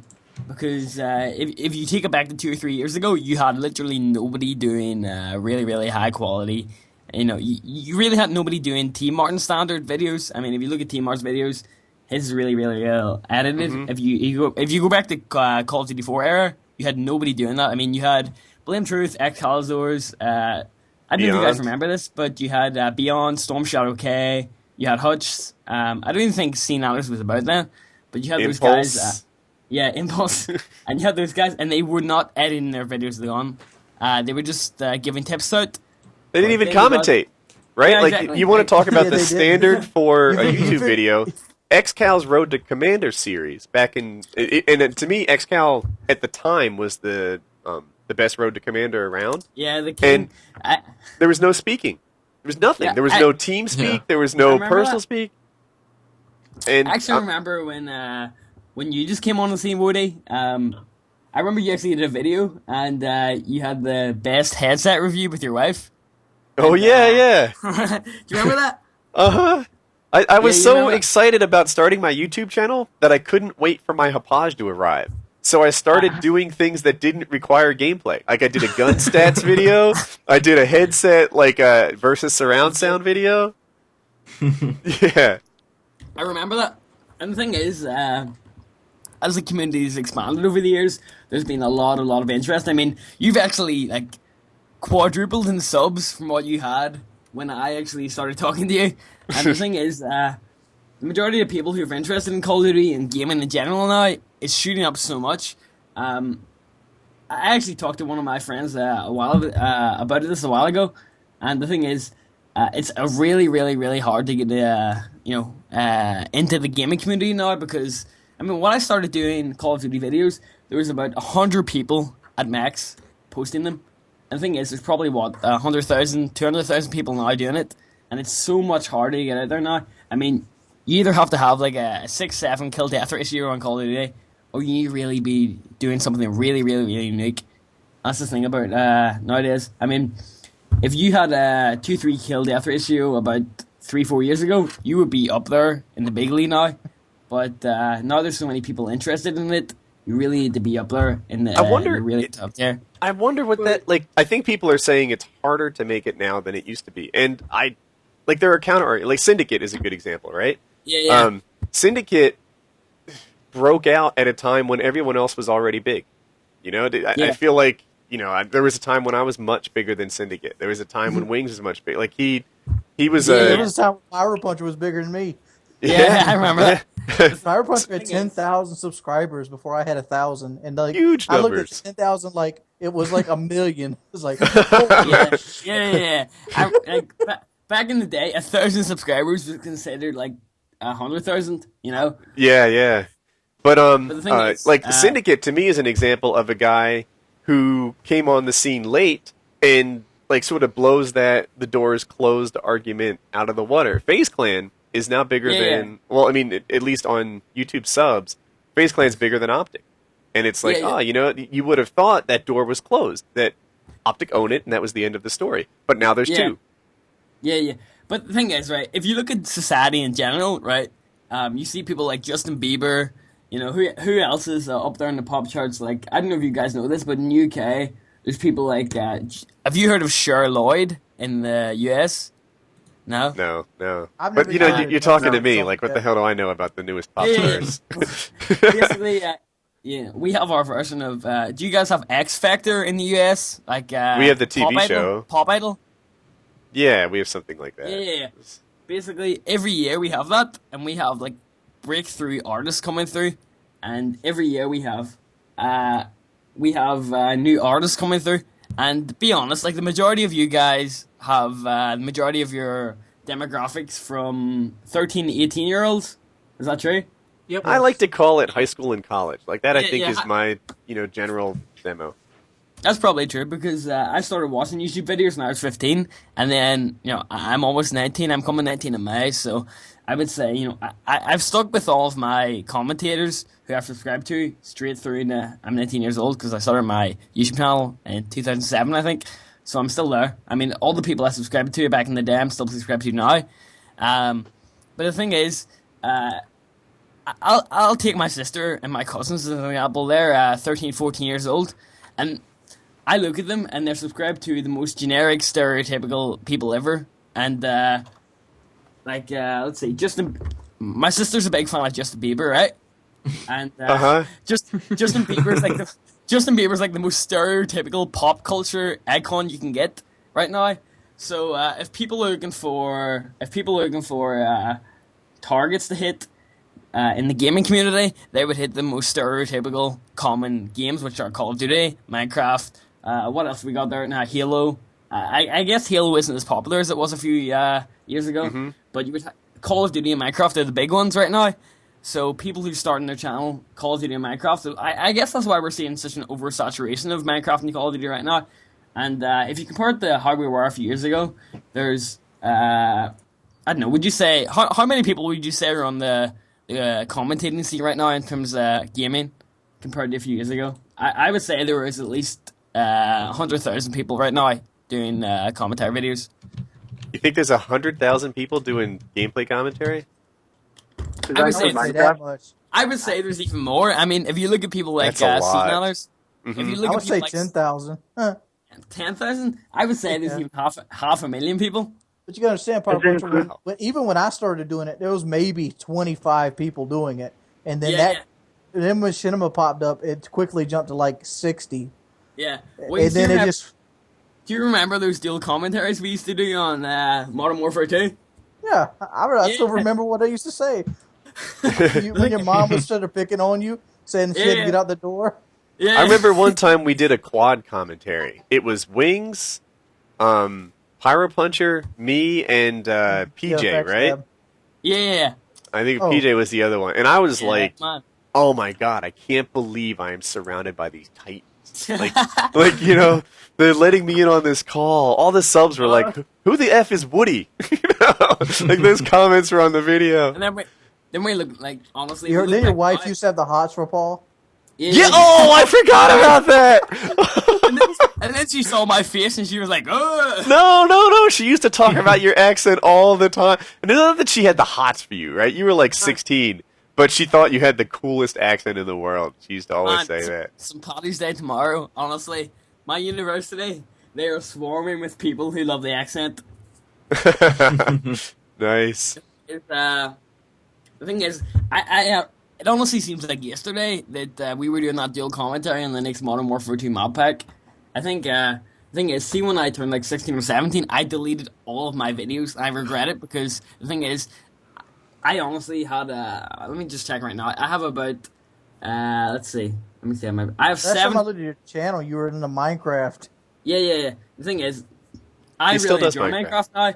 I went in the university for a degree in computer science, and as stupid as it sounds, Minecraft is actually related to my degree.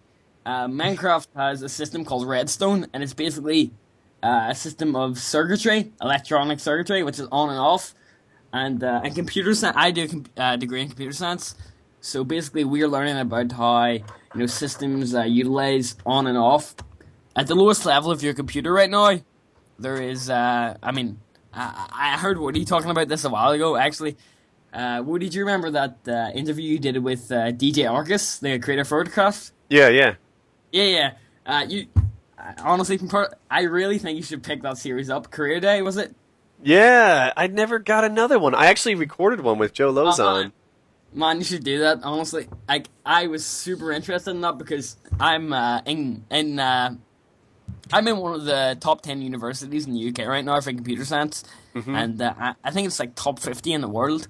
And I worked my ass off the internet, and after university I want to go in the independent games development. So I watched your career day interview with DJ Arcus. Right. If anybody's listening, DJ Arcus is the guy that created Fortresscraft. And he did. Yeah, he actually did some other games too. He worked on the Hero series, like Guitar Hero, DJ Hero, etc. And he worked on something on the PS2, I think, that was giant. It was like a racing game. It was Burnout 3, was it? Yeah. That sounds right. Yeah. So he did Burnout 3, and I was listening to it, and honestly, it really inspired me. I'm about 8 months into my course in computer science right now, and I'm really, really enjoying it. But I've just coded my first game, which was chess. And I know it might not sound like much, but chess. It sounds like a ton. Yeah, I would be stumped if someone asked me to code a chess game. Yeah, we just did chess for our assignment. I'm really, I honestly can say YouTube itself has inspired me to go into my career field. I mean, the fact that 2-3 years ago, me, you, and Wings were playing Call of Duty Modern Warfare 2 together, that kind of inspired me to go into that field. So I've always enjoyed games throughout my life, and the fact that... Paul. Yeah? Why don't you make me a promise right now? Yeah, go ahead. All right, when you become a game developer, I want you to redo Dungeons & Dragons Warriors of the Eternal Sun. I will tell you this, right? Once I become proficient in C++, I will attempt an independent game development. This is being recorded right now, isn't it? Yes. Yes. Yes. This is still PKA/FNG. Yeah. I will attempt an independent studio game development of Dungeons & Dragons. Warriors of the Eternal Sun. Now, it's a Sega Genesis game in 92. Warriors of the Eternal Sun. And even so, if I ever take part in a major game studio development for like an FPS game, I will indeed call one of the characters Sergeant... I don't know. Should I call it Sergeant Woody? I like that. That's a brilliant idea. Woody's a good name for either a boy or a girl. Just work it in. Sergeant Woody, Sergeant Jordy, Sergeant Chiz, Sergeant Tryhard. Nice. That's my goal. Honestly, it might be a bit up in the clouds, but I really want to go into independent game development. I mean, I've been my day at college is usually I'm in class because you know yourself, Woody. Engineering or computer science is a really, really heavy major, isn't it? Like you have a lot of hours with it. It's one of the tougher majors. Yeah, it's one of the tougher majors. I mean, engineering, science, and maths are usually the most heaviest majors. I mean, I'm in my first year of university, and a lot of people, I'm kind of jealous because a lot of people are in like 7, 8 hours a week, and here I am in 26 hours a week of contact time. With the first school I went to, a real popular major were teaching majors, right? So, like, the engineering guys were just busting their ass trying to learn, like, differential equations and stuff. And some of the teaching majors, like the elementary school majors, they were literally bringing in assignments with, like, crayons and, like, construction paper cut up and, like, they'd glue together, like they'd cut up pieces of construction paper in the shape of a house, right? Like you've got the square, the triangle on top, the door, the windows, and they bring in this thing that looks like a 6-year-old made it, and that's their college assignment. Meanwhile, the engineering guys are like, you know, building fault-tolerant routing algorithms for networks, and it's it was like on a whole nother level. So tell me about it. Yeah, like literally. Basically, this term we got assigned. I think it's 35% of our grade for this year, and we basically got assigned assignment to create a game called 8 Queens. I don't know if you guys have heard of 8 Queens before, but essentially we have to place 8 pieces on the chess on a board of a chess without the queens touching each other. And the past 3 days, I would say I've spent about 30 hours on the actual coursework itself. So I've been in the labs about 30 hours. And engineering, I do computer science, I do computer architecture, software engineering, you know, information systems. It is one of the tougher majors out there. I mean, I'm kind of jealous of some of my friends who do 7, 8 hours a week. But at the same time, it's something I'm really passionate in. I mean, I have a lot of my subscribers on YouTube messaging me, asking me how do you get into that major. I mean, it's very logic-based. I mean, I kind of know you would know from being in the major itself. I remember listening to your commentaries. I know, was it 2008, 2009 when you first started, and you were talking about how you went to college, you went to night school and stuff like that. You were originally an accountant. You went in the went into engineering. Yeah. That's what happened. yeah. But it's just something that fascinates me, you know, like, I heard a quote a while ago that says mathematics is the only mathematics itself is the only what can I say? I can't even describe it, but mathematics is the only language around the world that's understood worldwide. I mean, 1 plus 1 is the same anywhere in the world. That's what kind of fascinated me about going in the computer science. Hey, PyroPuncher. Yeah. I got a YouTube question. Yeah. Did Impulse really have a 17 KD? Impulse? Do you not mean I Blessed? Oh, yeah, that's who I'm thinking of. I Blessed. I Blessed, right? I'll tell you this, right? There was a guy called Pedro, and he lived in California, and I met him back in Call of Duty 4. I think it was back in 2008. I added him on Xbox Live. And you have to remember, back in 2008, there was probably about 10, 15 people doing YouTube maximum this time. So there was, the big guys in the YouTube scene was Blame Truth, Echolozors, and there was this guy called I Blessed, IBESSED. There's this guy called Storm Shadow K. I don't know if you remember him. Do you remember him at all? Not so much. Storm Shadow K. No. There was Beyond with a 3. You remember him? Oh, of course, yeah. He actually had, like, Beyond with a 3, that was one of his, like, 4 channels that he made. He used to rage and just throw away all his subs and then come back. Yeah, there's Beyond with a 3. And I think Hutch was around back then, but Scenanners wasn't even invented yet at all. But me and Scenanners came up at the same time. Yeah. I remember that. I really remember that because basically the way YouTube started, the way the Call of Duty or gaming scene started on YouTube, I like to refer to it as a gaming scene because, I mean, without Call of Duty, I really don't think the gaming scene would be as big as it is on YouTube. I mean, if you go back like 2-3 years, there was no Captain Sparkles, there was no Scenanners, there was no Uber Hex or Nova, there was no, you know, Sly Foxhound, there was no Woody's Gamer Tag, there was no Hutch. Even then, without, I really don't think without Call of Duty 4, Machinima Respawn wouldn't be as big as it was. Really, I think, what was the original question you were asking me, Woody? Because if he really had a 17 KD. Did he really have a 17 KD? Right. I know that I blessed. Right. Again, I have heard that he boosted, and I've heard some of the people that he killed were some pretty prominent YouTubers. Although I don't want to out them. Yeah. Did he really have a 17 KD? That's pretty high. Yeah, he did. There's this guy. Right, I'll say this. I blessed, aka Pedro. He started doing a Road to Commander series on his channel. His actual channel, if you want to go and check it out, is let me just type it in here so I'm doing it properly because I'm actually quite intoxicated right now. I've just come in from a night out, so if I spell anything wrong, it's my fault. I blessed with a 3, so IBELESS 3D. He actually started doing a Road to Commander series, and he got up to 56 parts. And the guy himself, he is an absolute beast. A lot of people said he camped. So basically... Well, wait a minute. He camped. Yeah. He camped like crazy. He's super camped. If he heard that he was losing a flag, he knew that there were people nearby, so he'd get further away.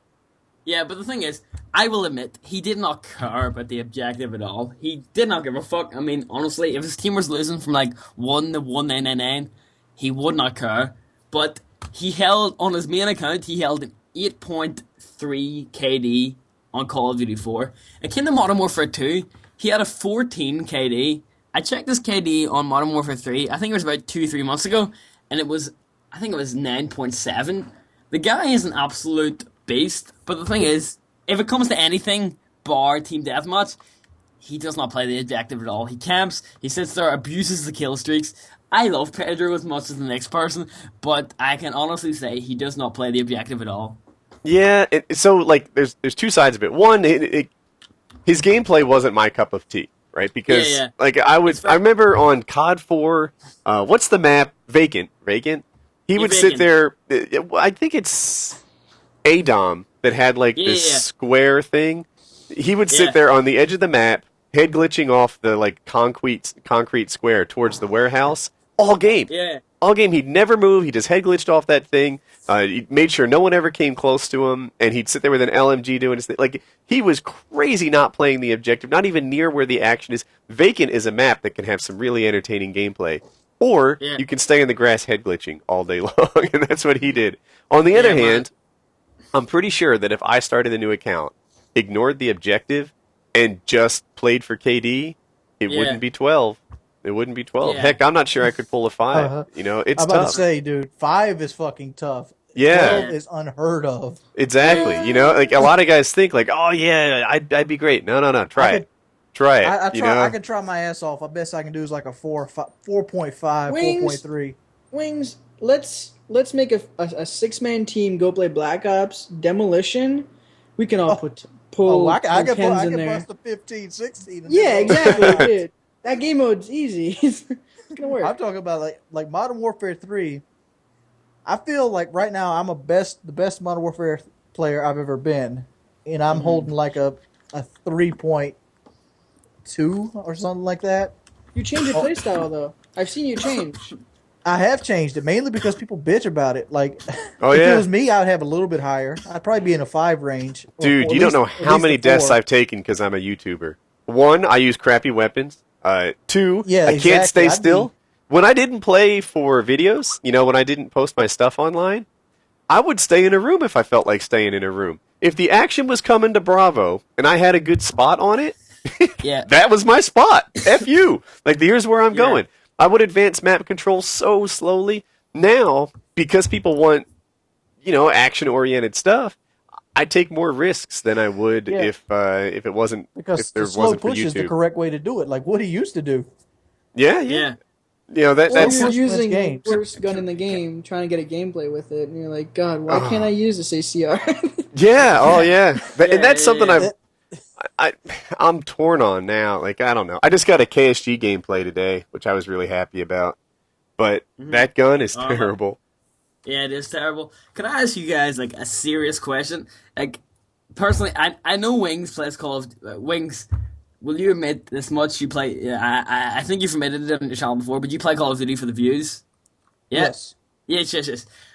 Can I ask you guys... I'd probably still play it if I didn't have it, but it would be nowhere near the level I play it now. Yeah. Like, I remember, like, a few years ago, me and you did I can remember a dual commentary on Overgrown with your Scout Sniper class. I can remember we did a dual commentary over that. But the thing is, are you guys not slowly but surely getting bored of the actual Call of Duty experience?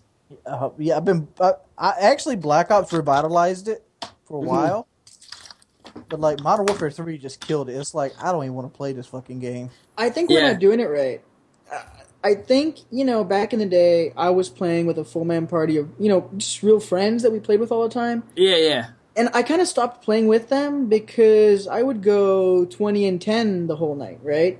Yeah. Rather than going alone and pulling, a 35 and 3, and that was fun. But I could never pull that with my friends and Beasts and Legends and stuff like that. So I think we've all isolated ourselves to get good gameplay. I still play in a full party. I've always have. When I first started playing in full parties, that was part of the reason I stopped. The slow push, right? When I played alone and I sat there and moved from cover to cover, slowly advancing, where they're spawning, what part of map control they had. And then I started playing with these beasts. And it was like, damn, there's always 4 people in front of me. I'm not getting any good gameplay.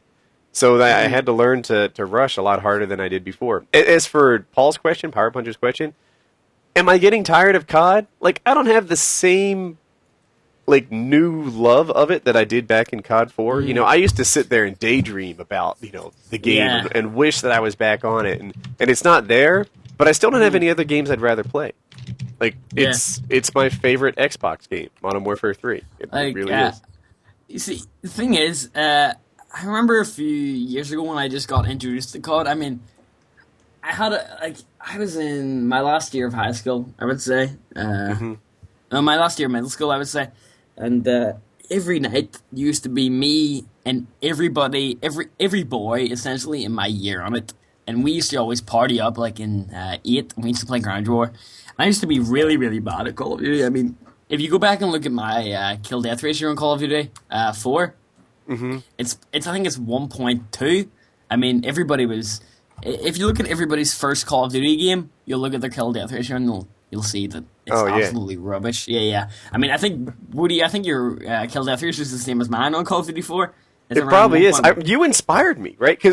You were ahead of me in the learning curve. Yeah. And I remember one commentary where you said, it took me about 40,000 kills and deaths before I hit my break-even point, before my KD approached 1.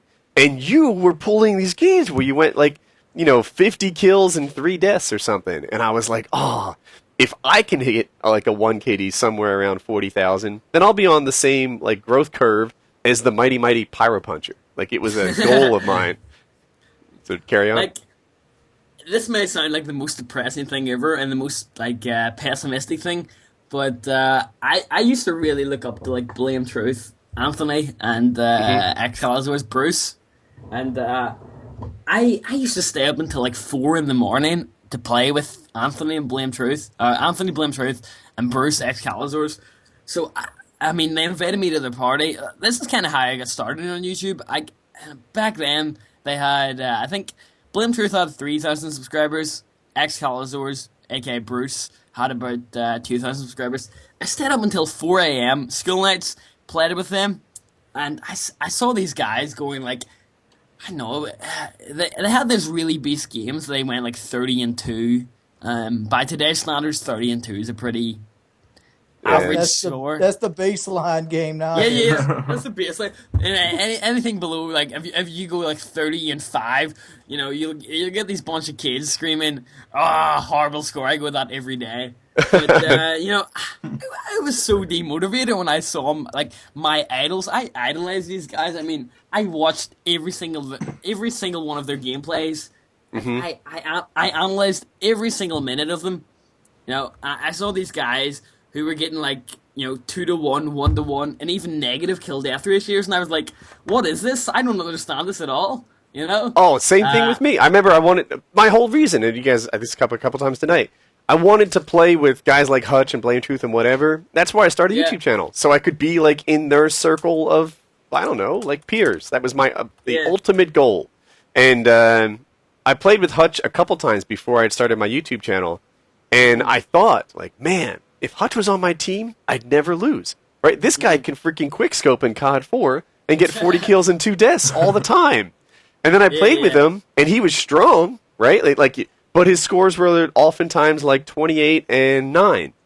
And it's like, that's, let's not act like that's a bad game, but it was a game that I could achieve sometimes too. And, when you start to realize, like, oh, wait a minute, these are all cherry-picked games. Like, it's an eye-opener. Yeah.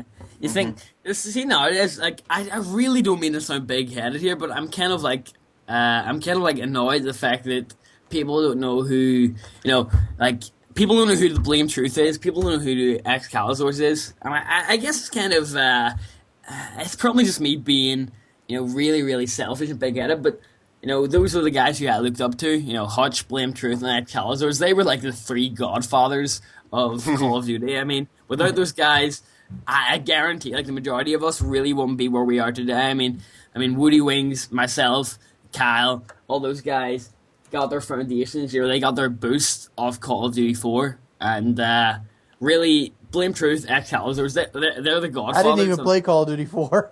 I actually remember, that's how I saw Wings. Wings was playing Call of Duty World at War, and he was, who did you call that community channel you were on? Was it, I can't remember. Persona Gaming or something? Persona Gaming, that was it. I remember seeing Wings of Redemption, Persona Gaming, and I was like, this guy's pretty cool. This guy knows a lot about his guns. I mean, I really remember Wings' Rifleman's Creed, his original Rifleman's Creed series. He was talking about all the original World at War guns. I was like, this is pretty fucking awesome. I actually want to talk to this guy. So I had a Wings on Skype, and I think I had like 4,500 subscribers at the time, and I actually talked to Wings. We did we did a dual commentary, and I kind of remember Wings' subscribers going up from that. Yeah, I went up to like 4,000, and like a week later, Hutch put that video out on Machinima where he was talking about how to properly snipe, and I'm like, hold up, this guy can't snipe. That's funny. And only Wings would like look at Hutch and be like, whoa, Hutch is sniping wrong. Because Hutch was the sniper at the time. He was the man. There were better snipers on Earth, but like he was in Optic, which was like, whoa. And he was a commentator. He was legit. Here's something I've actually changed about my channel, as you might not remember. But beforehand, my goal of my channel was to create a style that could be copied and mimicked and done every mine game. Too. Can I interrupt? Every game. I remember I used to lead off like, hey, this is Woody the Unexceptional Gamer. The purpose of this channel is to help, my unexceptional brethren play the game better. I used to watch guys with their 10 sensitivity and, perfect aimbot-like reflexes. And when I emulated their game style, it didn't work. So here's a channel for the rest of us. Like, that was something I used to... I prided myself being able to go 30-3 every game. And I can do it in every Call of Duty but Modern Warfare 3. Yeah, I used to start off with, like, a 90-second, like, phrase on what this channel was about. Yeah, preamble, thank you. On, hey, yeah, this is game tips for people that aren't ever going to be, Ronaldinho. Yeah. Like, I remember when Wings first uploaded... I remember when Wings first uploaded one of Ron's gameplays, I was like, this guy's the new Jesus of the world, Call of Duty world. I want to be like him. I watched, I can't remember, I think it was Wings uploaded one of his gameplays on firing range, and I just watched that over and over again, see what he did. I remember he put on his, I remember hearing his sensitivity was on 10. I switched my sensitivity to 10. That doesn't work for most people. You realized that you were shooting worse? Yeah, I realized that was really a crap, and then, I think I watched one of S&D's gameplays, and he went like 40-2 on firing range, and he was playing on PC, and I think that's kind of the thing that moved me to PC. If anybody's listening and doesn't know, I'm not like a religiously PC player. Even though I'm commentating here, I have my Xbox right beside me, but I haven't been on Xbox in about a month. But yeah, I religiously play on PC now. Mostly Call of Duty 4, Pro Mod, and Counter-Strike Source. I mean, those are the things that got me in the FPS gaming, and they'll always be my foundations. I kind of think Call of Duty 4 is the thing that actually got me to go to college. I mean, I know it sounds really, really stupid and really, really like... I wouldn't admit anything that Robert Boland had a part of influenced my life. Yeah. Well, as sad as it sounds, Robert Bowling did have an influence in my life. I watched an interview with Robert Bowling, and I think he talked about how to get into the games industry, and he talked about all the potential career paths. And Yeah, so you there can lie to kids all day and say you're gonna fix shit, get paid. The thing is, I mean, FPS is my favorite genre, and I essentially, when I was in high school, as you call it in the US, or college or sixth form here in the UK, I knew I wanted to go and I wanted to take a part in game development. So here I am now doing a computer science degree. Hopefully, like I don't know what the future holds, but I really, really, really want to go into independent games development. And the thing that, I'm really, really thankful for the YouTube following I've built up, because essentially, I mean, I have 200,000 people here. Even though I don't have the most, consistent fan base, and I mean, what would you say is the average for YouTube views nowadays? Would you say it depends on the channel. I think if it's an older channel, something like, I don't know, even between 5 and 15% of your subs and views is about right. If it's a brand new channel, sometimes it's 75%. The thing that really depresses me nowadays is I am getting the same or more amount of views as Blame Truth and Calazors. These guys who I idolized 2-3 years ago, I'm like, fuck, I'm getting the same amount of views or more as these guys, and it's kind of surreal to me. I mean, I don't know. My channel's passed a couple, and sometimes when I pass them, it's like, yeah, go Woody. Other times it's like, whoa, this is a legend. Like, tip your hat, bow, or whatever. A little respect on the way by. Yeah. I agree with that. Yeah. My one goal on YouTube was to pass Blame Truth, and I did that about a year ago. You see, I honestly love Anthony. Anthony. Yeah, I'm good friends with him. Yeah. But like that was like a goal I set for myself. I'm gonna one day pass his channel, and forever I didn't think I'd do it. I actually kind of feel sorry for Anthony because his channel is kind of broken. I never, ever get any of his videos in my subscription box, at all. And he's one of my top 10 pinned people on YouTube. And, really? They just don't show up? Yeah, I actually asked him why, and he told me that his channel was so old. I didn't even know. His channel was created in 2006, I think, that YouTube was not, publishing his videos correctly. And he messaged Shore Wars. I mean, Machinima, Shore Wars is the Machinima guy you go to. So Pyro, you're saying that YouTube has this coding error where older channels don't get videos published to sub boxes. I mean, my channel is almost as old as Anthony's. Yeah, I know how to fix the sub boxes. I created my channel 3 years before I even started doing commentaries. Did you guys know how to fix the sub boxes on the new homepage? No, I don't think so. Well, I'll just go to right now. I actually made a video. I won't link it to you because you guys probably think I'm meat riding or something. But on the main thing, you just do show uploads only, then you click view, and then you do everything. And default, YouTube automatically puts it at highlights. So if you put it at everything, you'll get all you'll get everything. You get all the uploads. Mm-hmm. Do you want me to link it to you? Put it on Twitter or something? I know how it works. I don't believe in the whole YouTube not publishing the sub box. I mean, I can agree that they were broken for about 2 weeks back in September. Yeah, I remember they were broken. But there was a way to get around it if you uploaded using the schedule uploader. But apart from that, I think every video, okay, you might have an occasional fuck up sometimes, but to be honest, I think everything gets out. And I think so too. I think a lot of guys use this notion. I don't know about blame. Yeah. I don't mean to point fingers at any particular guy, but it's common on YouTube to say oh yeah, I have 100,000 subs, and if YouTube worked properly, I'd get 100,000 views on every one of my videos.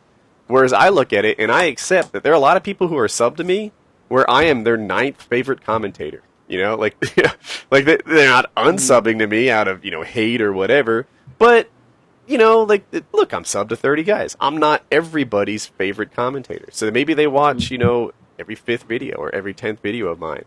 And to those guys, I say, welcome aboard. Right? I don't care. If I'm not your very, very favorite, if you only want to watch every 5th or 10th, then you're welcome to do that. That's cool. Let's be honest. How many of us are subbed to everyone and we watch every single one of their videos? Yeah. See, everyone does it. I can whether it's intended or not. And the thing is, I apologize to all the people who are hating on me for talking so much, but I'm quite intoxicated right now, and you need to understand that when I'm really drunk, I talk the biggest load of shit ever. So I apologize for this, but I'll give an example. Like yesterday, I started watching Excalibur's Mass Effect 3 playthrough, and I haven't watched an Excal video since about October 2011, and I randomly clicked one of his videos for Mass Effect 3, and I was like, fuck, this is good. This guy's actually entertaining. So I went back to his first actual episode of it, and I started watching it through, and I've watched 3 of his Mass Effect 3 videos, and I'm going to watch more. I think that once in a while, people just randomly click your videos, and it just takes that, entertainment factor for them to get addicted on it. I mean, I kind of like I've been watching a lot of your videos lately since you've posted that breakup with your girlfriend video. I mean, isn't that flattering to hear someone's watching your videos?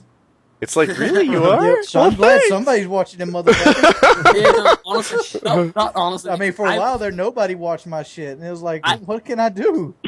I watch every damn video. All right, what'd you think of my Amnesia series? I didn't watch it. Okay, I watched every single Call of Duty video that you've posted in like the last 6 months, and I know it's hypocritical as I was saying, and I watched your Minecraft videos. It's hypocritical as I was saying that you should there's other games, but I'm sorry, that game just fucking scares the shit out of me. So I would like less than 2% of my fan base watch my Amnesia videos.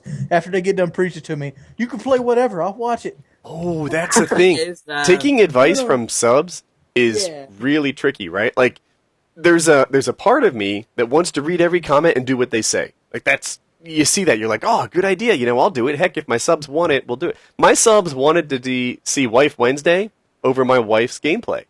And I was like, that's a pretty neat idea. And it takes the pressure off of me. She went 1-in-27 in a free-for-all. And then we went and used it, and they revolted. They did not like the idea of her using her gameplay. They asked for it to be over a Lego Star Wars game, right? They're like, oh yeah, do it over Lego. If she likes Lego, I want to see it. I want to see this game. And I thought Lego, well, that's kind of a neat game. And Lego, to me, is a really attractive game to look at. Just the colors and it's crisp, and I think it's a pretty game. So we did it over Lego, and they hated that too. So when you see a subscriber suggestion, sometimes you got to run it through your own internal filter, because not everything they like is going to be liked by the rest of them. You see, the thing I can relate that to is, personally, I think I'm the youngest guy on this call. Am I? I'm 18. Is anybody younger than that in here? I'm 16. No. I'm older. Yeah. We're 16 is a very young guy. And also, I apologize for anybody that I annoy with my rambling voice or accent, because I see a lot of people. He's a drunk. I love you, baby. You already said that. What was your point?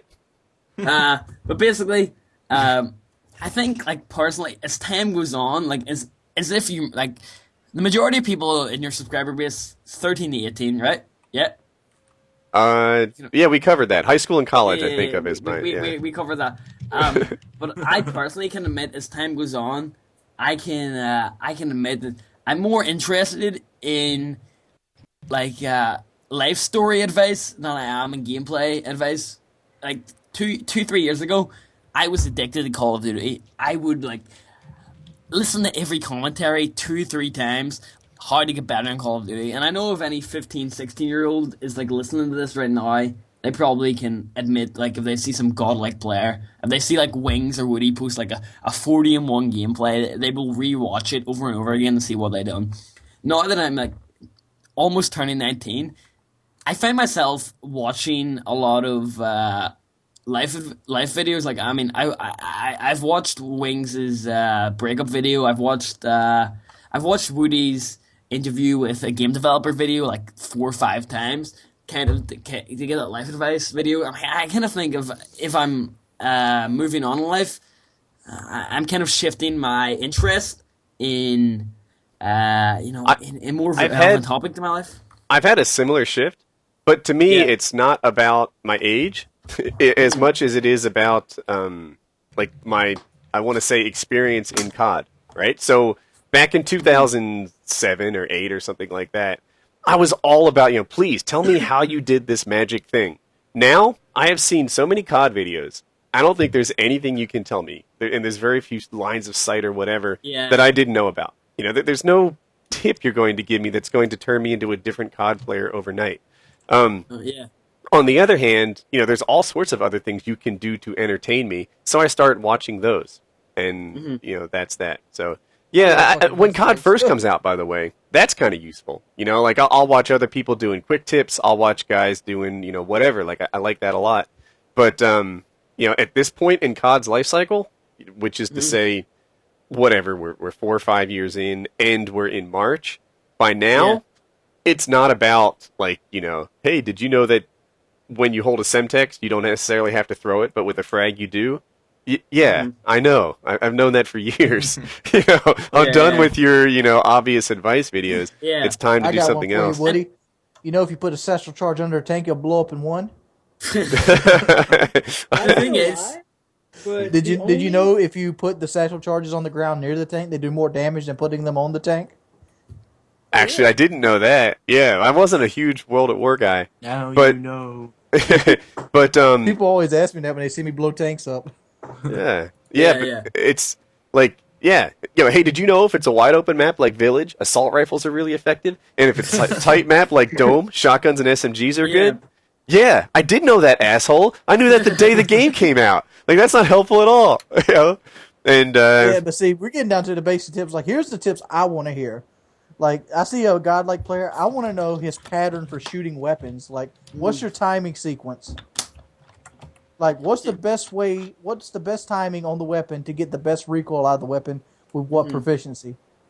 Oh, yeah. Sometimes the finer details of class setup. I was running kick on an MP7 for a little while because kick is kind of my default for most of the weapons. I find it to be pretty helpful. But after a while, I figure out, on an MP7, kick isn't really that required. That thing puts all the bullets in the same hole, even without kick. Therefore, grab something else. Grab a range. Grab, a dual attachment or whatever you think you like. I run MP7. Now I run rapid fire silencer. I think that's hugely effective. Way better than kick. So, I guess there's still some tips you can help me out. But by and large, tip videos aren't my thing anymore. Montages never were. I'm sorry, I'm talking forever. But I've honestly talked way more than you have. Well, I started first. I can see the comments now. Paul, shut the hell up. I can't even stand it anymore. Here's I hate to call him out. Here's a guy who said he unsubbed from T Martin because he didn't watch tip videos anymore. T Martin is I think widely recognized as the best tip video channel on YouTube. But sometimes tip videos you're done with them. The thing is, what was I going to say? Tip videos. Oh, montages, right? Some people love montages. And I don't mean to knock montages, but they're rarely my cup of tea. To me, if it's going to be about the gameplay, it needs to be about things that work for me, not about things that work, that were amazing but are a 1 in 20 shot. You watch montage videos, and you think walking into a 1-on-6 is a smart idea. But you watch a Road to Commander, and it's not. It's not. Can I give you an example here? Do you remember, I think it was 2007, 2008, and 2009. Do you remember Top Notch Multimedia? Uh-huh. Operator Perry did their top 5 plays of the week. Yep. And those things were the king of Call of Duty videos. I mean, if you wanted to see a good Call of Duty video, you went to Top Notch. Didn't you have a rivalry with Operator Perry? Yeah.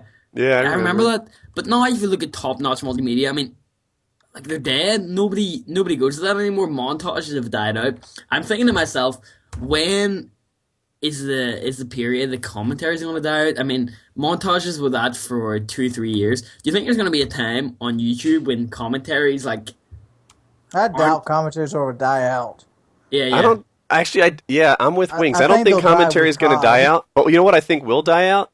some of the commentators, right? You know, at some point, people who listen to the show have heard me say this before. At some point, people are going to say, "Look, Woody, I'm done with your stupid lifeguard stories. I'm moving on to this other guy who has a whole new batch of things I haven't heard before." Part of the reason I do the things I do now, like in the last 3 weeks, I've been to Hollywood, Tokyo, and Dominican Republic, is because living life makes you a better commentator. You know, people say, how do I write? How do I write books as good as you, Mark Twain? And the first advice they give them is live a life. You know, get out there. When you're, I'll make up a number, 16, 17, you can't possibly have the same, thought process about the world around you and ideas and creativity as a guy who's seen more, because that guy's going to write better stories than you. When I go to, I went to Wings' place to shoot the guns, and there was some costs involved in that trip. Like, I don't think I made money on those videos. But, like, I'm a slightly richer person for having, like, gone off in the deep woods and met Wings' family and this and that. And, that in itself has some value in just, like, enriching who you are. So, anyway, I don't know that commentary is going to die out, but I think that people will shift commentators as they look for new stuff to listen to. Mm-hmm. I disagree with that. Well, I'll let Wings forward his point, because I think he was going to talk about something. Were you, Wings? I didn't say nothing. All right. The thing, honestly, personally, as a young person, I look up to a lot of the older guys like Wings and Woody for life experience. I mean, personally, myself, I'm only 18. I haven't got a lot of life experience in terms, like, I'm 18. Obviously, I'm not very old. I'm not saying Woody or Wings is a grandpa here, even though Woody's made out to be, since he's from the But, I kind of look up to these guys as, I mean, Woody's been through college. He knows what it's like. He can give tips and advice on that. I mean, I've watched a few of his videos on, how to survive college and stuff like that. That's the kind of things I've looked for. Like, I'm not really interested in Call of Duty tips right now, because, like, everything you've said has been covered before. There's only so many tips you can give. I mean, you can give tips on cover positions and maps, and the best positions and maps. That's all there is. I mean, and every new COD is something new. Like this year, there were a lot of weapon proficiencies that impacted it. Like putting an underbarrel shotgun on an assault rifle made it shoot faster, or at least on the CM901 and maybe some others. Mm-hmm. Like, if you don't see a video on that, it's hard to figure it out on your own.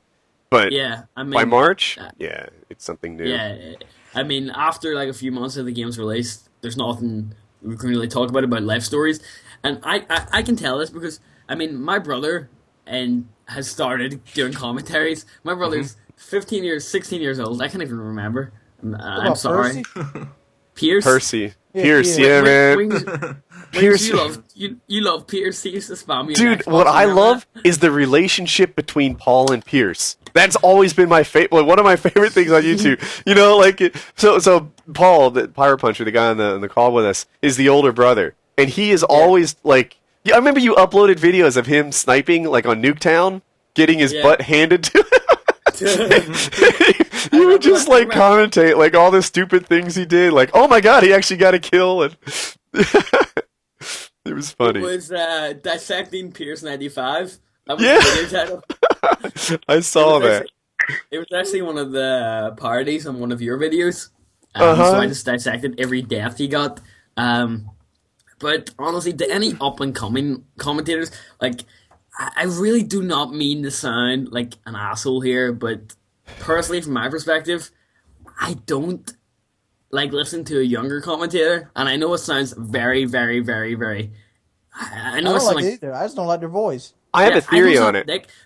I think that people don't like to listen to commentators younger than themselves, right? So if you're 17, probably most of your subs will be 17 and under. And if you're if you're my age, then the whole damn planet is impossible.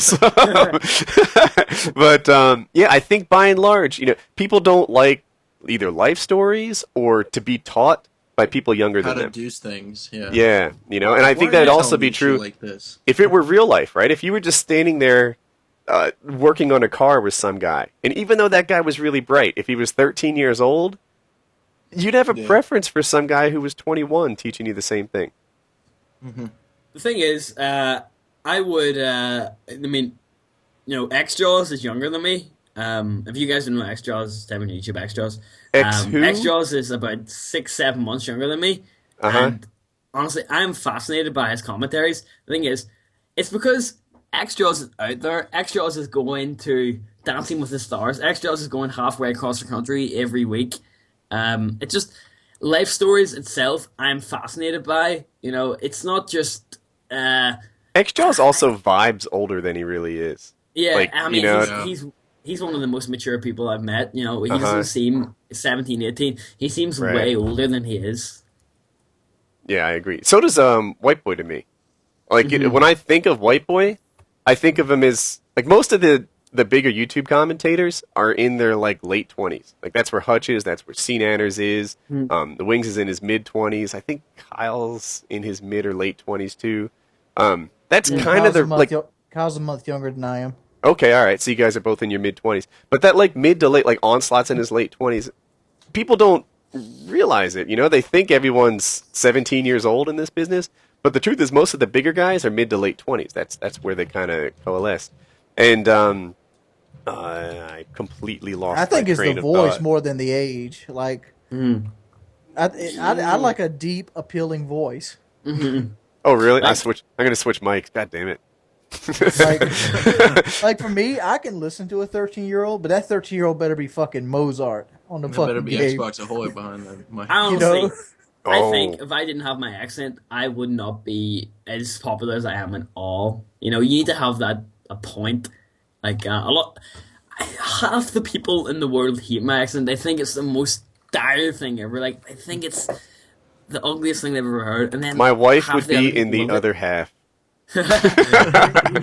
Manchester. That's the worst accent I've ever heard. Manchester. Wait, isn't that where Syndicate's from? Yeah, it's Syndicate's from Manchester. Actually, was meant. I'm talking about what's that one guy that Kyle always hangs around with that's from Manchester? Kitty's cousin? Is his name Jay? No. Like Manchester, most people I meet from Manchester, they fucking eat the fucking English language. It's like, what, like. Michael Bisping has a pretty annoying accent. You're lucky it's going on 6 a.m. there. No one's listening from Manchester. I think the most stereotypical accent, like if you look at the people from Oasis, they have like the most stereotypical accents ever from English people. Who do you call him? Liam Gallagher from Oasis. He's like, all right, mate, I'm from Manchester, England. I'm horrible in accents, so don't take a piss out of me. I think people in England tend to like divvy up their accents, and in America to lump them all together is like English. Like there is poor G Unit, we picked on him, but his accent's different to me than the other English guys. Yeah. But by and large, they just all lump together. See when you hear the accent? Yeah. Try doing an American accent. I want to see you try. Yeah. I don't think the stereotypical American accent. Go ahead and say like, hey, this is Paul, the Unexceptional Gamer, bringing you some 35 and 9 gameplay. Go ahead, say it.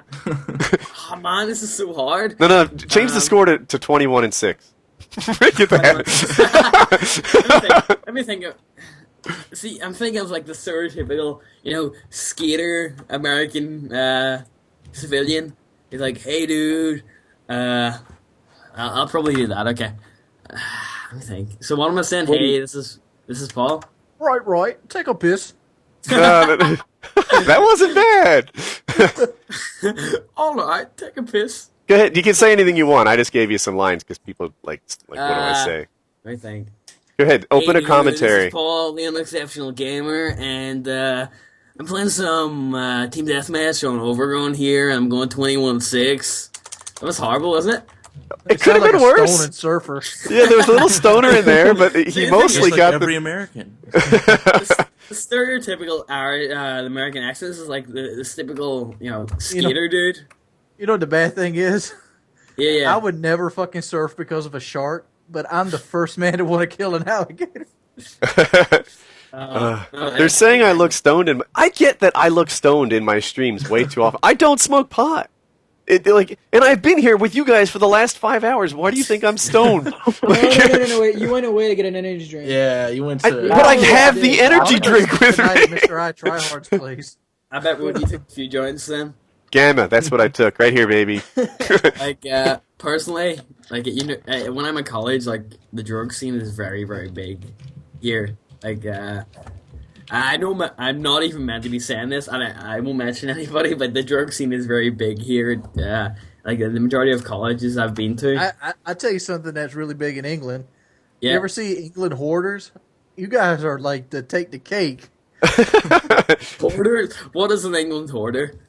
Like, there's a show on TV called Hoarders. Now they have like a spinoff called Hoarders in England, like for the United Kingdom. Yeah. And dude, those motherfuckers get inventive. This one guy, he created steps out of trash in his house. What is a hoarder? It's a person that won't throw anything away.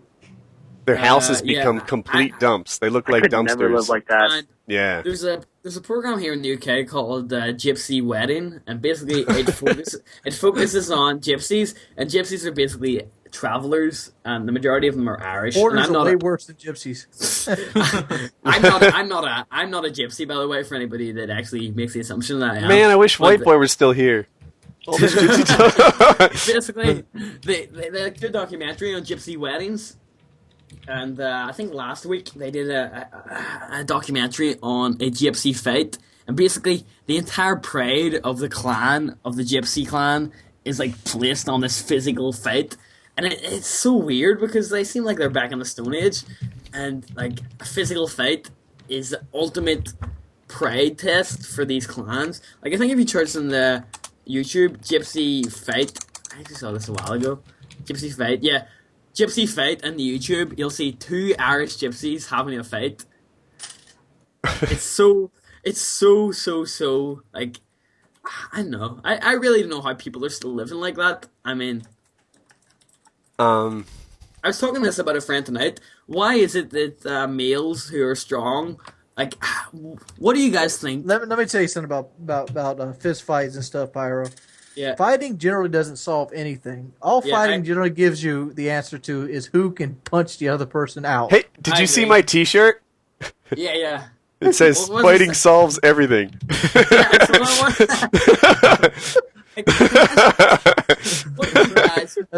like the saying, war doesn't solve problems, it just shows you who's left.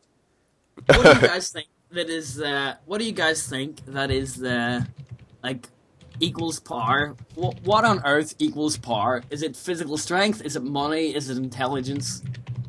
I would have to say it's influence. Influence? A person that can influence other people has more power than somebody that has money. So would you say like Ray William Johnson is like one of the most powerful people on earth? Yes, in a way. Yeah, I mean, have you seen... if he wants to get something done that a mass of people, he could probably convince a couple 100,000 people to do something. Like if Ray William Johnson was like, I want to retire next year, everybody donate $1 right down there. I would agree with that. See, my friend was telling me earlier, if we were playing some Snoop Dogg, right? We were going out for a night out, and my friend put Snoop Dogg on, and my friend was saying, I was telling my friend how I don't really like Snoop Dogg, and he was telling me, if Snoop Dogg heard that, he could get you killed in an instant, and it wouldn't even matter, Like, Snoop Dogg could get you killed in an instant. If you're listening to this, Snoop Dogg, please don't kill me. But well, I mean, it's like him and Willie Nelson. Snoop Dogg has a felony, so he's not allowed to have weapons. Yeah, not allowed. But if you think with someone with that much power, they have like. What kind of power does Snoop Dogg have? He's a slave to a record label. I mean, but he has the power of persuasion, right? I mean, if Snoop Dogg said, you know what, PyroPuncher should be dead right now, there might be some psycho out there who's like, there's some all right, afraid to fight. Don't say that. I mean, honestly, if I die tomorrow by one of Snoop Dogg's give you followers... C++ right up your punk ass. That's funny. You're just 30 hours a week, right? Drunken PyroPuncher's actually a little bit nervous that some Snoop Dogg fan heard me. Honestly, when I'm going out tonight to celebrate St. Patrick's Day, some Snoop Dogg fanatic's you're gonna screwed. Come. Yeah, exactly. Yeah, you're done, man. Honestly, personally, I'm actually quite the fan of Snoop Snoop Dogg. Popular up there in Ireland, huh? Yeah, he is. Smoke weed every day. But wait, you have 200,000 subs. The last hit song Snoop Dogg should be afraid of you. You could have Snoop Dogg killed. Well, maybe 200,000 subs, you just get him maimed a little bit. Yeah, maybe you can just like cut an arm off or something. Shot with a paintball. We'll come more with less. Like we still have like remnants of Nazi like Ku Klux Klans here, and we have lone wolves attacks at least once every 10 years. You can get it done, PyroPuncher. Maybe just a finger or two. Hey, tell me this though. What was I gonna say? Put it subliminally in your Minecraft world. Yeah, it's like have like a banner where you made out blocks is kill Snoop Dogg. Speaking of Snoop Dogg, right? Tell me this: why is Snoop Dogg right? I'm following Snoop Dogg on Twitter and many other popular celebrities, and they openly tweet about marijuana. Why is it that the government doesn't move into this, but they legally? Yeah. What do you guys think about the legalization of marijuana? I'm torn on it, right? Like, on one hand, if it were legal, a whole lot of bad people would be out of business, right? You know, if we could get honest guys to grow it and it would remove all the violence from it, it would save a ton of money in enforcement. There are a lot of people who want to smoke marijuana who don't want to do any other drugs. And it's like, if we just legalize it, and they're not causing any trouble. So I'm for legalization in on the that flip respect. side of it, now you have another, DUI type thing. Well, that happens now anyway. I don't think that. Yeah, I mean, you can still make it illegal to smoke. You and still drive. get DUIs. It's under the influence of anything. I don't think it makes it. I'm saying that looking at it like this, more people will be willing to try it because it's legal now. A lot of people are afraid of human incarceration, so now you have less people doing it just because of that. It doesn't destroy lives like other things though, like drinking and whatnot. Yeah, even alcohol is worse. Destroys lives. It's all up. It's not about what it does. It's about how much money you can lace a pocket. So the U.S. in the 1920s made alcohol legal, right? It's prohibition, and I remember the 20s. Oh boy. Anyway, during prohibition, gangsters started being the only people that could sell alcohol, and it completely parallels like the kind of violence, the kind of trouble, the kind of way that they made ordinary citizens into criminals for behavior that's really not that out of the realm of normalcy. That is it. We have modern day prohibition with marijuana. So from that respect, I totally agree. Legalize it. On the other hand, look, I think most people would be willing to admit that people who smoke a lot of marijuana, somehow it sucks away your ambition. And if we legalize it and let people, is it going to be a bigger problem? I don't want my daughter to smoke marijuana. What now? I don't think so. Portugal has legalized all of their drugs, and crimes have diminished. HIV is diminished because people aren't sharing needles and whatnot. And it doesn't seem to be a big problem over there since they've done that. Yeah, I'm not saying legalize all drugs. People are saying, forget it, Woody. I'm sorry to cut you off. Forget it, Woody. There'll just be some other drug that the underworld, starts selling and etc. And I think they're right, but I don't think the demand for those other drugs is going to go up. I think that parallels with people thinking that it's a gateway drug. So once this is legalized, everyone's going to want a different fix of something else. I really don't think that's a good argument. Yeah, I believe that gateway drugs exist in the world, but I don't think marijuana is that one. I don't know what it is. If heroin leads to crack, I would say pill popping is one of them because then you want to bring on those are way easier to get addicted to, and then want a fix of something higher because they're prescribed to you, and you can just take them like candy. I can line up with that. Yeah. But so, I guess as I think it through, I think marijuana should be legal. I'm not a pot smoker. I don't come from that standpoint, but I just think from society benefit versus cost and the trouble we have now and the way that you make ordinary citizens into criminals. I'm done with marijuana prohibition. The thing is, I think if the government put searching for drugs such as marijuana behind them, they would really, really achieve a lot more. I mean, personally, at college, I'm not going to drop any names here, but I mean, marijuana is one of the most common used drugs here. I mean, in most colleges in the world, I would say marijuana is very, very commonly used in college. And I really don't see why. Do you guys think we will see the legalization of marijuana in our lifetime? I don't really give a fuck, to be perfectly honest. I think we'll see it. There's a guy in my chat who keeps calling me the N-word. I feel like I can't even say it without risking trouble, but he keeps calling me a nigger. Why would you say that? You should make him use the proper word, niggardly. Everybody should look that word up. It's so funny. I think it means cheap. But what does niggardly mean? Does it mean cheap? I'll read you the definition. I need to remember. 1. Reluctant to give or spend, stingy, miserly. 2, meaningly or ungenerous, small and scanty. A niggardly tip was given to the waiter. Yeah, I don't think that it is based on the, I don't know, inappropriate word to call people that just like they grew up separately. But yeah, why would somebody call, like, are you not looking at the stream? I don't know. Like, I honestly don't think... He's just looking for attention, and he knows that'll get it to him. I don't think the word... I guess. Yeah, he's blocked. All the guys are saying, like, ban him, ban him. I guess. I have black friends, and I don't think that word is like. They don't think that word is offensive. I don't think that word is offensive. I think it's just I think it's just over time, the people have thought that word is offensive. Here's the thing. I had to try so hard to take that word out of my vocabulary before I became a YouTube commentator. I remember that. I remember we were on Painkiller already. Oh gosh, I don't even want to get you in trouble, but you once tried to argue that sand nigger wasn't bad, like that was an okay thing to say, and we're all like, no, it's not, and you're like, yeah, what's the problem with that? I will agree. There's people still stuck in the age that that word is offensive. Like I come from Northern Ireland, and basically, if you guys don't know, in Ireland and Northern Ireland, they're not friends. The majority of people on Earth don't know that Ireland is actually split into 2 parts. Yeah. And it's basically divided into Catholics and Protestants. And it isn't so much like a religion, it's more of like a tag. So you're basically one or the other. Like you're born into one of these families. Fighting over colors and shit. Yeah, exactly that. So basically, Catholics are called Fenians or Taigs. That apparently is meant to be an insult to us. And Protestants are basically called Huns or like orange bastards. Let's say that. And they're called that.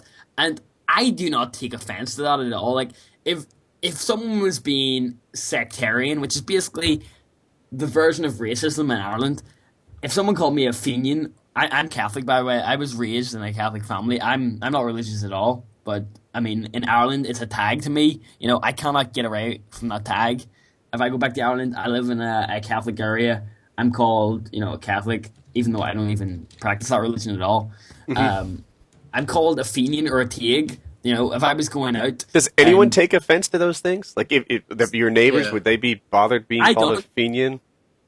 I don't, because, like, I went to an integrated school. 50% of my year I went with to school for 7 years was Protestant. 50% was Catholic. I mean, I dated someone who was a Protestant for, like, a year and a half. I really... But wrapping around, do other people... Like, because I could answer it for honky, right? If you call a white guy a honky... I'm going to giggle. Yeah, it's not going to hurt his feelings at all. Or cracker. If you call me a cracker, I'll be like, seriously? Like, I think the only people who take offense at that is the people... There's nothing you can say to hurt my feelings.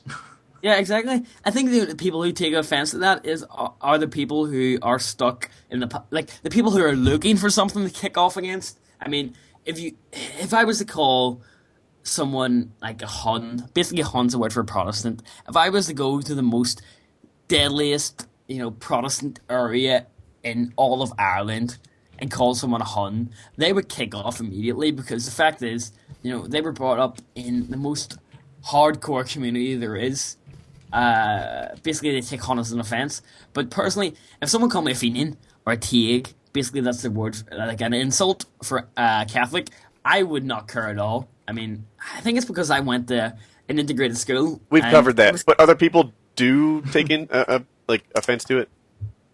Yeah, other people do. Like, if you personally, there's parts of Belfast and Ireland in general that still, I think, are stuck in the past. So, Wings, I think in the U.S. that people generally agree that race relations are the most strained in the Southeast, right? Like, amongst country boys. What do you say? Where'd Wings go? I think that in the U.S., people generally agree that in the Southeast, right, amongst country boys, that's where race relations are the most tense. Pretty much on target? The Bible Belt, yeah. Yeah, the Bible Belt. Are there people there that would take offense to being called a cracker or a honky? No. No, it just won't work. I mean, obviously, there are people that'll take offense just to have something that's stirred up. Call me a cracker. But I doubt I probably couldn't find one person that's actually offended by the term cracker. Are you offended by the term cracker? Any of y'all? No. Honky really gets to me. I don't believe you. I think the term gringo is the worst one. Yeah. Even that's not going to work. Yeah. What is there in the repertoire of language that would really offend a southern white person? What offends me more I'll is tell you what. when somebody hears me talking, I automatically think that I'm stupid. You know what would bother? It would hurt my feelings more for someone to say that I wasn't tan enough. Like, if I looked pale in the summer, that's more offensive than to call me a cracker or a honky. What's up, Casper? Yeah, Woody, you need to get some sun. That would hurt my feelings more than Woody, you're a cracker or a honky. I think, in general, words... let me ask you this, Paul. I know you was talking about race relations between Protestants and Catholics. Mm-hmm. So if somebody... Can Tigs call other people Tigs? Does it work like a rap video? The thing is... It's like, what's up, you stupid Tig? From Belfast. Your mother's from Belfast. Like, people would call you like a Fenian fucker, or like a Tig, or something like that, like as a joke, and I wouldn't take offense to it at all. I mean, it's just one of those things you have to let go. And I was talking to this about my friend, that I think it's just that things have evolved over ages, that, I mean, for the past, let's say, when was slavery abolished? I can't remember it all. I'm really trying to think back. 1860. Yeah, 18 something. I mean, there was. Yes, I think it was either 1863 or 1864. The Emancipation Proclamation was signed. Yeah, there was that many years of slavery. I think it's hard for people to get over the fact that there's... Dude, let me go and touch on this slavery crap. 1865, now I remember. 65? It was a good day. Didn't the Emancipation Proclamation get signed during the Civil War? Fuck if I know. I just looked. It's the 13th Amendment, and it was passed in 1865. All right, 1865. But here's the thing with the slavery things. You get down here in the Bible Belt, you get a lot of people think they're owed something because, somebody way down the line was a slave. I look at it this way. If you want to know somebody that really owed something, the Jewish people are owed something. They were slaves to the Egyptians, which were black. They were slaves to the Nazis as well. And both times, they were slaves for a long fucking time. Much longer than the 40 to 60 years they were slaves to America? I agree. I mean, there is no restitution needed. People fuck up. People make mistakes. We evolve as a society. I feel uneducated. Are Egyptian people black? I think they were kind of... They were really dark. Yeah, they were actually... Egyptian people nowadays. I don't know. Were they tan because they were in the sun for so long, or were they black? I don't know. I always picked Egyptians as black. According to Google image search, they're not what I think of. Like, they have straight hair. Does anybody watch the show Ancient Like Aliens? every time you like see like those carvings, you see like Egyptians look black and like the hieroglyphics and stuff. Yeah, I swear I'm so on edge on race. I feel like someone's going to like nail me to the cross for suggesting that they have straight hair. Nail me to the cross. How appropriate, right? Thing is, all my knowledge. I'm just saying, I mean, it is the black people owned slaves a lot longer than the white people. Yeah. I hadn't thought of that. Now I'm offended by the word honky. Oh, wow. If you search Egyptian and get to like page 31 or so, it gets really naughty. There were like safety filters off. Yeah, safety filters off on my Google image search. It's all these like the first 30 pages are like monuments and like I don't know, bird cats. Great Pyramid of Giza. What really the Egyptians gave us was the blowjob. The pedophile. Or maybe that was the Greek. That was the Greeks, I think. But anyway, I'm off target. I'm sure that was before Greeks as well. I think Cleopatra created a blowjob. Like, honestly, all my education from Egyptians, bar basic education from school, has come from the television show Ancient Aliens. I'm not gonna lie. Somebody called me a racist while misspelling racist. Nice, dude. Dude, I can guarantee you nobody in this call is a racist. If that is, we wouldn't have a guy from Belfast, Ireland in here, a Californian, and a guy from the Bible Belt. Actually, 2 guys from the Bible Belt. Wait a minute. Do we have a Teague in this call? A Teague would hang up on his ass. He's out of here. I mean, sometimes you gotta laugh at yourself. Like the movie Gran Torino, in my book, was so good of a movie because just the outright racism in it. Yeah, that was pretty cool. And like he didn't even recognize there was anything wrong with his racism. No, yeah, like, I love when he gets out of that truck. He's like, "What you spooks doing?" Oh, I just laughed at that. Oh my god, someone! I swear I'm gonna get hazed on by the, I honestly think I'm gonna get hit on for just judging my opinion on. I mean, does that make Clint Eastwood racist for saying those things in that movie? I mean, come on, it's a movie. It's a movie. Seriously, if you it's can't for laugh at entertainment. yourself, you can't laugh at nothing. Mm-hmm. I don't think so. Jericho just tweeted, "Kiss me, I'm Irish." I'm just tweeting him back saying it doesn't work. Honestly, I tried it. I've honestly tried it a lot. Ireland people actually eat corned beef and hash. The thing is, I have honestly the first time I tried corned beef was when I was like 14. I've never tasted it since. I've taken it about 1 time because my dad forced me to take it, and that was about it. What other Irish stereotypes do you want me to answer? Like Guinness. Guinness is not the most popular drink in Ireland. Just to let you know. I just like the shirts because they're bright green. Nobody wears like bright green clothing until St. Patrick's Day, and the most popular drink in Ireland, in my opinion, is called Harp. It's a lager beer, and they really don't serve it anywhere else. Bar. What percentage of the population is actually a leprechaun? I would say about 0.5%. I've seen a few of them running about. Other than that, no, they're quite an endangered species here in Ireland. All right. Are there really pots They've of been gold hunted in by Ireland? so many. I was about to say, the reason you might not see them is maybe you're not congregating at the end of Are rainbows. you looking for the rainbow?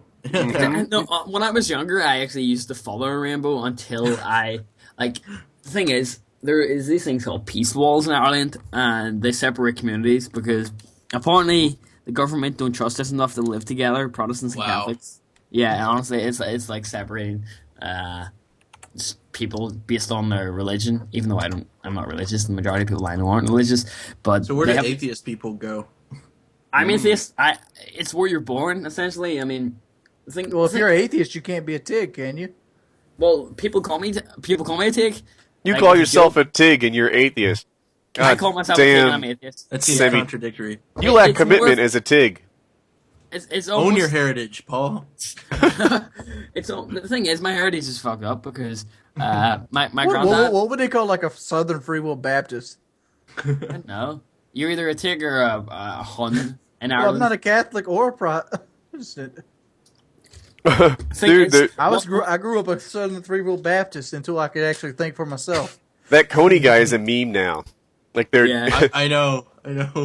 Promises to get Kony arrested by the end of the year. Gets arrested within a month. That's awesome. They're like, if only he could have tricked Kony into masturbating in public. Oh my god. They're calling his charity Invisible Children. I saw the tweet. I saw Boney 2012 was trending earlier. I hope he wasn't thinking of the children at the time you did that. Oh no! He was just trying to draw attention to his cause. I'm sure it worked. I wonder if he got his pockets laced by somebody actually with Joseph Kony to kind of take the edge off that campaign.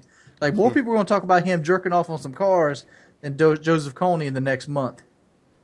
How do you guys feel about people like commentators even that like make jokes about like the kids in Uganda getting snatched and stuff? Like the one picture I saw on Twitter is like Kony got 99 problems and your post saved none, or he snatched 99 kids and your post saved none. Maybe a little people like making fun of it. I don't care. Perfectly honest, it doesn't affect me whatsoever. Yeah, I let that slide I too. can get my moral standpoint on it. I mostly judge them by how funny they are. the thing that pisses me, like, I kind of look back, right? My posts on Twitter and Facebook and YouTube, I look back on it and think, in 10 years' time, if I'm going to apply for a job and my employer looks back on this and sees me tweeting, like, some crap on Twitter from, like, 10 years ago, I didn't even know if Twitter will be around by then. I didn't even know if I'll still have a following by then. But if my, I can't, like, dictate my actions on what they'll be in 10 years' time, which is kind of stupid. But, do you guys not think if you're going to apply for a job, once this YouTube thing dies out, and some guy searches your name, and they see your Twitter or Facebook or YouTube account, and they see these commentaries you're talking about, the most random crap ever, do you not think I'll want to, like, do you not base your actions upon that? Dude, here's my thing. I used to daydream about being in politics, right? So I follow politics really closely. It's like a hobby, right? Some people follow their favorite sports teams. The political theater, that is, you know, the tactics, the chess that they play to try to outflank each other. You know, people will propose a bill when they're in power that doesn't pass. And then the exact same bill will be proposed when they're out of power, and they're doing everything they can to demonize it and make it stop. And I find that whole play out to be interesting to watch. I used to sometimes toy around with the idea, like, I wonder if I'd enjoy politics. You know, what if I were a congressman? You know, would that be neat? And now, after all the crap I've said on Painkiller already in an attempt to sort of like mirror a Howard Stern-like show, I would never get elected for anything. There is so much dirt on me, you know, that like, I'm done. He said the N-word. He's pro-child rape. Everything. He's so bad. Oh, yeah, dude, rape. Woody said it. Woody. I mean, I've given advice on masturbation on Mail Monday. Like, there's someone who, like, and the advice I still stand by. I thought it was pretty sound. It was something along the lines of, like, you know, hey, do what you want, but recognize that when you look at online pornography, a lot of it's just built for, like, you know, visible stimulation. And it's not necessarily what mirrors, like, a good relationship, sexual, you know, closeness, connection thing going on there. Right? Sex can be the cornerstone of intimacy that takes your relationship to the next level. Or it can involve freaking unicorns with penis dildos on their heads. And, you know, if you're into that, you're going to really limit the amount of people that are good partners for you. And I gave advice like that, which I think was pretty sharp. But if I were to run as a politician, I mean, people have said a lot less. Look at it this way. Al Franken did Saturday Night Live, and he still got elected to the Senate. Who did? What was that? Al Franken. Oh, yeah. But I still think, I bet I've said dumber stuff than him. But the other guy who's like, you know, the counter argument to what I just said was Schwarzenegger. Schwarzenegger's like on there smoking pot, talking about how lifting is like an orgasm. My baby's mama. Yeah, I mean, like cheating on his wife with a maid. Well, that was post career, but you know, he basically said he was running for office, and his argument was, I didn't lead my life in such a way that I thought it would eventually lead up to sort of being a politician. Like, that was the old me, this is the new me, let's talk about my ideas. And it somehow worked for him. Yeah. Can I just ask you guys a random question? When you were a kid, let's say like when you were 8, 9, 10 years old, what did you want to be when you grew up? 8, 9, or 10? I had this business idea. Pilot. So I would say a professional footballer or a soccer player, as you guys would call it. There was an ice cream man who came around the block, and you know, he would sell ice cream.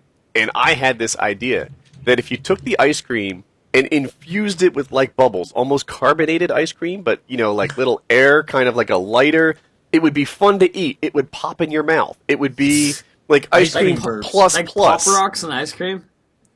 Kind of, but with air bubbles. Like, just sort of somehow mix air and ice cream as it came out of that little like faucet thing that looks like poo, and you know, and serve kind of like a fluffier, funner to eat version of ice cream. And I was like, not only will that cut my costs dramatically because it will be half air, but people will like it more than normal ice cream. This was my ice cream delivery like entrepreneurship idea. That's what I wanted to do at 8 or 9 years old. The funny thing is, most and then now 8 or 9 years Hershey's old Chocolate's now, doing just that. What's that? Who does that? Hershey's, they have they have fluffy air shit. I'm like, that just seems like a way to cut chocolate cost. Brilliant. They make bubbles in their chocolate to make it more fluffy and light. Mm-hmm. Seems like you're getting less chocolate. Yeah, that's not all bad. Funny really. thing is, most 10 years old people want to be YouTube commentators when they grow up now. Yeah. Ah. To be honest, I don't think that's a bad goal because I can honestly say that YouTube itself has... I don't think you should mainly focus your goal on YouTube, but I can say YouTube will most likely help me in my career choice. I want to go into independent games development, as I said before, 20 times. But YouTube itself will provide me with an audience to provide my advertising to. But I don't think you should solely YouTube will build skills such as people skills. It'll give you a confidence in yourself, and it'll give you a better understanding how the world actually works when you actually get into the meat and the potatoes, the shark kind of part of it. And another thing, as an engineer, you're going to be so head and shoulders over your peers with regards to public speaking. Engineering attracts a sort of introvert to it, oftentimes. I agree. Yeah. I mean, I can kind of understand that because in the past 3 days, I've spent half of that in my engineering labs. I mean, it's kind of like a social recluse aspect to it. It doesn't. It doesn't promote social interaction. I mean, you just spend time grinding out a code, and it kind of makes you recluse in terms of the world. I mean, it doesn't promote social skills at all. So I kind of think this YouTube thing and the people I've met through it allows me, kind of to interact a little bit more. Yeah, they're if you didn't do the independent game developer thing and found yourself at a big company, you will have peers who are afraid to speak up at meetings, who are certainly afraid to present, who find the whole idea of other people listening to them to be a scary item. Whereas you'll just step up there and be the freaking boss version of Paul. Just really? Think about the cop we interviewed earlier tonight. He had a little bit of trouble with public speaking. You could tell it. Yeah. Oftentimes when we call people, we get that too. Guys who can tell a great story, in front of their friends, when you put a mic on them or a camera on them, suddenly become whole different people. And I bet if you're listening to this, you'll see the same thing. Have you ever been filmed? Has anyone ever pointed a camcorder at you? Did you try to cover the lens and scream for them to stop it? Because that's not what you're looking for. It's a I don't want to say it's a rare guy. It makes me act like I'm some sort of hotshot. But most people are not comfortable there, and it takes a little bit of practice and time before. I'm at home, baby. Yeah, I remember I asked a question at COD XP, right? And the guy's holding the mic wrong. He's not holding it close enough or something. And it was just give me this freaking thing. You don't even know how to work a mic. And I took it from him and asked the question properly. So, thing is, can I ask you guys? I read an article a while ago. It was called "The Complete Guide to Not Giving a Shit." Honestly, can you guys advise anybody in life to not give a shit? What would your biggest tips be for that? Because I know my confidence a few years ago was really, really, really bad. I mean, I honestly wouldn't do anything that I thought would embarrass me at all. I wouldn't public speak. I wouldn't put my hand up to answer a question in class. I would just be myself. I would just sit and do nothing, bar anything I was asked. Is there anything you can give guys to break out from that? Because when the teacher asks you to read in class, do it. No, I'm dead serious. That's where I picked up my public speaking up. I'm just reading in front of the class because there's a couple things go through your head when you do it. You don't want to mess up, but at the same time, you don't want to be dull. Because generally, the people that didn't want to read couldn't read. See, the thing that gave me a bit of self-confidence was going to improve my actual image. I've been going to the gym for about 2 months now, and even though I probably don't look like Arnold or anything like that, the fact that I think that I'm improving upon myself has built a self-confidence on me. I used to be afraid to talk to people randomly. If I bumped into someone, I was I really had short conversations, but now I kind of try to prolong them. Get to know people and stuff like that. It's just building confidence. How does one do that? I think with anything, with anything public speaking, I think it's like Wing said, you want to volunteer and go first, because what you don't want to do is go like last, because then you're psyching yourself out the entire time. You're like, God, I got to go after this guy. I don't know what I'm going to say. You don't want to psych yourself out. If you're the That's first a big guy, issue. you don't have any bars set for you. Right. You go last, it's like, oh, he was the worst one of the day, and then people go off to their next class or whatever. For me, it was just about experience. You know, when I started commentating on YouTube, I had already been presenting at work for years. And when I started presenting at work, I was scared. You know, it was something I wasn't comfortable with. My manager kind of demanded we do it.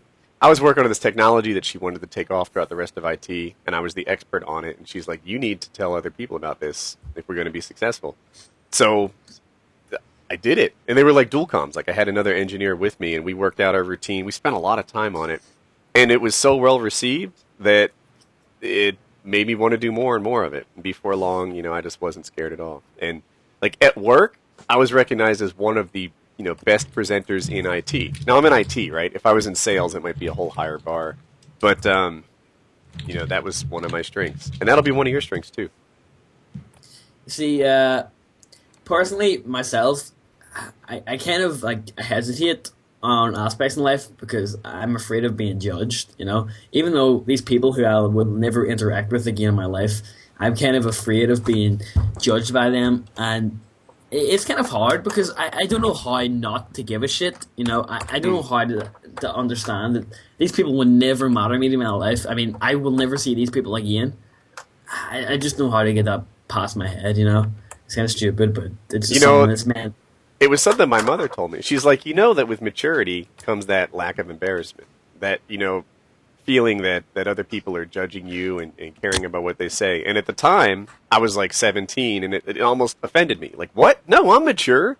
But now I realize that, like, you know, the 30-something-year-old version of me sees what she was talking about. Yeah, now, that don't give a shit stuff, it comes with age.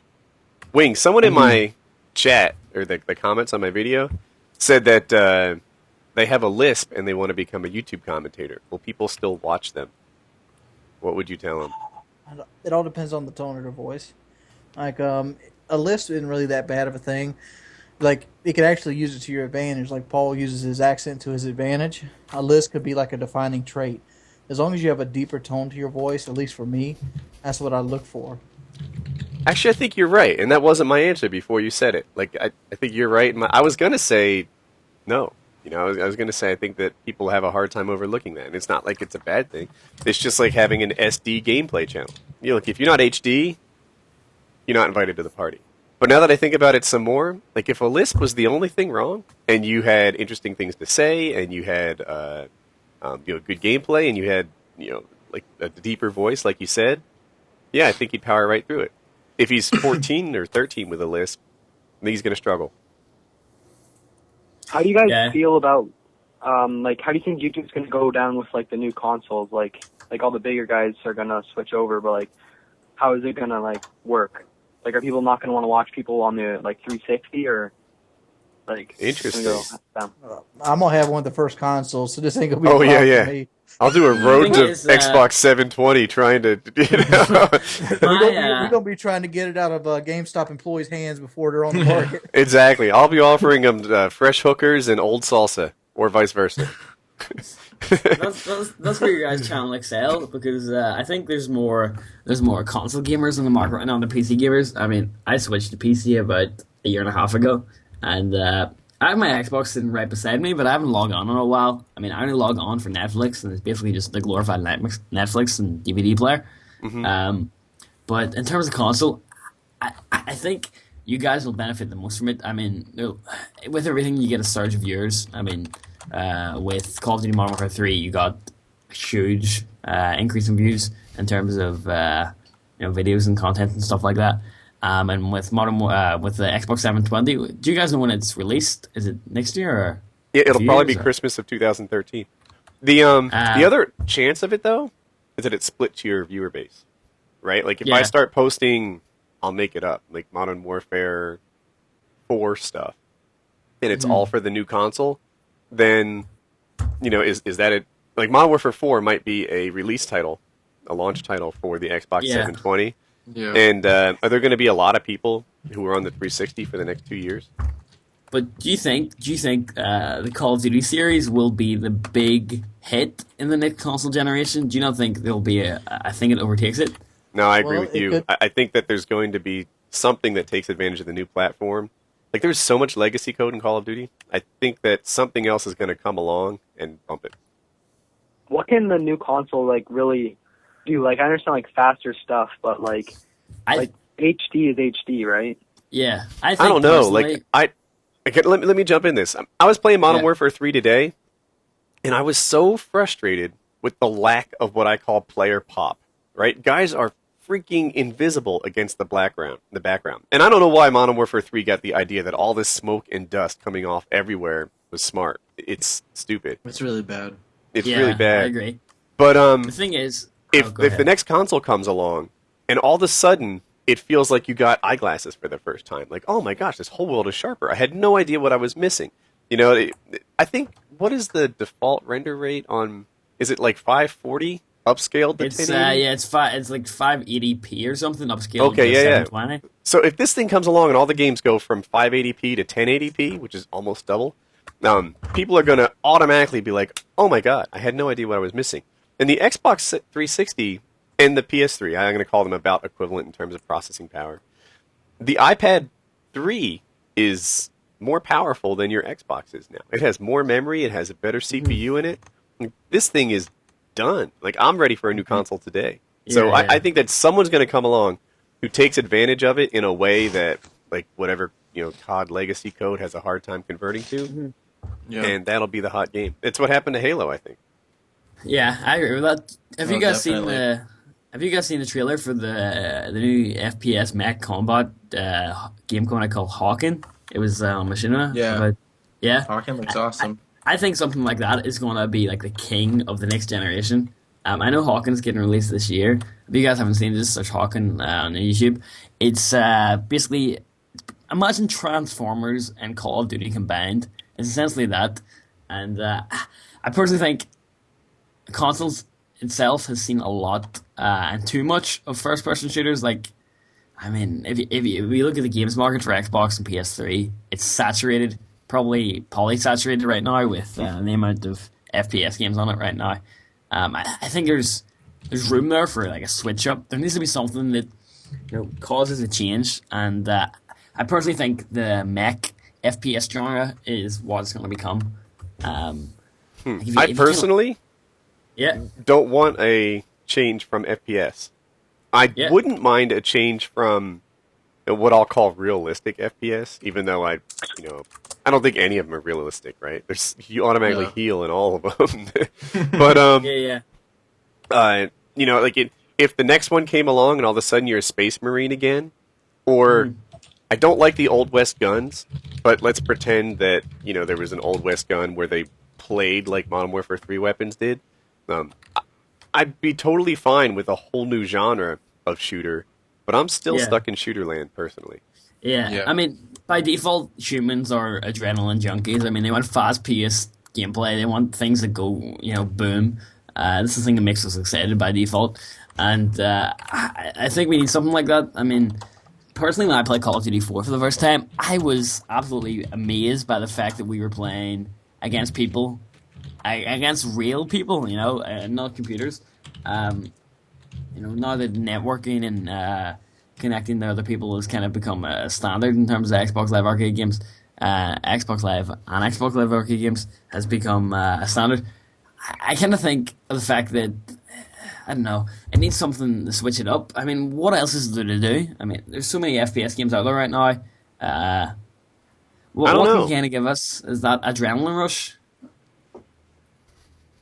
What's fast-paced enough? I mean, Call of Duty itself is a very, very fast-paced game, and I think that's why it overtook Halo in terms of popularity. Because, I mean, Halo, you needed, was it 6, 7 shots to kill someone? Whereas Call of Duty, you needed 3. Yeah, Halo's died. 4 to the body, 1 to the head, right? Prime Day, yeah. In 4 to the body and 1 to the head. I think you're forgetting the fact that Call of Duty 2 was able to go on Xbox 360's launch where Halo wasn't ready. Well, Halo was bigger than COD 2. Yeah, but the fact is, Call of Duty launched because it was out day one when Xbox 360 came out. Nah, I still think it was hit the shelves. COD 4. COD 4 is where the series took introduced a pace of play that we hadn't seen on consoles before. And Mhm. that's interesting. So if a new console comes out and it plays at the Quake pace, I wonder if somehow they'll be looking at COD being like, dude, it's like Halo speed. It's, ancient. Yeah. I like to Have any play of you Quake guys- speed. Oh, go ahead. Have Go ahead. any of you guys played Tribes Ascend on PC? Dude, that thing is insane. Yeah, it's basically like Halo on crack. It is so fast paced, and I think something like that's needed on console to actually promote the FPS. Can you I mean, aim like that though? I don't know. I mean, See, you don't really aim in that game. It's like if you just shoot the flooring around someone, is how you kill them because it is so fast. So I don't think the speed thing is a really big factor in it, but it just can't be so. I think slow. if it gets too much faster, it's going to be just hard. Like that Nexus game is faster than COD. Yeah, but it gets hard to shoot people. Yeah, See- especially with joysticks. as you increase speed, I kind of think you lose the skill value of the game. I mean, Here's a I think question: speed- will the next console have a new control scheme? I honestly think Microsoft will bum the. Sorry, this sounds very weird. I think Microsoft will abuse the hell out of motion sensing. I think they will integrate like a Kinect To their doom. Yeah. They'll integrate Like, Kinect. what if they introduced a?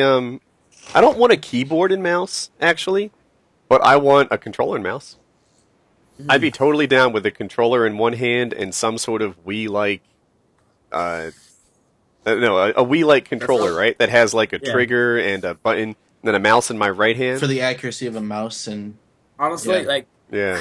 controller, keyboard and mouse is one of the hardest control schemes to get used to. I know from experience getting used to it, but it is so much more accurate and preferable. T-Mart Like, got used to it in no time. T-Mart was like, I- you need to come to COD 4, because he got it, I think it's like free or almost free on the PC. And $10. is it $10? Okay. So, Something like that. T-Mart got it, and he's like, within the next day, he's getting like 40 KDs, he's just crushing everybody, and Yeah, man. I don't know why, but somehow it just worked for him. It's not so much like changing control schemes. It's like if you change, it's knowledge of the game. You know where all the grenade spots are. You know where all the camping spots are. I mean, I played Call of Duty 4 for I'd say about 60 days in playtime, and I know where people camp. I know where people go, like when they rush. I know when people go on crossfire, they run past the building where the shop is. I know where the throw grenade is, and that kind of like. Attributes to it. You just need to know how to get used to the controls. I use a Zim 3, which is a keyboard and mouse controller for console, and I absolutely dominate when I play console. I have a Zim 3 somewhere around here, and I've never tried it. Like I was what I wanted to do was play with PS3 guys, and I find the adjustment between a PS3 controller and an Xbox controller, like even that, like it takes me hours to switch over and become competent with it. And I was like, if I played with a mouse and keyboard, I could play with all three with no trouble at all. But I never did, put the time into it. Do you think one day consoles will support keyboard and mouse support, like legitimately? That's what I was saying. Like, I don't want it to be, unless I'm missing something. I guess there's other game types that might benefit from keyboard. To me, keyboard's not better for a first-person shooter. Mouse is. But, mouse is definitely. Yeah, but keyboard, like, I don't think, WASD is a better way to move than it's the only controllers. It's only 4 directions. It kind of reminds me you of use like, your mouse to turn around and move in those directions. So WASD reminds me of like Super Nintendo. It's only 4 directions. You can't go too much for that. I mean, yeah. But I don't. When you play with it, it seems so much more fluid. There might be other game types though, right? Like if you, I don't want to pretend I understand completely all other types of gaming, right? But there are so many keyboard shortcuts that happen in StarCraft, a game I've never even played. But I understand that like having your hotkeys mapped and all that stuff is a big part of it. And if you wanted to play StarCraft with an Xbox controller, like what does it have? Like 14 buttons? That might just not do it. I think Diablo 3 is going to show the testament here because Diablo 3 is supposed to be dropped on PC and console.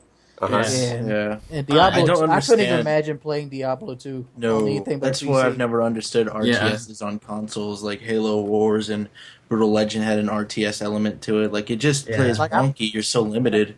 Yeah, people are talking about the having PC players play Xbox or or PS3 players, directly in a shooter.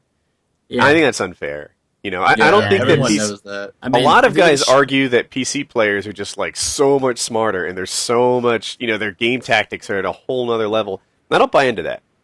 But I will buy that their aim is a whole nother. Yeah, exactly. I think that, if you take these console players, like heck, me and all my friends up against PC players, I think you'll find that we both play with the same, mindset, like in terms of lines of sight and controlling the map and understanding the spawns. But we'd have a hard time struggling with guys who are human aimbots that the mouse players develop. And it's vice versa. There's a lot of these PC players who just can't play console, and it's because they don't have that precision accuracy of a mouse. I'm sure it takes a while to adapt. Yeah. What's up, man? I forgot you were here. You guys know TB&R Frags? No. He's a PC guy who's like really good. Like he's gotten mobs with like just the Desert Eagle and just like the Pistol 5.7, and he's really good. And then he did a live stream where he went over to console, and he's like joking around with Juicer, like, yeah, well, I'll like subs after I get my first Moab. I'm not even sure if he got a Moab that thing, but like on PC he could get like a Moab with like a freaking pistol. It just he had 100 Moabs live stream. That guy. Yeah, and he didn't get any Moabs on the console. Oh, okay. Yeah, they're like 17. Yeah, those I watched them play, by the way, and they're good, right? Like every move they make, every corner they check, everything they do in the game is smart, and their aim is great. Like not to take anything away from them, but it takes a while to master a controller. Yeah, it does. See, I can compare this. Do you know S&D's, John? Yeah. Mm-hmm. He went and played Modern Warfare 2 for console. And his KD was around 2, but if you play with that guy on PC, he is an absolute beast. I mean, he has like, I think, a 4 or 5 kill death ratio on Pro Mod, and Pro Mod on COD 4 is like, it's hard to maintain a positive kill death ratio, never mind a 4 or 5 KD. That's where the good players are. Yeah, that's what is Pro Mod. It's like a new it's a competitive arena for search and destroy, essentially. So the health is a little bit lower. Which guns you can use, like they break it up. Like this team can only have 2 AKs, 1 sniper, and something else. Yeah. Am I on target so far? I'm trying to remember the other rules. Sniper has no sway on it. It's just straight. Yeah, no sway. There's only certain maps you can play that are balanced. And what else is there? I think it's AK, M16, and what else is there? M4 carbine you can use. To me, the primary difference was this: you had to coordinate with your team on which weapon you use, because you can't all have AKs or snipers or whatever, and the health is reduced. Sniper. And the health is reduced. And there's only certain maps, right? So that's it. A few maps, reduced health.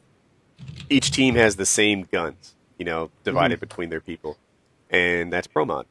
And for whatever reason, that is the forum that people have decided is the most fair, is the truest test of skill, so it tends to have the best players. Yeah. See, I remember playing Pro Mod on... Sorry, go ahead. I remember playing Pro Mod on console. Do you remember when the infection hacks got on the Call of Duty 4 and people used to, make modded lobbies and stuff like that? I know it's still going on now, but I remember people used to make Pro Mod lobbies. I remember playing that in COD 4, and it just didn't seem right at all. I mean, it didn't seem the same. It seemed very, very... I don't know. It just didn't seem the same as Pro Mod experience on PC. I don't know why, but I don't think Pro Mod suited the console. I guess it's kind of because of the lag and stuff like that. Because every time I play Pro Mod on PC, it's been on dedicated servers. But that kind of brings... Go ahead, sorry. But I was just saying, I was agreeing with you. That brings me to my next point. Do you guys think that dedicated servers are in the future for console, anytime soon? I mean, they're there in Battlefield, but they're not there in COD. And I think the COD guys just look at their current profit margins at not having to run that and don't see a reason to switch. There's nothing that would motivate the Call of Duty guys to make that happen. It's not like everyone's not buying COD 1 year to protest that we don't have servers. Yeah, or even a majority, right? I think most of the players are there saying, they complain about lag and stuff, but they don't ask for dedicated servers. And by the way, when I go to Battlefield, I still feel ripped off on hit registration half the time. No, there's still lag because it's how close your ping is to that dedicated server. So there's still always going to be some lag. Yeah, people think that it's magic, and it's not magic. It's it's just a dedicated server. The thing I can jump in here with is the ability to connect to a dedicated server that has the lowest ping is like a godsend, because if I connect to a server with 200 ping, and I would get completely shit on no matter how much I was good at the game. If I connected to the server with like 30 ping, I would actually do a lot better. And the thing I look at with Battlefield is I played it on console. I bought it on console to play with my friend Eric Aviator, and I played it on that. It didn't seem the same at all. I don't know whether it was the amount of players in the server, or does Battlefield 3 actually have dedicated servers, like proper dedicated servers, or is it? I think it really does. They just don't have them in every city across the world. Yeah. See, I think it kind of puts you in the city closest to you. For example, if I'm in Belfast, it would connect me to London, or if I'm in say I was situated in Spain, it would connect me to London, and I'm still connecting to a server with 100+ ping. And personally, when I'm on PC, I don't connect to anything with 60+ ping, because I personally think that's unplayable for me. And just to put it in perspective, anything below 100 ping, or anything above 100 ping on console, is 3 bars. So it's essentially not playing with a 4 bar. Yeah. I don't know. We'll see. I think the next game that dethrones COD will be a even faster shooter with maybe a new landscape, a crisis-like thing. Yeah. Great game. If COD was never invented, they never made COD, what game do you think would own the market, and do you think it would still be the same? Because obviously it would have taken some stuff from COD into consideration, but what game do you think would be the ruler? Battlefield. Halo. I say Halo. I don't think it'd be. I hear you.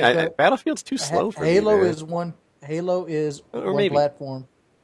I guess, but it rode that wave for a while until COD came out.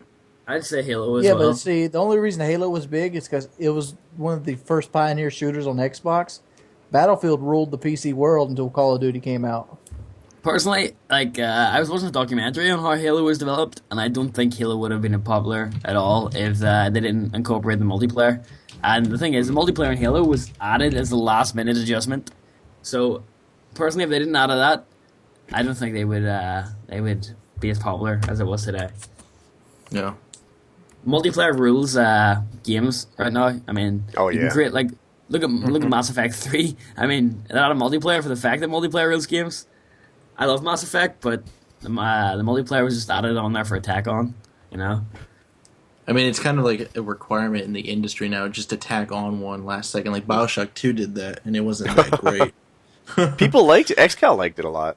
Yeah, it was fun for what it was, but I couldn't see myself getting devoted to it like a Call of Duty title. You know what my problem was with the BioShock multiplayer? The players didn't start off on an equal enough footing. Yeah.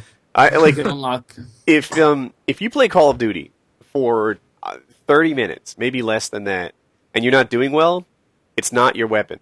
You'll immediately get, I don't know, back in the COD 4 days, I'll say, the AK-47, the MP5, the M16. It doesn't take more than an hour or so before you got a decent class set up. Now, you might miss Dead Silence or something like that, but by and large, you're competitive.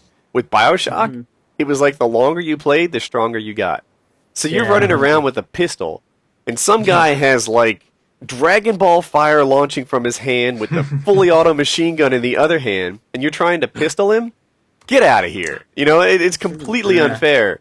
He would freeze me in place and then walk up to me and smash me on the head as I, my nitroglycerin body, crumbled into pieces. And I'm like, I don't have freeze you into place. It was a total mismatch of skill sets, and that's why I don't like that in a multiplayer. Meanwhile, you're just trying to find the Big Daddy suit. Yeah.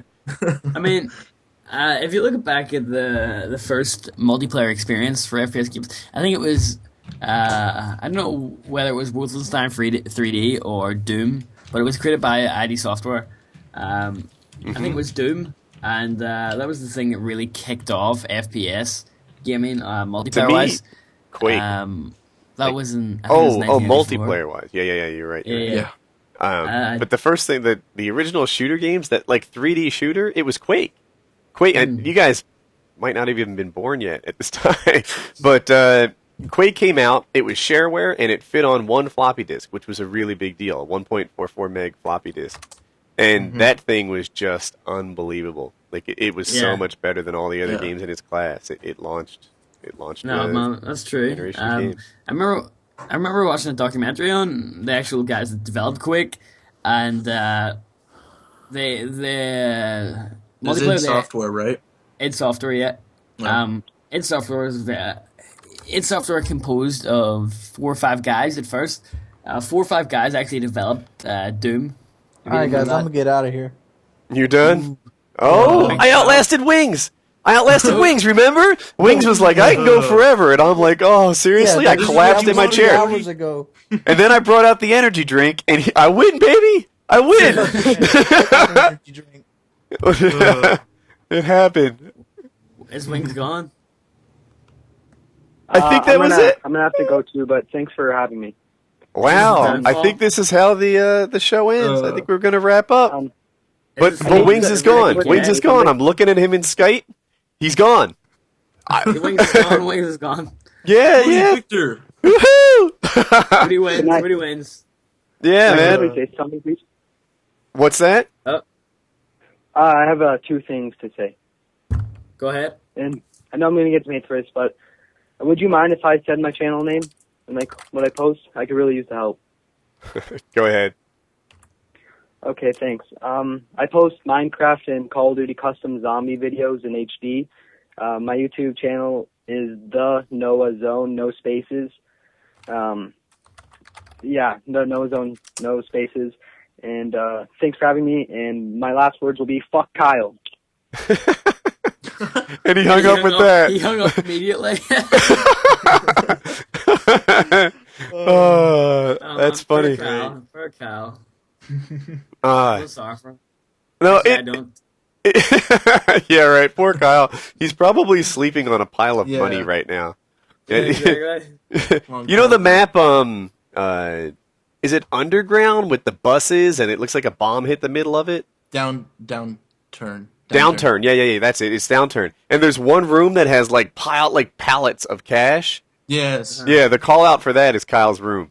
Like, that's what we've been using forever. Oh, that's great. It just has tons and tons of money in it. But, yeah, people liked this podcast. I didn't realize. Like, I guess, they like it long. Just like... Was it 6 hours? It's approaching 6 hours, yeah. We started at like 8:06. So, in, what would it be, 9 plus 15 minutes, it would be 6 hours. I want to say it's like 5 3/4. Mm-hmm. Yeah, so like it. Yeah, man. I guess that's it. I guess we'll wrap the show right now. What episode is this, by the way? 85.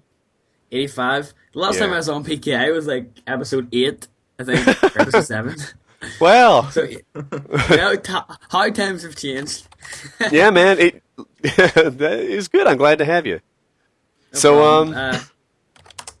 Anyway, that was Painkiller Ready, episode 85. I hope you guys liked it.